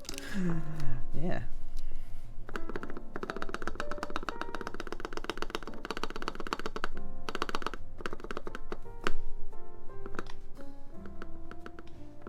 Oh, no rattle. That's good.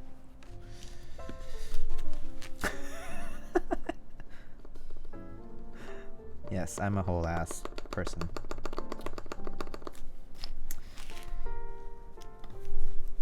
I love HHKB and split backspace for everyday use, but sometimes I miss hitting a nice 2U. Yeah, the 2U backspace slaps hard. It's good.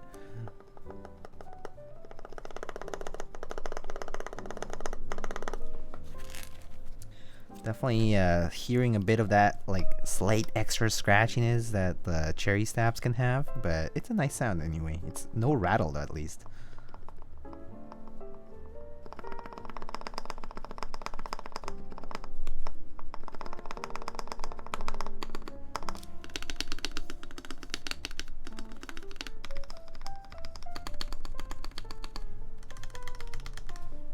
Cherry stabs definitely have a bit of that extra scratchiness to them, like that bit of that extra friction in between the wire and the housing, but I personally don't care for it so much because I don't really press my modifiers that much to like tell like the noise apart and be like, oh, I hate it. Yeah, you just embrace it. Yeah, scratch is the essence of keyboard life. Yeah, maybe that's a lesson we need to learn all along. First, become a whole ass person, and second, embrace the scratch.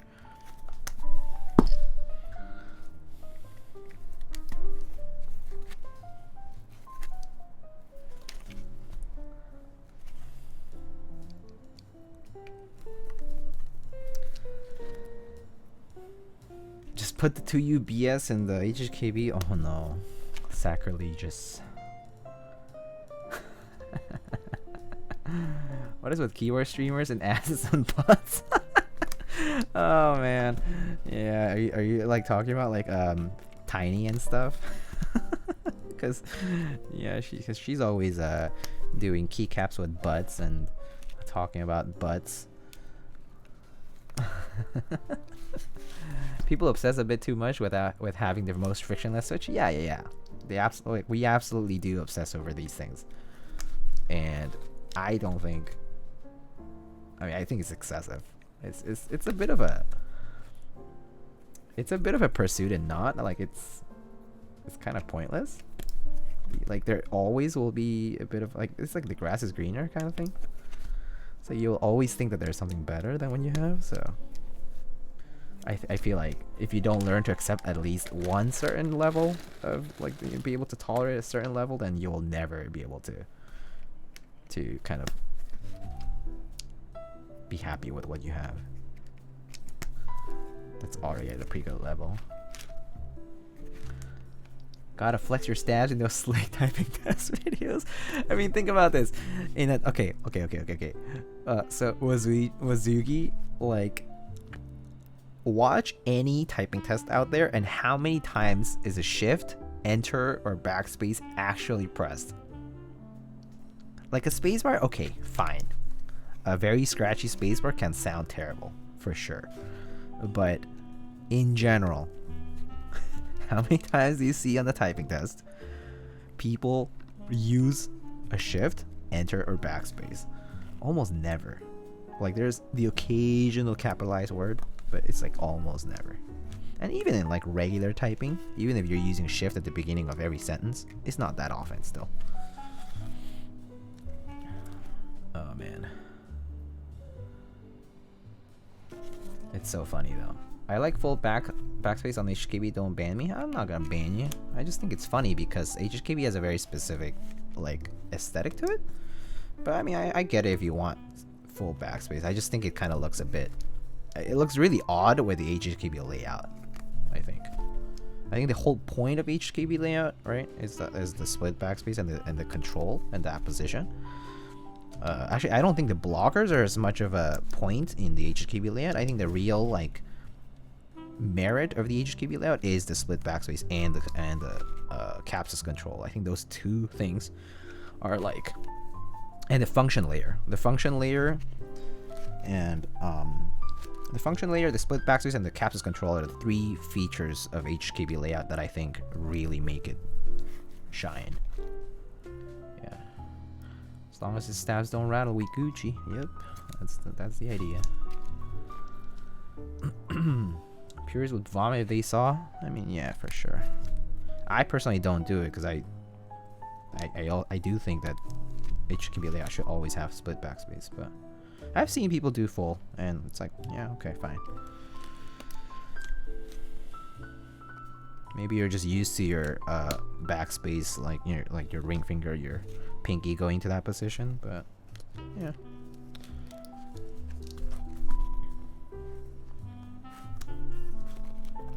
Nathan hits tab and enter on typing test pretty frequently. Tab? Oh. For readers. Oh, I get it. For a second I was like, wait, what? When do you even do that? But yeah, you do it for redos all the time. You're right. You're right. Am I missing a switch? I think that switch must have... Oh, it's here. Fell over.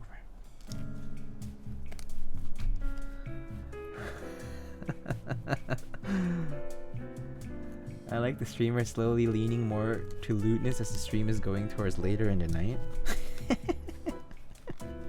There's nothing wrong with lewdness, okay? There's nothing wrong with lewdness. It's just it just depends on the audience. Some audiences don't like public displays of lewdness. It's like for me, it's like it's the same thing. This is the way actually I do feel about like a lot of people's like I don't know like preferences. It's like yeah, it's like some people will accept it and some people won't. It's just be mindful of who you do it in front of, you know? Like who you say things, like what you say in front of like certain people. Like if they don't like it, if they think it's like rude or whatever, then yeah, be careful. Be mindful of them. Be nice. Alright, let's do toothpick mod.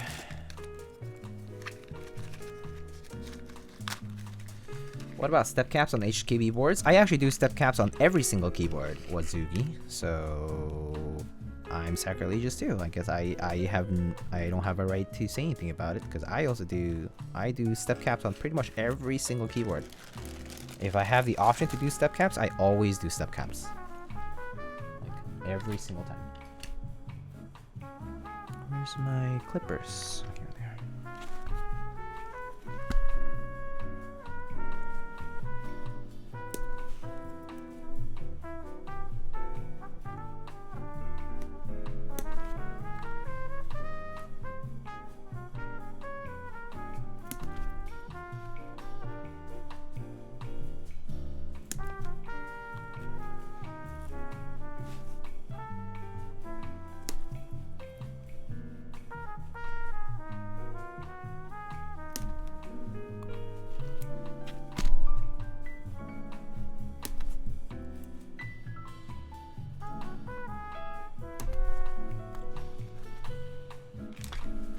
Split backspace TKL to post on Reddit to lose all my karma. Okay, split backspace on TKL, it just looks really ugly.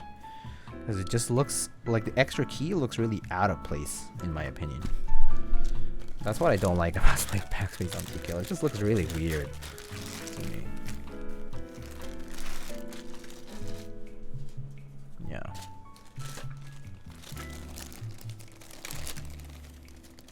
When I eventually own a TKL, if I can't split the backspace, I'll be using pipe for backspace. I actually know a lot of people who do that, Tempest. I actually know a ton of people who build... So they build the backspace, full backspace, just so the aesthetics is still TKL, but when they're typing, they use the pipe as the backspace. You can do that. That's fine. You can type however you want. Actually, if that makes you more efficient in typing, good for you. Good for you. I love split right shift but not split backspace. Yeah, I mean, again, there is a function to each thing, and some people just really like one or the other, or both, or everything. I mean, I'm used to doing split right shift, split backspace. I can do full backspace too. I don't mind that either. Yeah, I don't mind. I don't mind either way. I've done split backspace on 65s, full backspace on 65s, 75s too, but I just don't do it normally because aesthetically I think full backspace looks better on 75 and TKL, for example. Yeah. How long does it take to make one keyboard? As you can see, I have been streaming for about 3 hours and 50 minutes, and I'm doing about 2, so I would say like a full keyboard build for someone who has done it before is maybe like a couple of hours. Actually, because I'm streaming, I'm actually wasting time, or not wasting, but like spending a lot of time, right? I'm like spending a lot of time like talking to people, like doing other things. and then like if I'm like doing it off, like if I'm doing things offline, so I've actually built a lot of keywords offline. I do a keyword, like I build keywords off stream quite a lot, and when I do that, it takes me like maybe an hour and 15 minutes, an hour and 30 minutes maybe at most, maybe even less sometimes. I think I've taken maybe like less than an hour sometimes to build, because like I just get it right on the first try and I don't need to like test again, things like that. I would say a couple of hours at least, 2 to 3 hours I would say, for like most people.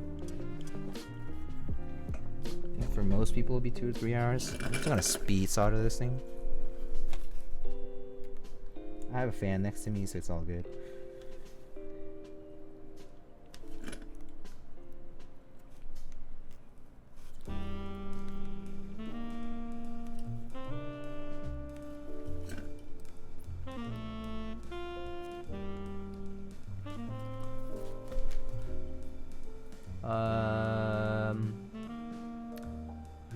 Took my Marine to work today. My boss came to talk to me and he was like, "Oh, new keyword, eh?" New keyword, eh?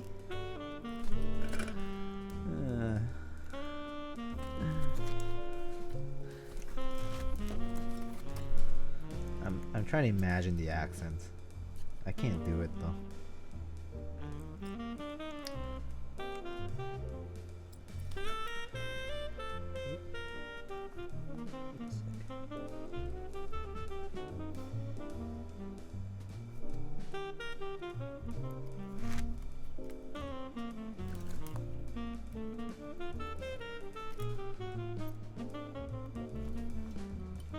Have you tried the XHT VDZ? I think somebody asked this earlier, but no, I haven't yet. The only reason I haven't been doing it on client builds is because I haven't tried it on my own keyboards. I would like to try it on my own keyboards first before trying it anywhere else. I just haven't had time to get around to doing like my own keyboard builds. I actually really prefer to build my own keyboards on stream so people can actually see what I do with my own. And that's when I'll probably try the XHT BDZ for the first time. I just like sharing that, so that process. So we'll see. Whenever I stream my next personal build, that's when I'll do. I'll try the XHT first, and then if I like it, and maybe if a client wants me to use that instead of 2.5, I'll use that. But the problem with XHT right now is that, like, you know, like, it's either the clients will have to send me their own, or I'll have to source more as time goes by. But personally, though, 2.5 has been working okay for me. So like I don't mind whether it works or doesn't, like the XHG thing. So yeah, I mean, if it works, great. People have been saying good things about it, so I would imagine it'll work fine. It's just a thicker Krytox anyway. Like, as long as it doesn't make it goopy or like stiff, I think it's okay. But Krytox formulas in general have pretty good dynamic friction characteristics. Like they actually like are really good with movement and stuff because they're technically still lubricants. So they perform fine under movement.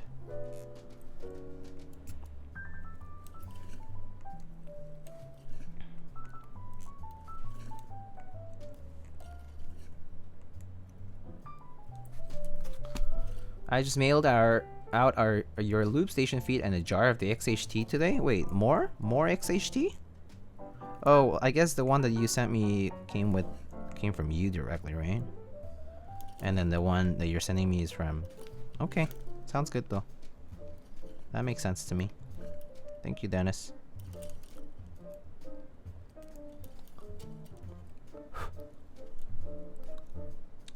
Just started going back to dielectric, but this seems interesting. So the reason I still use Krytox 205 is because for me the application of Krytox 205 is actually better and a bit more intuitive for me. It applies a bit more easily, and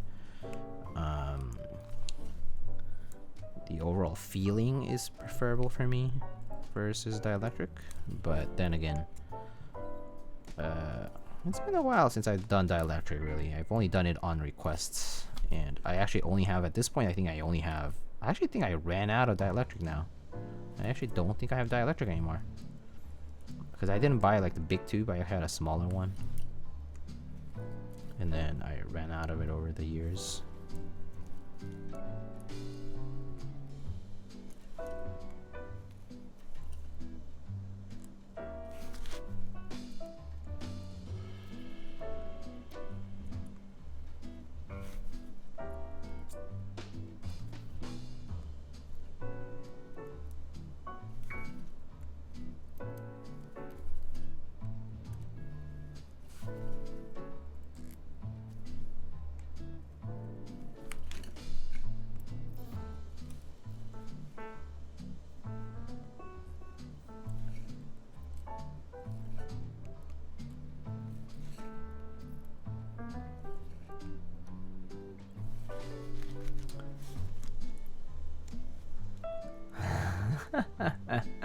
Order some GS2 and I'm excited to test it out. The first one was from me and John personally, and this one's from Ragan. Okay. You miss Diego self-proclaiming him as a full ass. I said a whole ass man, okay? I'm a whole ass man. I even say it again. Cause someone was talking about how the 3-in-1 Zeal switch is like half-assing it 3 times, right? Cause it's like 3 switches in one. And I was like, why not, you know, like, isn't it better to just do one thing like the best? And it's true. And they said, why a half-ass 3 things when you can whole ass one thing? And I was like, yeah, I'm a whole ass man. I agree. It was just an exclamation in agreement.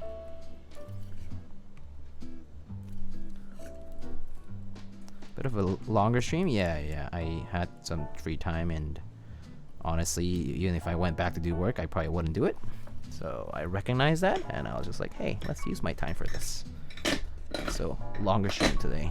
Doing 2 builds at once, get 2 things out, be productive in the keyboard thing here, and I think, yeah, alright, that's good. Just check the pins.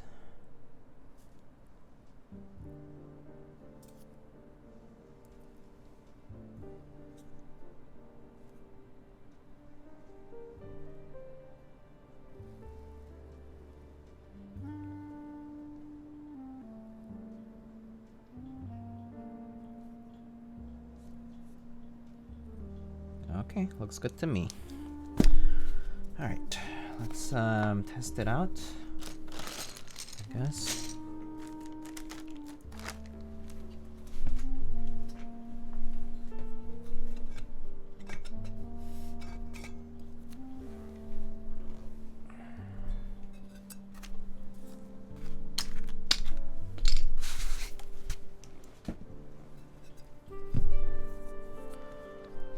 First test out the PCV, and then we can do the rest.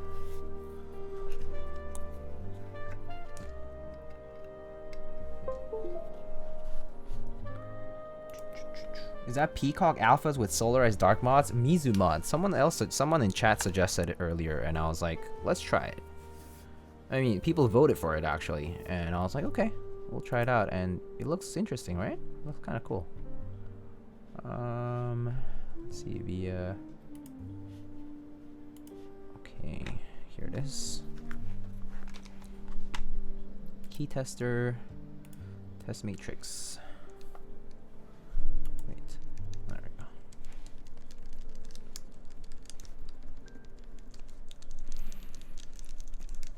Looks good. I like it. I mean, yeah, it's interesting. I mean, I personally am not a huge fan of mixing ABS and PBT like this way, like fully, but the color combo is actually pretty good. It's like not bad. All right, keyboard's all good. All right, so oops. All right, cool. So let's we need to get the gasket first, I guess.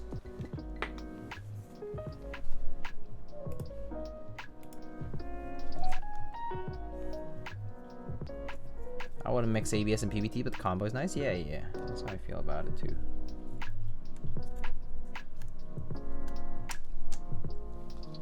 Alright, there's the gasket. And so the way the K works is that you basically first put the gasket on, and then you slot it onto the top piece. And as you can see, the gasket can't be in the way of the screws that are going to be here, and so you need to basically pull the gasket out of the way.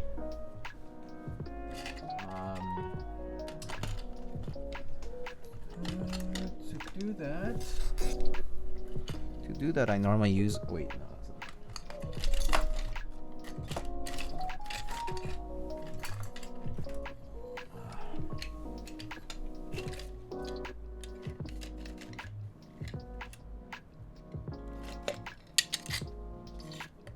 where's my spudger?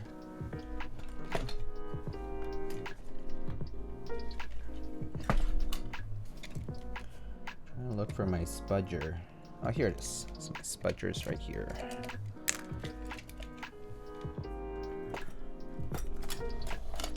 So I use a plastic spudger to basically move the gaskets out of the way.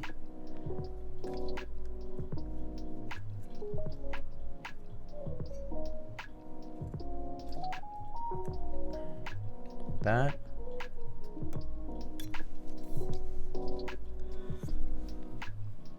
Maybe do one corner and then do the other one,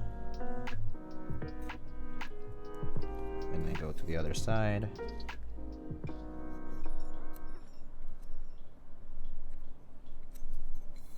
And then do the last one.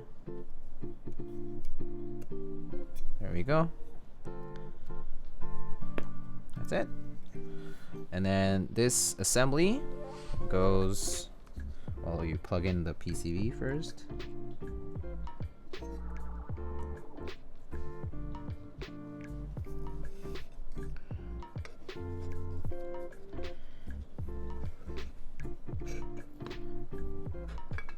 Goes right on top like that.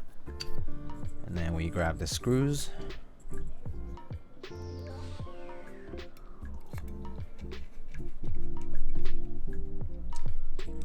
On one corner and the other one,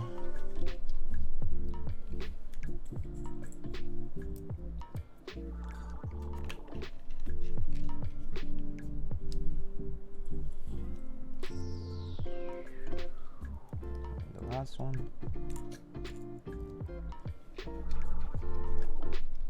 You watched Black Simon's explanation on why some keywords shake? No, I haven't yet, but I mean, I assume he probably was talking about the HKB layout. I'm gonna bet on it.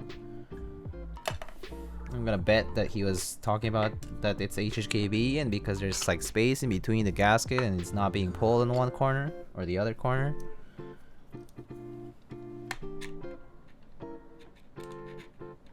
Probably. I mean, that's the only possible explanation to it, right?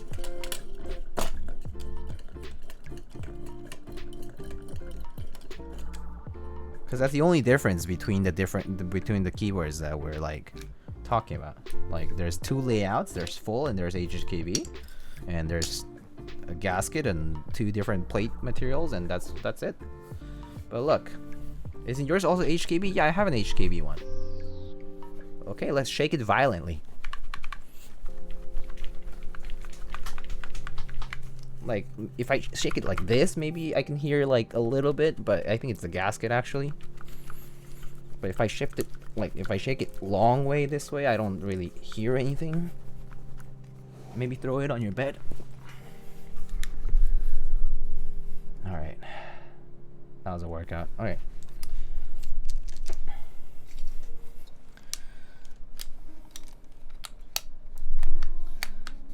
So we're not picking a key set because we already have a key set here.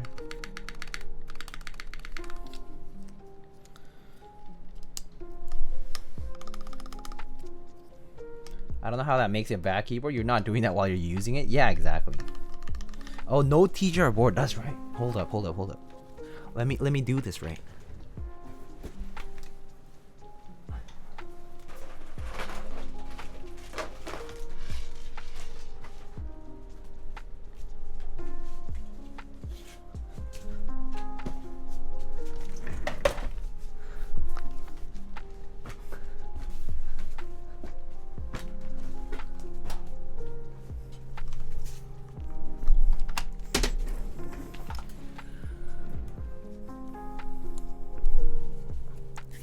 There's the Alice. Red Alice.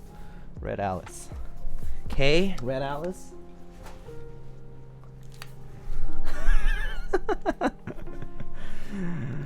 Oh man.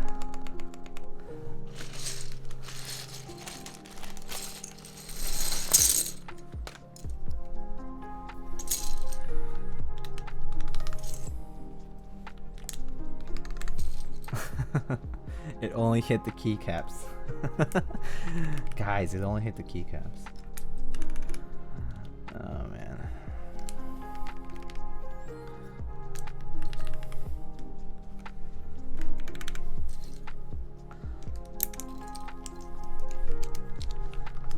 Someone clipped it. Oh no. It's gonna be clipped and shipped. GG. Career over. Streaming career to the end.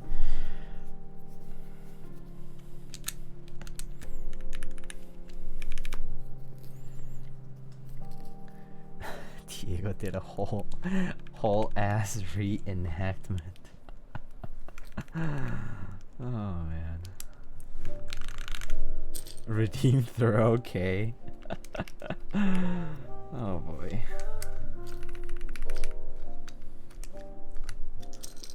Kinda send this to movie company and they'd be like, this dude know how to act. I know.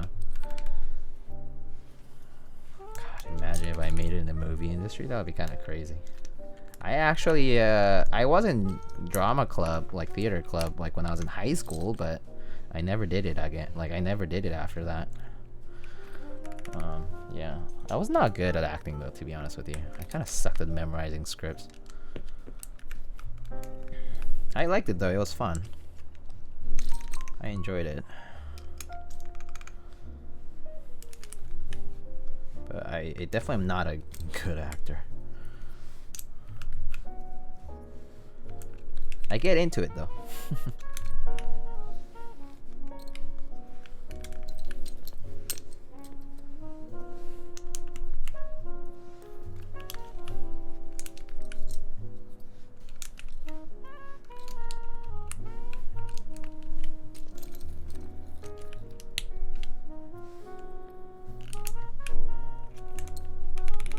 You know what's missing in that clip? That awkward moment when he realized he messed up. Oh no. Oh gosh.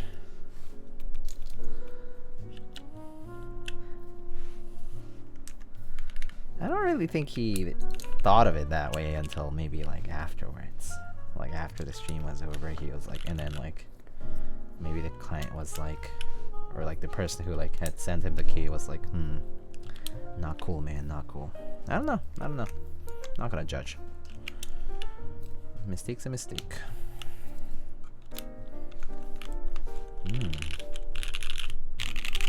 Very nice. Alright, let's leave this escape away for now. Put an artisan on this.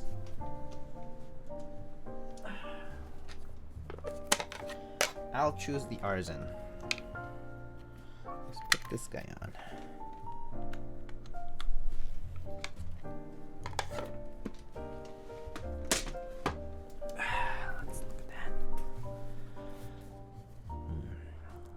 Beautiful. Frog Daddy is here. Oh, Frog Daddy. Nice. Very nice. Alright. Oh, now that it has keycaps, I can throw it, right?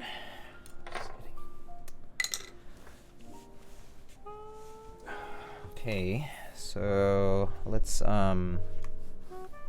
this out of the way, I guess.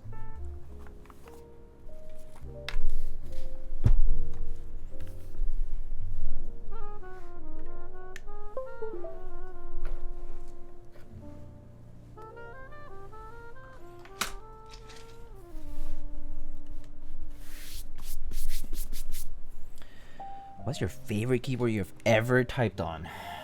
That's a good question. I mean, I really like my Jane V2 personally, and I really like my Juvie a lot. I can't pick a favorite because I like different keyboards for different reasons. It's like,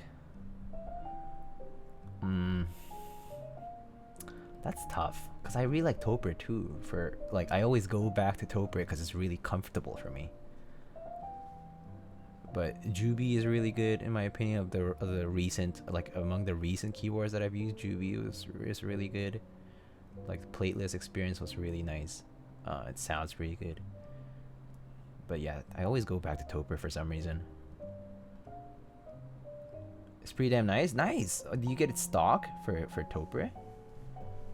If you lube it, it's gonna be a world. Like it's such a huge difference once you lube Topre. It's really nice. You can silence it if you want, but yeah, Topre, like the stock, even the stock, like Topre experience is okay these days. Like it's pretty good actually. The new HHKB comes with like pretty decently done stabs too now, and like lubing it is pretty easy. So, and Real Force, yeah, Real Force is obviously a great experience. R2 is good stock too, yeah. All the new Topre generation, like all the new Real Forces and all the new HHKBs come with pretty good stock experiences. Like the stabs are actually lubed, and they don't rattle too much. Yeah, the 87U is absolutely terrible compared to R2. Yeah, 100%. I would agree with that 100%. Yeah. All right, let's see. Type on this thing. We had. Okay.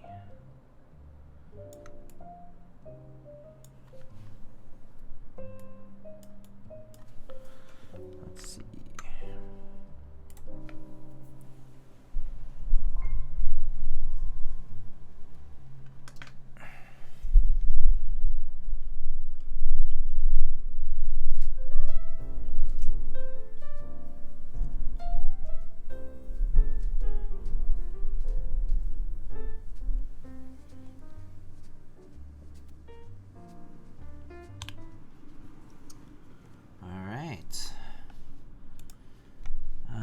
Still learning what kinds of mods I need to make and how to do them. So there's going to be lubing Topre. There's going to be, you can do silencing rings for Topre. Different keycaps, there's not too much out there in my opinion. I think the OEM, honestly, OEM keycaps are the best in my opinion. The texture is really nice for the PBT and it just like feels and sounds pretty good. That's really it for Topre. The thing about Topre is like it's not that. It's pretty simple. There's not too much required to make it good. Isn't GMK Red Alert an old asset? Yeah, it's basically being rerun essentially. Like it's being run in a more modern format. Druaz, their Break has been working on a GMK Red Alert like rerun basically, with like better compatibility. R5 bottom row. There's cherry novelties. There's like an alternate alphas kit as well. There's like a stripe kit, or like there's like a stripe like row included. It's actually really nicely done. The kits are basically modeled after Dolce R5, so it has like a base kit and an extension kit. It looks really good. I personally I'm pretty excited about that one. Actual red instead of red orange, yeah, that too. It uses P3 red, which is a nicer, like more vivid, like deeper red. And doesn't look like red orange, yeah, like Poner said. If you can find some Real Force blanks, those are great caps for Topre too. I mean, yeah, Real Force blanks are so hard to find though. Those are actual unicorns as far as keycaps go.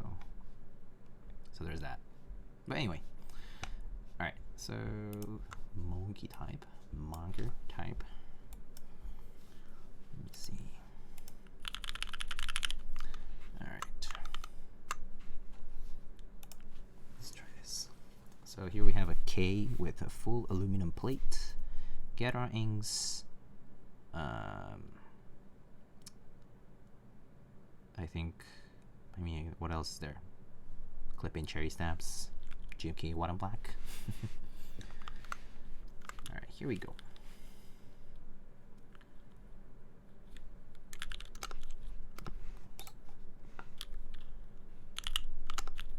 Ooh, see, kind of like laggy.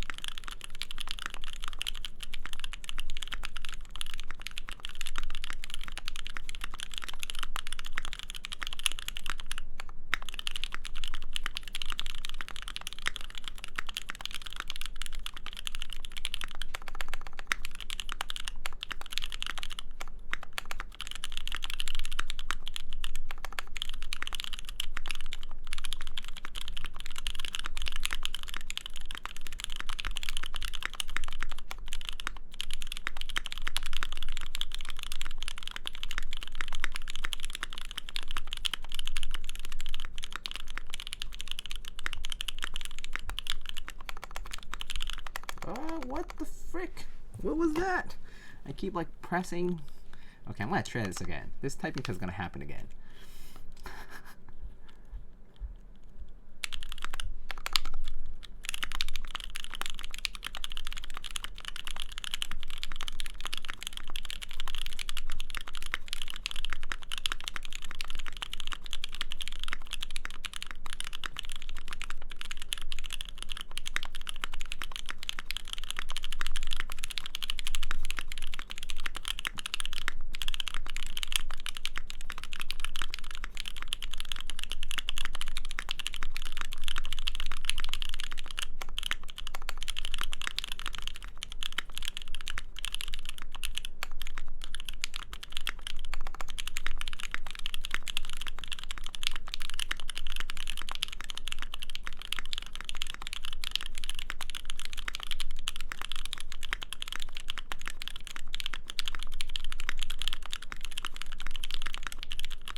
Okay, it's a little better. 2 builds, 1 stream. Ew, someone already make this joke? No.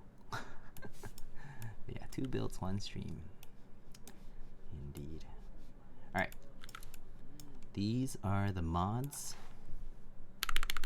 Oops.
That's that.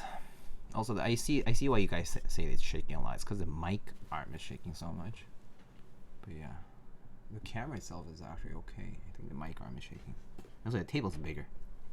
But yeah.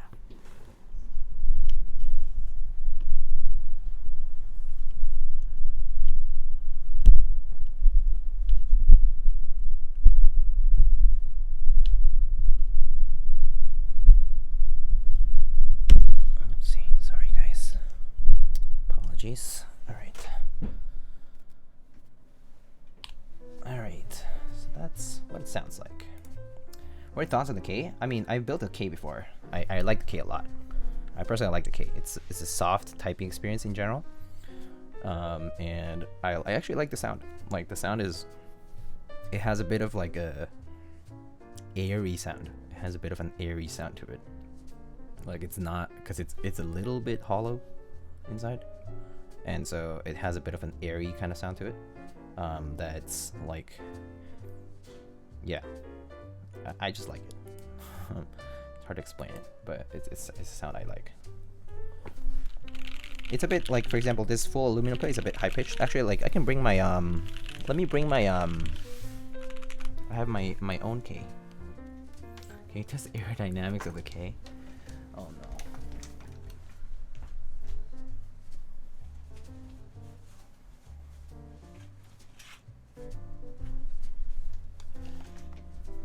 Oh, look who's here. Look who's here. But yeah. Red versus blue K. Yeah, so we have the HHKB in blue here. And we have the full and red here. Red or blue? I like the blue one better, but the red one's super nice too.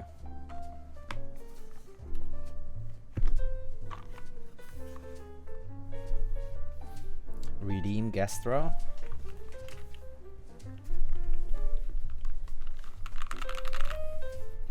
So this one has I forget what I had. Half polyplate. Yeah, half polyplate and basically Tealios with a milky tops. And this is Gateron Inks. And a full aluminum plate. So you can actually see the plate underneath. Whereas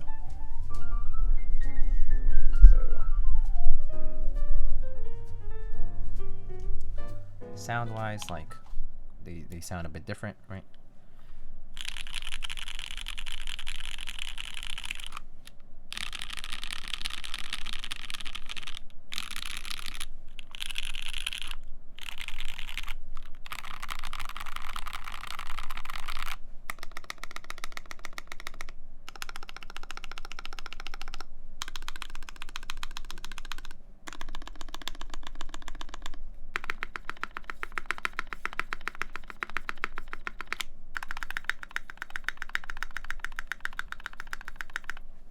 But yeah, sounds like a keyboard. Indeed, it should sound like a keyboard. If it doesn't sound like a keyboard, that's bad. It won't sound like a keyboard when I throw it, though.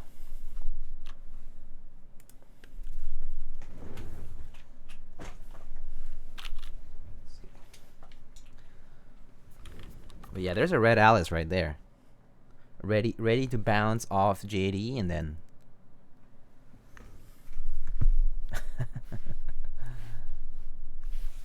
What about Shoko R2 if it wasn't Icon mods? I actually think it's kind of a shame that Shoko did not go with text plus icon. Works so well on this set. Why did they change it?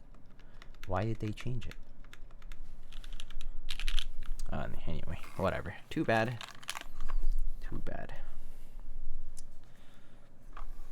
Icon's so clean though. Nah, icon plus text is the way. Is the real way of doing this. So yeah, so this is what it looks like. Okay, yeah, pretty nice though. I like it. The sides of the K are pretty cool though. This like side fillet port. Sure, you've seen the K a few times now, but yeah, double the K. It's like I don't even know. It's like 2-inch front height.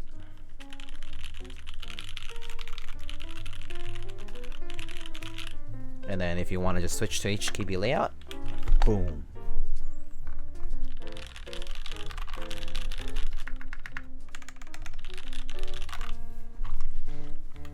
Boom. Just like that. Easy. Easy clap. Switch layouts in one simple flip. Don't flip on Mech Market when you can just flip on your desk. Boom.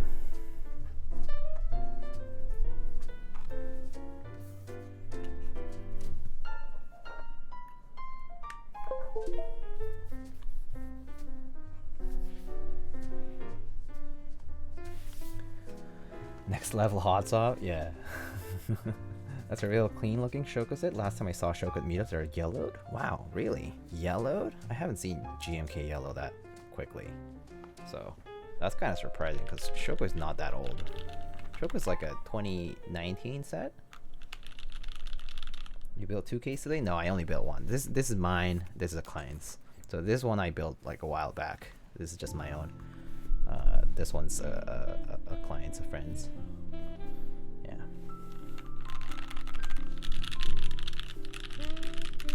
That's an expensive paperweight. I know. No. It's not a paperweight. It's a shake weight. This is real workout.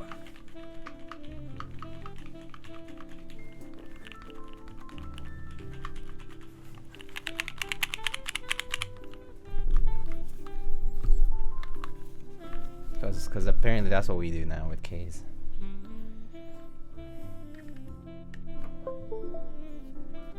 So it really rattles. It's the sound of the keycaps, but yeah. Shoko getting a tan. Anyway. What's making the shaking sounds? I mean, the keycap. Like, I mean, hold up. It's also my jacket. Hold up.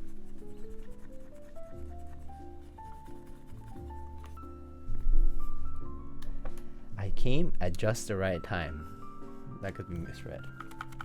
So this one is a bit shaky, yeah. I don't know why. I think it's also the gasket. I think mine has the thicker gasket now. So like, this one makes a little sound, yeah. But I don't think like you can't tell, right? So still trolling the shaking K. Yeah. We doing this every time we take out the K. We gotta shake weight.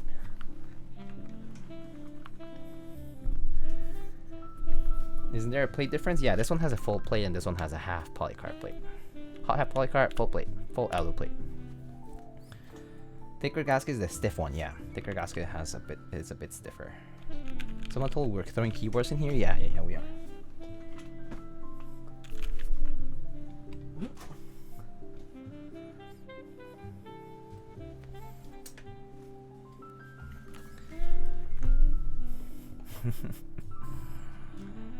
Because of the weight inside? I mean, either way, yeah. I'm sure heavy things do tend to move more when you toss them. But, you know. Let's see. Is anybody streaming right now?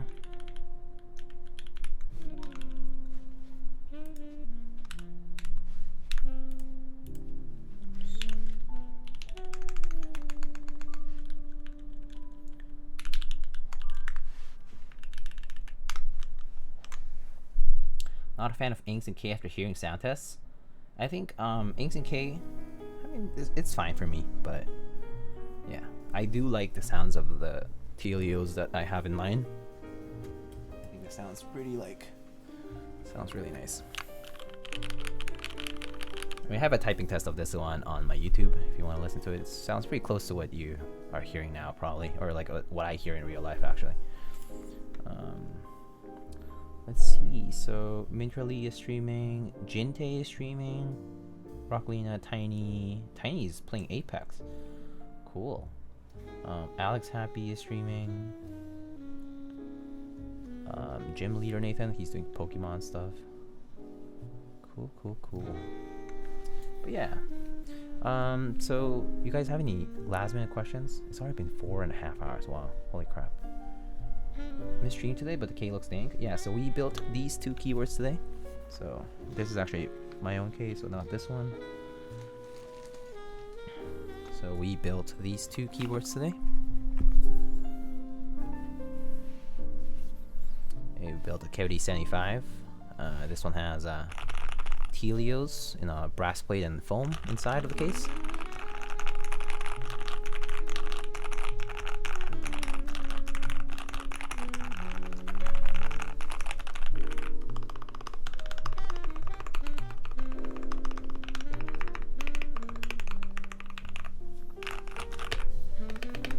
And the K with full alu plate and inks. Yep.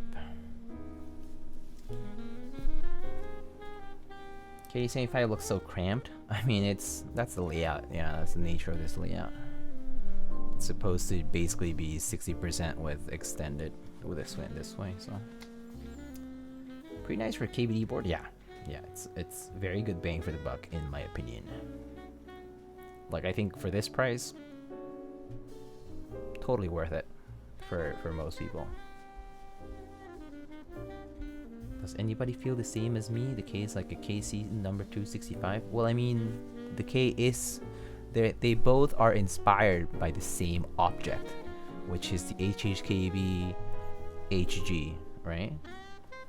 Which is the metallic HHKB made by PFU Fujitsu. They take both the K cult number 2 and the K are based on the HHKB HG's like aesthetic elements, So yeah, like the way the sides are done and the front and the like, all of that is the same design elements from the HKBHG. So yeah, of course it looks like that. It's naturally, it's of course going to remind you of the other.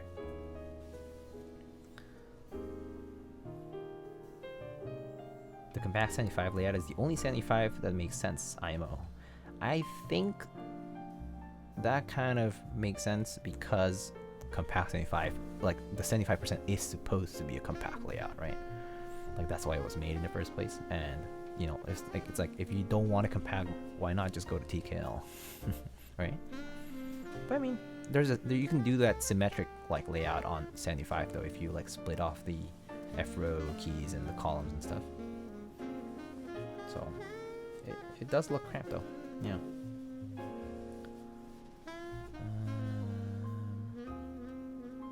75% have evolved into 2-inch space-saving TKLs. Very accurate. Yeah, I think that's true. I want to see an HKBHG in person someday. If you own a lot of money and if you attend one of those PFE Fujitsu exclusive events normally held in Asia, maybe you'll get to see one. There was one held in China a few years ago, I believe. But yeah, it's only normally held close to the days of like whenever their anniversary and that kind of stuff is, or like whenever they have like probably like some sort of executive event, maybe they put it on display or something. But yeah, HG definitely isn't seen a lot out there. There are very specific events that they appear in, I think. I think it's like mostly gonna be probably like employees, like high position employees that have it and stuff, and maybe like select people. But they cost so much, so I'm sure like most people, like general public people, will probably not have one, or like you probably wouldn't ever find one around there. But yeah, only the most elite. Yeah, that sounds about right. I do know a guy who works at Fujitsu. If they have influence, then maybe you can try asking. All right.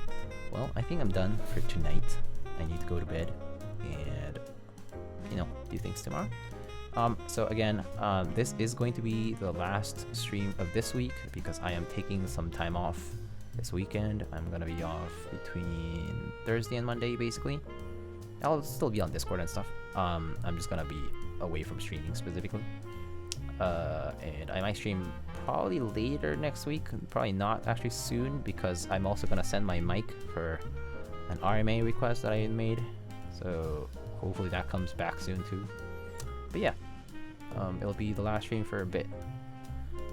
But I'll catch you guys the next time. The next time I should probably be building... I'm actually not sure if I will build a personal board or if I will be a client board.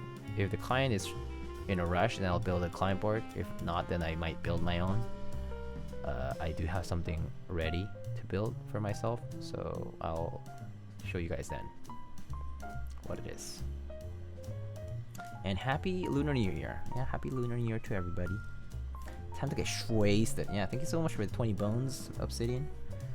And thanks for the stream, everybody. Thanks for coming by. It was fun. Today was a great stream. We had no frame drops. It's a good time.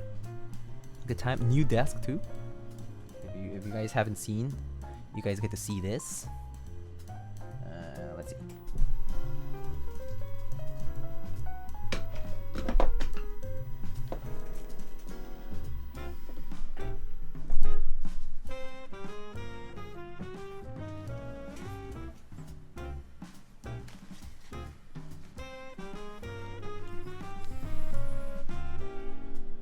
Alright guys, have a good one. I'm gonna let's raid Jinte. Oops. Wait. Hold it. Raid.